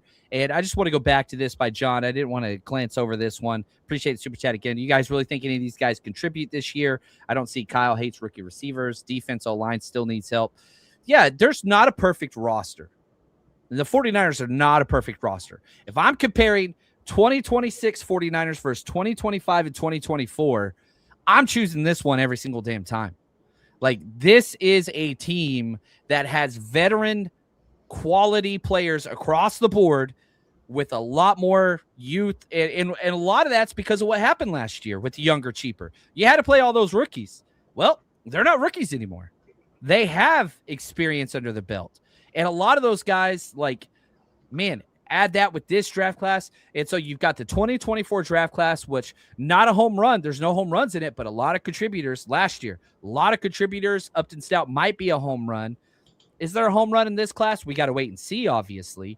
But definitely the depth and positional depth chart is better than it has been since, I would say, 2023, the roster going into the offseason. Yeah, I mean, they got a lot better at defensive tackle, too, with Grayson Halton. I mean, Kevin Givens was that role before, and he could not stop the run at all. And now you've got Grayson Halton's a young player, 22 years old, and this guy can get after the quarterback. So, yeah, they got contributors. Romello Height, Grayson Halton, those guys especially are going to be contributors right away. And then I think we are going to see Stribling, because even though Kyle Shanahan does have an issue with playing young rookie wide receivers, usually the guys who go in the first couple rounds do contribute. Deebo Samuel, Ricky Pearsall, Brandon Ayuk, all examples of guys, even Dante Pettis, examples of guys taken in the top 2 rounds that end up contributing for his team, because they're the most polished, they're the most ready to go. They're the ones that can usually get into his scheme early, but it's also because he's got a plan for them. And he's got a particular plan for Deshaun Stribling as well. And that's going to be to play the power slot, make some key catches, and take the top off the defense when he needs it. And he blocks like a ton. So they've got guys who are going to contribute from this class, and then they've got guys who aren't. And that's okay. Yeah, and where you're at right now, I mean, shoot, the 49ers, we're at pick 172. Dude, these are dart throws. Like, the idea of these background 5th, we're almost at the end of the 5th round here. You're kind of going best player available. Like, there's something that we really liked about this guy. If this happens and this happens, could be. And that's okay. Like, that's what you're getting here. Coron Prunty, defensive back, Wake Forest, just went off the board. I think he's the first person without a picture from NFL Network. They're a little shocked by that one, which probably you know they're going deep. Yeah. And that's kind of where you're at. Like, you're just taking guys, and that's the Patriots, right? So, like, it's easy to pigeonhole and get fixated on certain picks. And yeah, the Kalon Black pick is going to be frustrating for a long time, but that's okay if you get the hit. Unless he's awesome and you hit on some of these other picks, which that's what they got to do. The 49ers need a home run. Like, it's been a while. Brock Purdy was the last. Maybe Upton Stout could turn into that. Lorenzo Styles Jr., safety, off the board. The athletic freak goes to the Saints. Love that right here. Ben has a question. Biggest question I have on the current roster: who's the punt returner? That's not a joke. You've got Junior Bergen, who you wasted a draft pick on last year. Slow punt returner, maybe. Jordan Watkins, Jacob Cowing. Who am I missing, guys, that you would put in there? Sean Stripling wasn't a punt returner at any point in college. Maybe you put him back there. Ricky Pearsall, can you trust him back there? For sure, but with the injuries and all that, imagine if he got injured returning a punt, how everybody would respond. How do you see the returner competition? Yeah, I think this one's interesting. I think Jordan Watkins has got to be in the mix, and Jacob Cowing. I think that's the way that they make this football team. And I think for Jordan Watkins, it just got a lot more difficult when you look at Mike Evans and now Stribling, who could play X receiver as well ahead of him. So I think that both of those guys will be into it. I'm also looking at, is there a defensive back? Is that a way that Jack Jones gets on this football team by going ahead and being a return guy as well? So interesting. I'm curious who handles that role, because it is a big hole left by Sky Moore being out. And I think Ricky Pearsall's got the best hands and able to handle punt return the best. But I don't think they put him in a position where he can get injured. So I think that's still a question mark for the 49ers, who handles kick and punt return. Yeah, it's a question mark. And man, you saw, like, again, you had to trade for Sky Moore last minute. He was great. You let him walk. I mean, you spent a 7th round pick on a dude that is just a returner, and he couldn't even win one of the returner jobs. That's so frustrating to me. But did you see what Rob Lauder put in the chat, by the way? No. Trade for David Putney. Is he in the chat? Yes, he is. Look at this guy. Trade for David Putney. You pancake eating mother. Like, I want David Putney just because. I want David Putney. Yeah, that is awesome. Shout out to the draft day reference there. I want David Putner. Trent Taylor, baby. Yeah, that's kind of where we're at. Jack Jones could do punt returns. All right. Yeah, I'm with you. I'm with you there if he makes it. I'm pretty excited about Stribling. I really, I just, again, that was a rush crush player for me. I was an Ants Elite player for you. It was early, but I'm just like, man, the ceiling, the fit, like, you don't have question marks there. I'm pretty excited for what he can bring. The thing I'm probably most upset about is I have to break down more Ole Miss offensive play tape, which I absolutely despise with everything in me. I hate that damn offense. It is disgusting. But anyway, what about signing Debo, Oscar, and letting him be the returner? And you bring him in on a super cheap deal. You've got the money, and just say, dude, you're a returner, and just back up. If Ricky Pearsall gets hurt, you can go back in, but that's about it. Like, I don't want him getting snaps too much at wide receiver. One of the top 10 in drops again last year for Washington. But, man, get Debo in here and just let him return kicks, a couple gadget plays. Well, I think the question would be for Debo, are you willing to make a position change? Right? I mean, like, could you play running back more consistently? Could you take some of those snaps off of Christian McCaffrey, and be that wide back role again? Because I think that's where his value really is. If he's just going to be a Z receiver, I don't see him coming back to the 49ers, especially with the draft that they just had. But if you told me he was going to go add to the running back room with Kalen Black and Jordan James and Christian McCaffrey, I would say, okay, that's better than Patrick Taylor being the 4th running back on this football team. But I don't see it. I think before the draft, I think Debo was a possibility. I don't think he is now, minus him just going back to playing wide back. I don't think he wants that. I think he wants to be a Z receiver for a team in this league, and who's going to finally give him that role. Look for a 49er style offense out there who ends up wanting a playmaker, maybe goes to the Raiders or the Tennessee Titans or something like that. Yeah, it's Sanjay right here. Appreciate the super chat. Daniel Jeremiah said Black would be a great returner. Not punt, kickoff return. And I think the new kickoff rules kind of changes the idea of kick returner, right? You saw Brian Robinson back there do a consistent job because used to, we had an earthquake over there in Sacktown, just joking. But like used to, you wanted these small, shifty speed guys, but with the new return rules, you want like a bruiser and a speed guy. And yeah, Brian Robinson Jr. worked out really, really well. He'd get past the 30 consistently. And so that consistent there, yeah, like I would have no problem with Jordan James and Kalon Black being my kickoff return guys. Jordan Watkins, Ricky Pearsall, Jacob Cowing being my punt return guys. I don't mind that at all. I'm not super stoked about either of those. Maybe Jordan James, I'm probably the most excited. I'm super high on Jordan James across the. I really like that kid. I think there's a lot of excitement in house too by them, and by going and drafting Kalon Black. I don't know. Like even that says, all right, Jordan James is the number 2. This is the backup guy. Another tight end off the board, Josh Cuevas. I'm sure I mispronounced that, from Alabama. 173. Niners are now 6 picks away. Ravens back on the clock with back-to-back picks here. I want to ask the question, what do you want the Niners to do here? Knowing full well they're not going to do that. But I want to ask, let's do this, Brian. You spent a lot of time on these day 3 dudes. Is there anybody that you like out there that you kind of see and you're like, oh, this would be interesting? I mean, I think that realistically, if you want someone who's going to be able to make the team, I hate to say this, maybe running back. Yeah.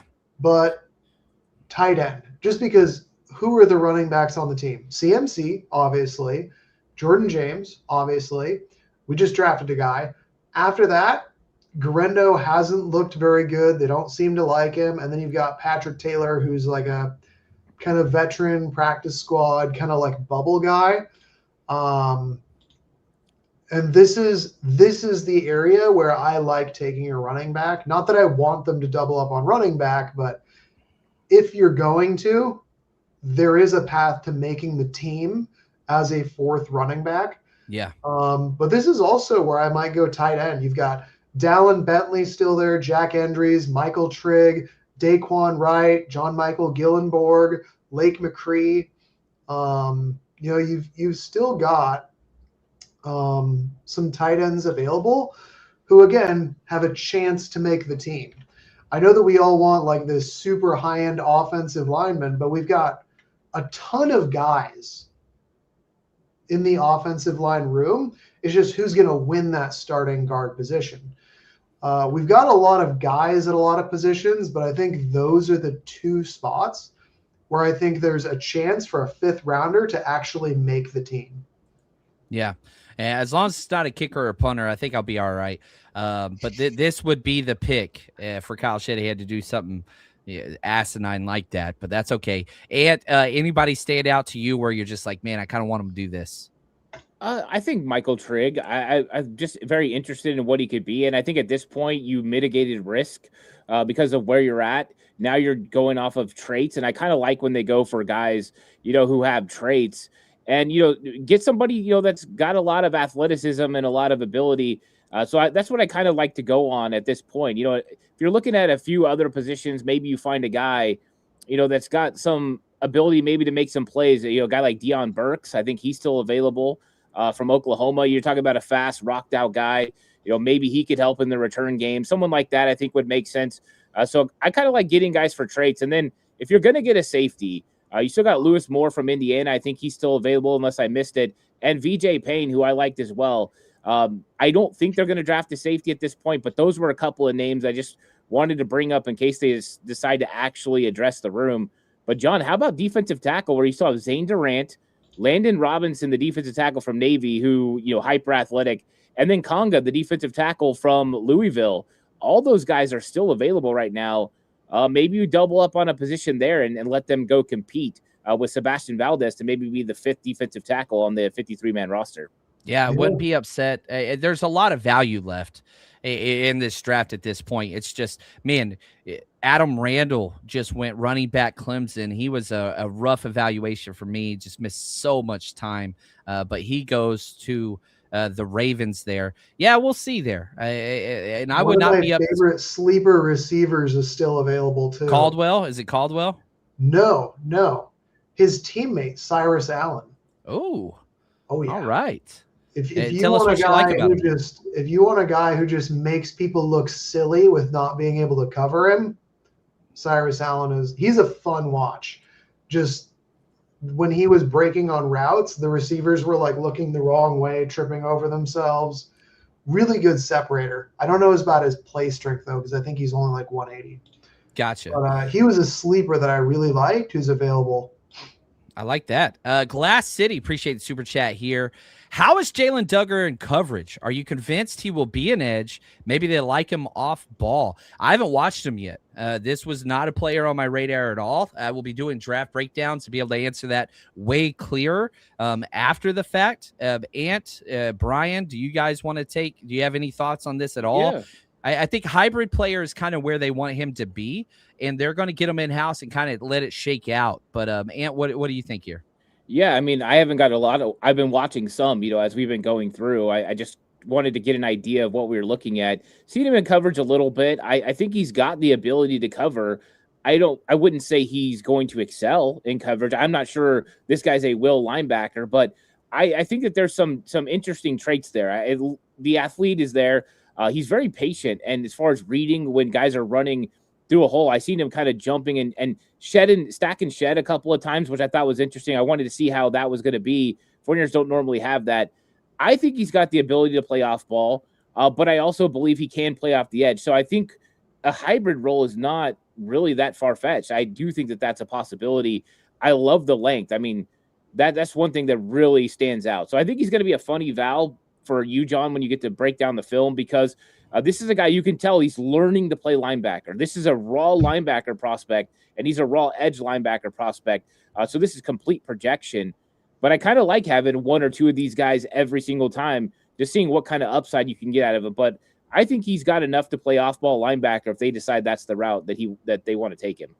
Yeah, and you kind of let them fail. Like with tweener players, you start at the valuable position and fail them to the less valuable. So like if it's a corner or safety, you always start at corner, then fail to safety. If it's an edge off ball, you start at edge, fail to off ball. Edge to defensive tackle to guard, right? You fill in those blanks. Wide receiver X to Z, so on and so forth. So you always try to get them.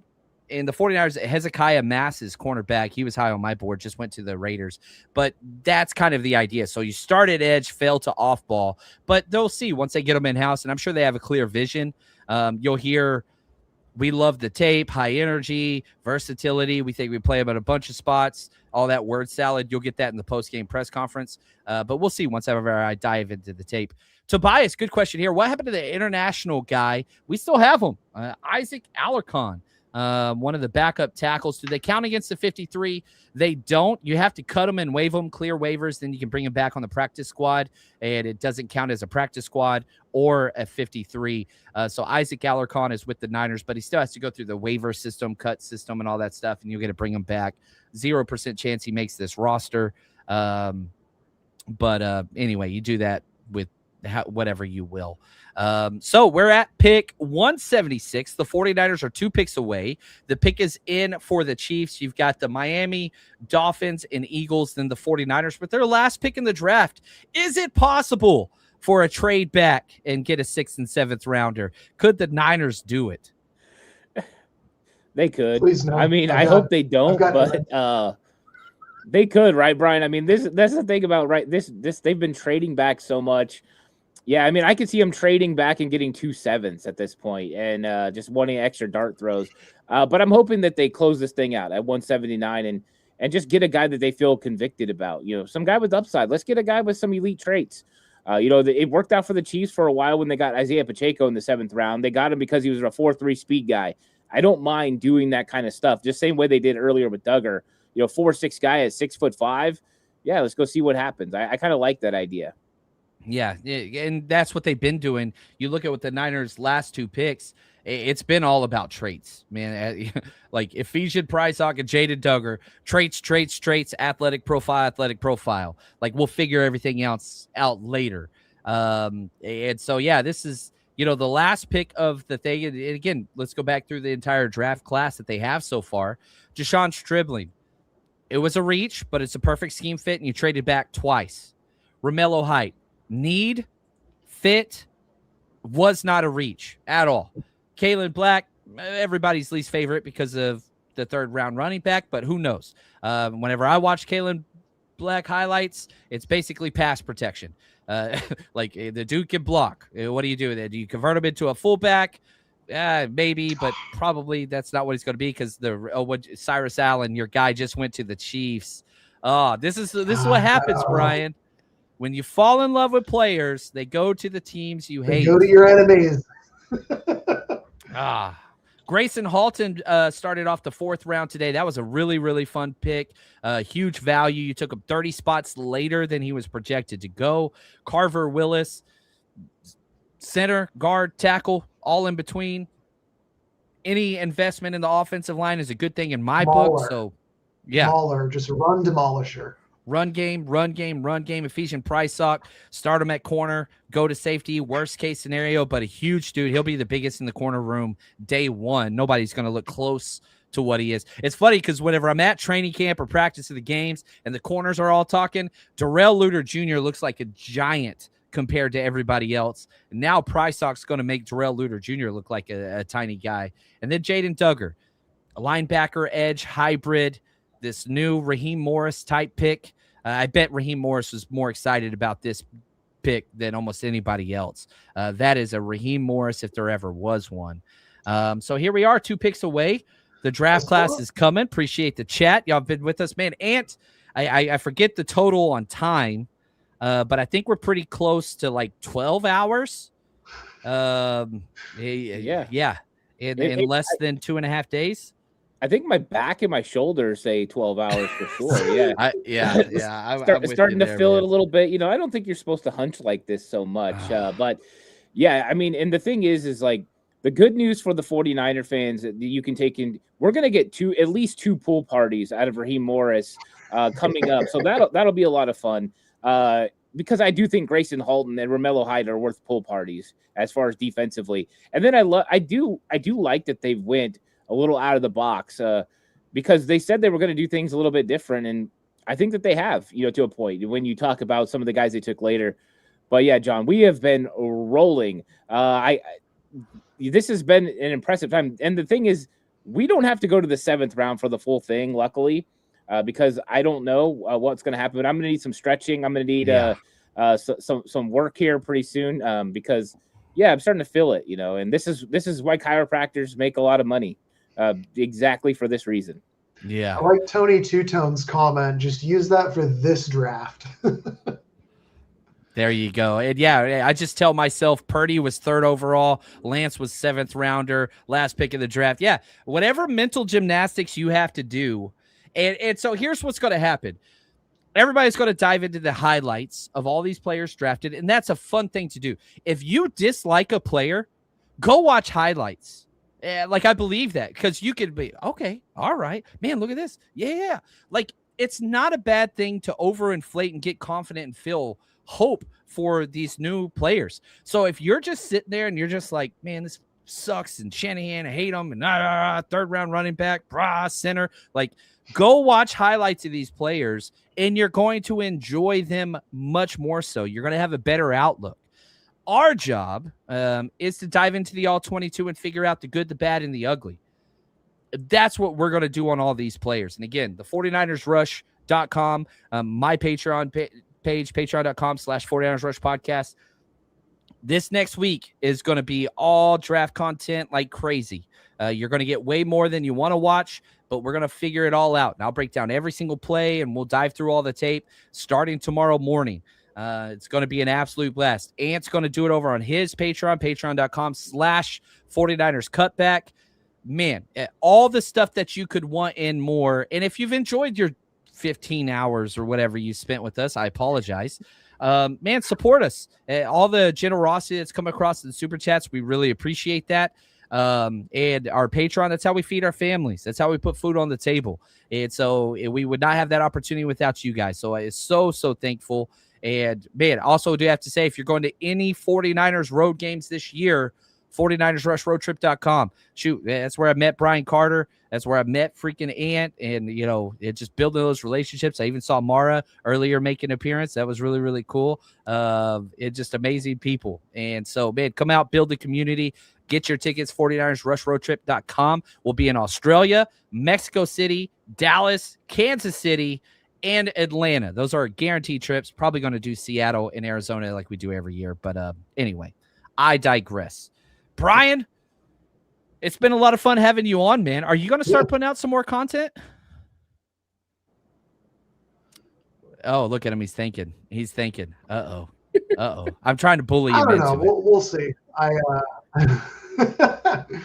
don't know. We'll see. I'm trying to figure out this being a new dad thing and all the other hobbies. I got to be honest, this time of the year, I feel like I get kind of burnt out on football after the draft. Yep. The last week, I've kind of just been like, man, can the draft just be over with?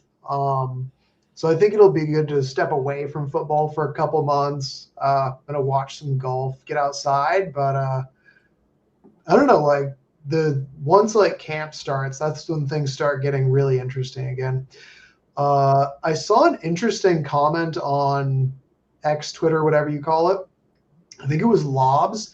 And he basically said that Stribling it makes sense if you think about Stribling as a counter to Seattle with their very physical corners, because they play a lot of big nickel. They have a lot of very physical corners. And if you can put that guy in the slot who blocks that hard and is a vertical threat, that makes perfect sense.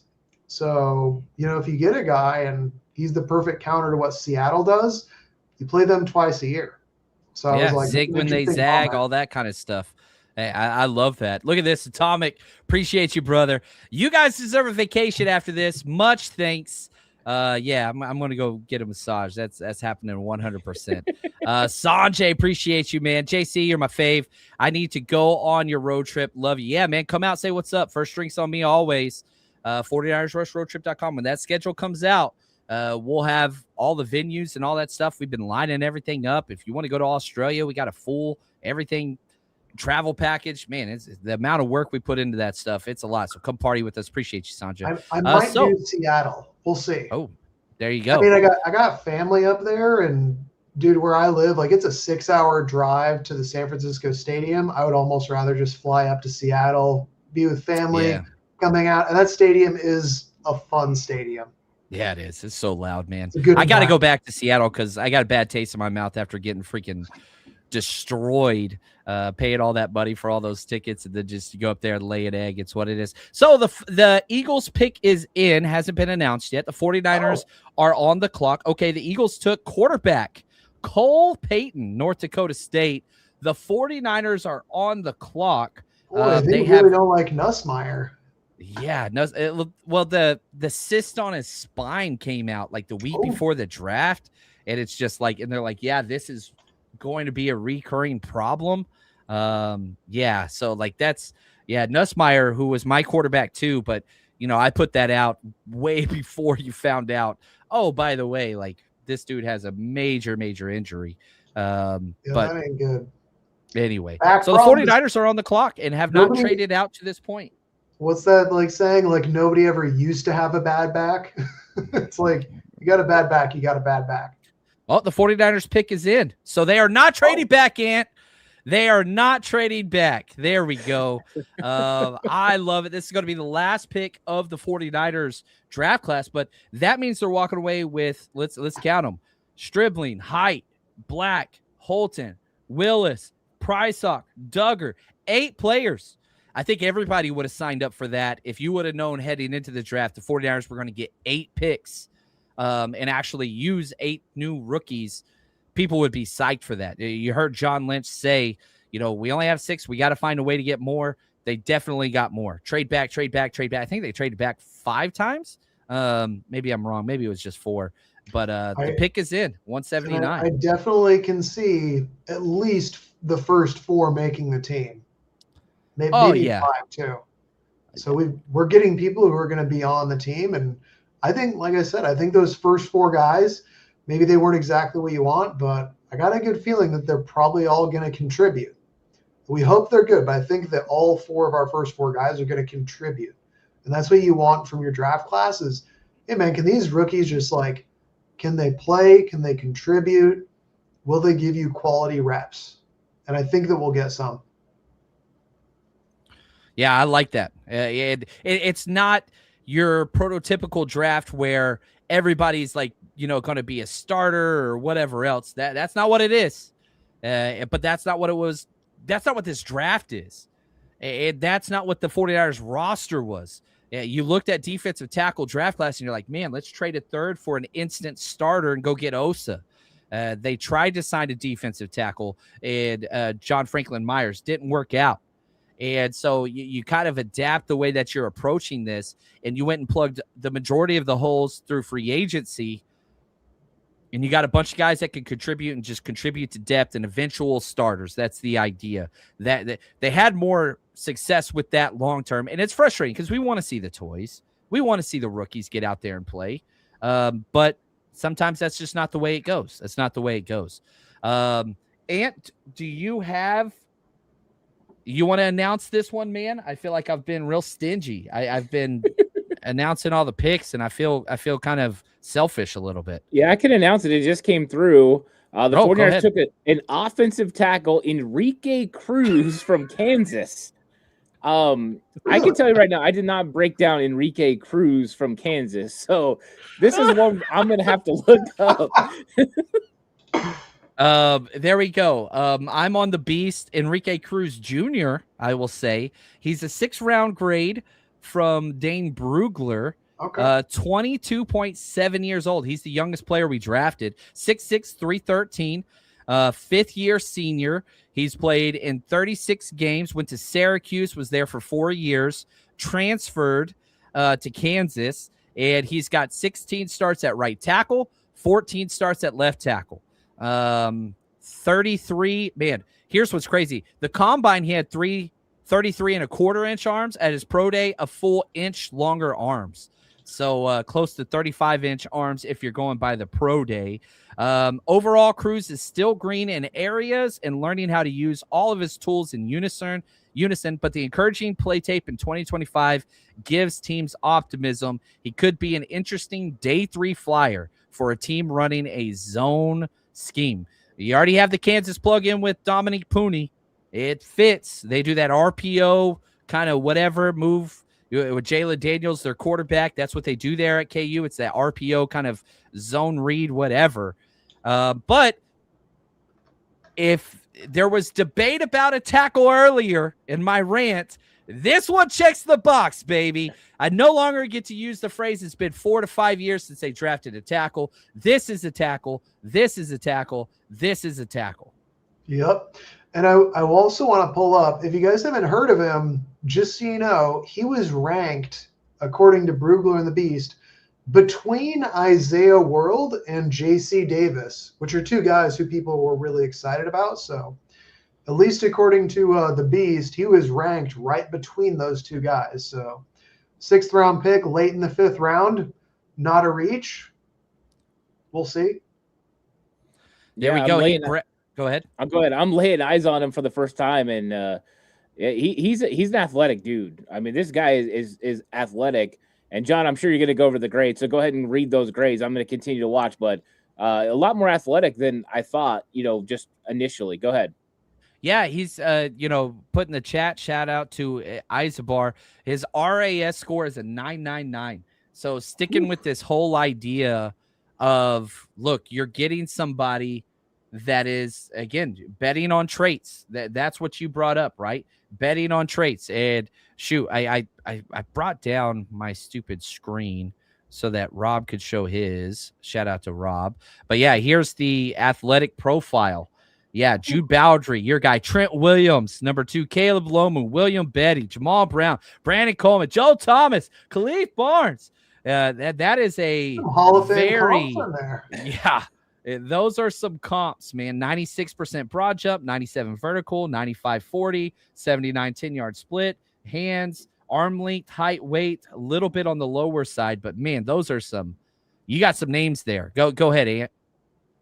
Yeah, he from what I've seen in just a quick little bit, because I'm gonna keep it real. I have not watched this guy. I'm gonna have to dig into him. It definitely is a scheme fit. I mean, you watch him out in space. He operates well in space. I think he plays a little bit tall, and that's just me watching just real quick. That's probably why he's still here. But it looks like a guy that's a scheme fit, that the athleticism is probably what they really loved about him. But this is a developmental player. I really believe that. I think they're going to try to develop this guy into being an eventual, swing tackle or maybe more. I like the fact that he's played some right tackle and left tackle. The RAS score definitely gives me excitement about, hey, this guy could, if he could turn those traits into good technique, he could be a solid offensive lineman in the NFL. So it's at least something to dig into. I love the fact that I get to dig into offensive line. Him and Carver Willis, I get to do more, or Carver Willis, I get to do more work on. But Enrique Cruz is exciting because I haven't got to lay eyes on him yet. Hey, 25% of the picks used were on offensive line. They're late. They weren't early picks, but they're picks nonetheless. And, yeah, you get a C here. And I do think that this means Carver Willis is going inside no matter what almost. So, like, you got an interior offensive lineman, you got a tackle.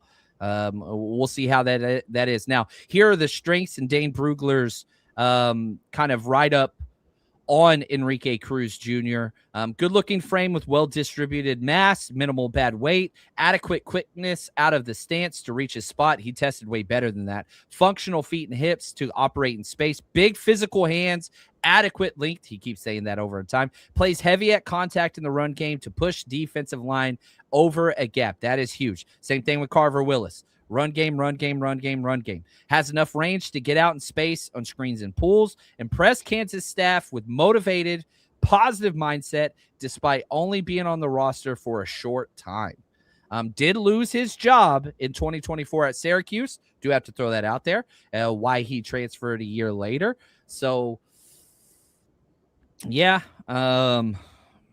Yeah, you kind of deal with that. Dave Brugler says, see his reps versus David Bailey and Romelo Height on the Texas Tech tape. That's a fun one. In his vice grip hands, I think that's interesting because we're going to get to see 49er on 49er. They've already played each other. Yeah, I like that. That's probably why the 49ers got a good look at him. They were probably watching Romelo Height and started, noticing Enrique Cruz. So, the athletic profiles there. You brought up the Dominic Pooney connection with Kansas, so it's a scheme fit. I mean, at this point in the draft, right, you're taking guys that you're hoping can develop into something. You're not expecting these guys to be proven commodities. And so I think it's interesting. And, I think the last three picks for the 49ers, they went with something, they all went with athletic guys who had something different about them. There are projections that they could project, which means, like Brian had brought up earlier, there's a chance some of these guys get stashed right on their practice squad. And that's what they're saying. Not all these guys can make their team, and they're looking at the eventual, these guys will be on the practice squad and we develop them for future years. And I think that's what they're trying to do. I like it. Let's look at the overall class as a whole. It is finalized. Tetelestai. It is finished. I love it, man. 8 picks. So new 49ers. That's fun. That's always a good time. Deshaun Stribling, Romelo Height, Caleb Black, Grayson Halton, Carver Willis, Ephesian Priox, Jaden Duggar, Enrique Cruz Jr. Brian, what is your overall assessment now that we have it finished? This would be kind of wrapping up the show and the weekend in its entirety. How do you judge the draft class as a whole as it's finally finished? As a whole, I'd probably give it a C. I think if you just ignore the running back in the third round, you feel a lot better about it. You got a speed rusher, you got a vertical threat wide receiver who blocks like Juwan Jennings. You got a defensive lineman who can play the run and rush from the interior. You've got 2 offensive linemen that you can develop. You've got a developmental kind of edge hybrid guy, and then you've got potentially a backup corner / safety. So I don't hate it. I mean, ultimately, we'll see how everything turns out. Usually it takes a year or two to really see how good these guys are. But hey, if you wanted offensive line, congratulations. We picked 2 of them. Was it the guys you wanted? Probably not. But hey, we got 2. We'll see how they develop. And now it's just time to go watch highlights and get hyped. Yeah, there you go. If you're upset about this draft class, go watch highlights. That's your homework assignment. Okay, so like, yeah, that's what you got to do. Ant, final thoughts and summary of the 49ers 2026 draft class. Yeah, I thought that there was some real solid players that they got. You know, I think with Stribling and Romello Height and Grayson Halton, I think those guys especially, I think those are guys you can get excited about. And now you start try to forget about where they were actually drafted and just start looking at what they're going to do as far as fit within this team. That's going to help you a lot. If you want to just continue to look at where everyone's drafted, it's going to make it tough. But if you get into what these guys are going to provide, and I think that's the exciting part. The next step is seeing these guys on the field, in training camp and then in the preseason. And I think that's where we can start getting excited about these guys. But those guys are fit. Stribling, Halton, Romello Height all have a plan for them, and they can help this football team this season. Maybe Kalen Black as well with the return game, maybe something but I don't know anything about that, but I do know those first 3 or 3 of the first 4 get me excited about what they can provide this team. And if you told me before the draft, forget order, they're going to walk away with Grayson Halton, Romello Height, and Deshaun Stribling, I said, hey, man, that's a pretty good draft overall. That's solid. Just where they got drafted, I think, is what's going to be the hang-up for people. Yeah, and like I like this comment that, the national media is going to give the 49ers the lowest grade, and they should, because the 49ers are convinced with this, we don't care what other people think. We're smarter than everybody else. That is the way in which they operate, and that's their right to do so. They deserve to be graded accordingly for that until they prove otherwise.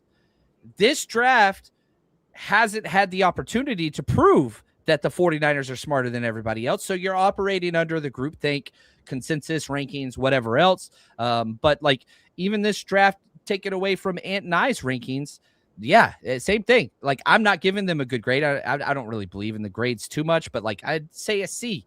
Like that's about where I would be. I like the positions that they went with. I wanted wide receiver and edge to be the first 2 picks. That's what the first 2 picks were.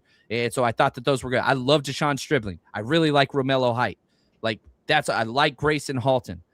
So those are things that I'm just like, man, very similar to you. Dude, if you get 3 players from this draft that are adequate starters, that's a good, stable draft class. That is consistent throughout whatever evaluation thing you want to go. But whenever you add in Oso Odigizua, you have to count him for this draft. Brian Robinson Jr. Yeah, Brian Robinson Jr., you have to count him for this draft. Bryce Huff, you have to count him for this draft. Those are draft picks. That's why they didn't have a 5th, 6th, or 7th before this, or a 3rd. So you have to account all that, and they got a 2027 6th-rounder as well. So when you combine all of the context that is in this, I think that is huge. I really, really do. So do I love it? No, I don't. There is a lot of hubris in this that, man, we're better than everybody else and we've got it figured out. Maybe they do. And I hope that they do. I hope Kalen Black is the man. History says he's not, but Neo's going to prove everybody wrong. Review. Appreciate you, man. Thanks for the super chat. What time do the undrafted free agents start? They usually start calling around round 6 or 7 and get those deals kind of worked out. But the Niners have no more picks. So the Niners kind of get a little bit of a head start because they don't have more picks. Oh, Zane Durant just went. There's some value still there. So the 49ers are calling all those guys right now. Hey, we didn't have any picks in the 6th or 7th round. We would have taken you. But if you are there and you don't get picked, just want to let you know we're interested. And there's room. So they had 8 picks. There were 13 spots. You traded away your linebacker D winners, so 14 spots. So there is room for 6 undrafted free agents at its current set. That's where you might cut 1 or 2 back end roster guys, but 6 to 7 undrafted or priority free agents. That's what I'm trying to use. It's a better term. But So 6 more of those guys, and those will start to be reported as soon as the draft is over. Yeah, man. Within like 20, 30 minutes, we're going to start hearing Yes. about UDFA signings. Yep, it's going to go quick. Yeah, right. San Mateo, you're not right. Hubis is the Nepo babies. It's what it is. But it's what it is. So fun time, amazing weekend. I'm exhausted. And I know you're tired. And Brian, you were a breath of fresh air, man. You are very good at what you do. And I just appreciate your friendship. Thanks for jumping on with us. And Monday at 5 p.m., we will have our Zoom hangout. Go sign up right now, everybody. The49ersrush.com. I will be posting the Zoom link probably tomorrow. I'm getting off this computer and out of this damn chair as soon as this is over. Ant, let's go to Brian first. Any final thoughts, closing remarks before we jump out of here? I think the biggest thing is just now that we're done drafting, just forget about what pick they were and just look at the player and how they're going to contribute. You know, whether they were a first, second, third, fourth, sixth rounder, whatever, they're now on the team. So, you know, we got to support them and we got to try and hopefully see what they're good at. But yeah, you know, we've spent the picks. They're on the team now. So just forget about where they were picked now. It's just, hey, are they making the team? Are they contributing? How good are they moving forward? And get hyped. Like, dude, Yeah. we just added 8 Support guys. these guys. Don't Support watch these guys. highlights. Get hyped. Unless you want to be a negative person, and if that's your thing, then go for it. But I like being positive, so I'm just going to go watch some highlights at some point. I love it. Ant, closing remarks, takeaways, whatever you want to put out there, my friend. Yeah, first thing, I want to congratulate all these players on getting drafted into the NFL and realizing a dream. For all these guys, you know, a guy that, you know, I've been rooting for the whole time, Jonah Coleman from my own backyard, gets drafted in the 4th round. And, you know, congratulations to him. He gets to go join the Denver Broncos. And so that's an exciting part about the draft. We get hung up on, you know, who goes where and, you know, what they're going to do and all that. But for a lot of these guys, this is the moment they've been waiting for their whole lives. And some guys are still waiting. And so it's always a fun time and an interesting time for the draft. But a takeaway on the 49ers point of view is they went out and got players that they felt fit their scheme and their system, and they are going to plug and play them. And that's why their draft board always looks different than everybody else's. And that's why when we go and we talk about these guys for weeks upon weeks building up to the draft, a lot of people call us crazy and stupid and everything else because we're looking from a 49er lens. And even then, we're still caught off guard. So it's just a fun time. Some people are going to be right. Some people are going to be wrong. That's what makes football great. But the good thing is now it's past the guessing who's going to be on this team. Now we have a pretty good idea. Now we know what these guys provide. And now it's all about, can the 49ers catch Seattle and the Rams and get over the top and finally get that Lombardi that they're ultimately looking for? And we get to kind of break down some more guys. It's a lot of fun. This is interesting. And so enjoy the ride, guys. Enjoy the ride over the next few weeks. We're going to hear about rookie mini camp and all that. And, it's going to be a fun time. The season is almost here now. We're going to go through a long period in that June area. But other than that, the season's almost here. The schedule's going to come out. I'm excited about 49ers football in 2026. The 49ers got better, pure and simple. You added 8 players that, you know, probably all of them aren't going to make the roster, but we'll see. They have a shot to go in there. And the 49ers got better. I'm going to go back to that. I can't wait to get into the film. I'm so thankful and honored and grateful that we spent so much damn time together this weekend. This process, it's a killer. There's a reason why people don't go live 3 days in a row for 15 hours or however long. There's a reason why people don't do this. But we do it because we love it, and we're very thankful that you guys spent your time with us. Ant, you're incredible. Brian, you're the freaking man. That's going to do it for us. Wrap it up, putting a bow on the 2026 49ers draft. Thank God they did not have a 6th or 7th round pick, because that would have – I like the Funko Pops. That's going to do it for us. As always, appreciate you guys, and until next time, stay strong, faithful.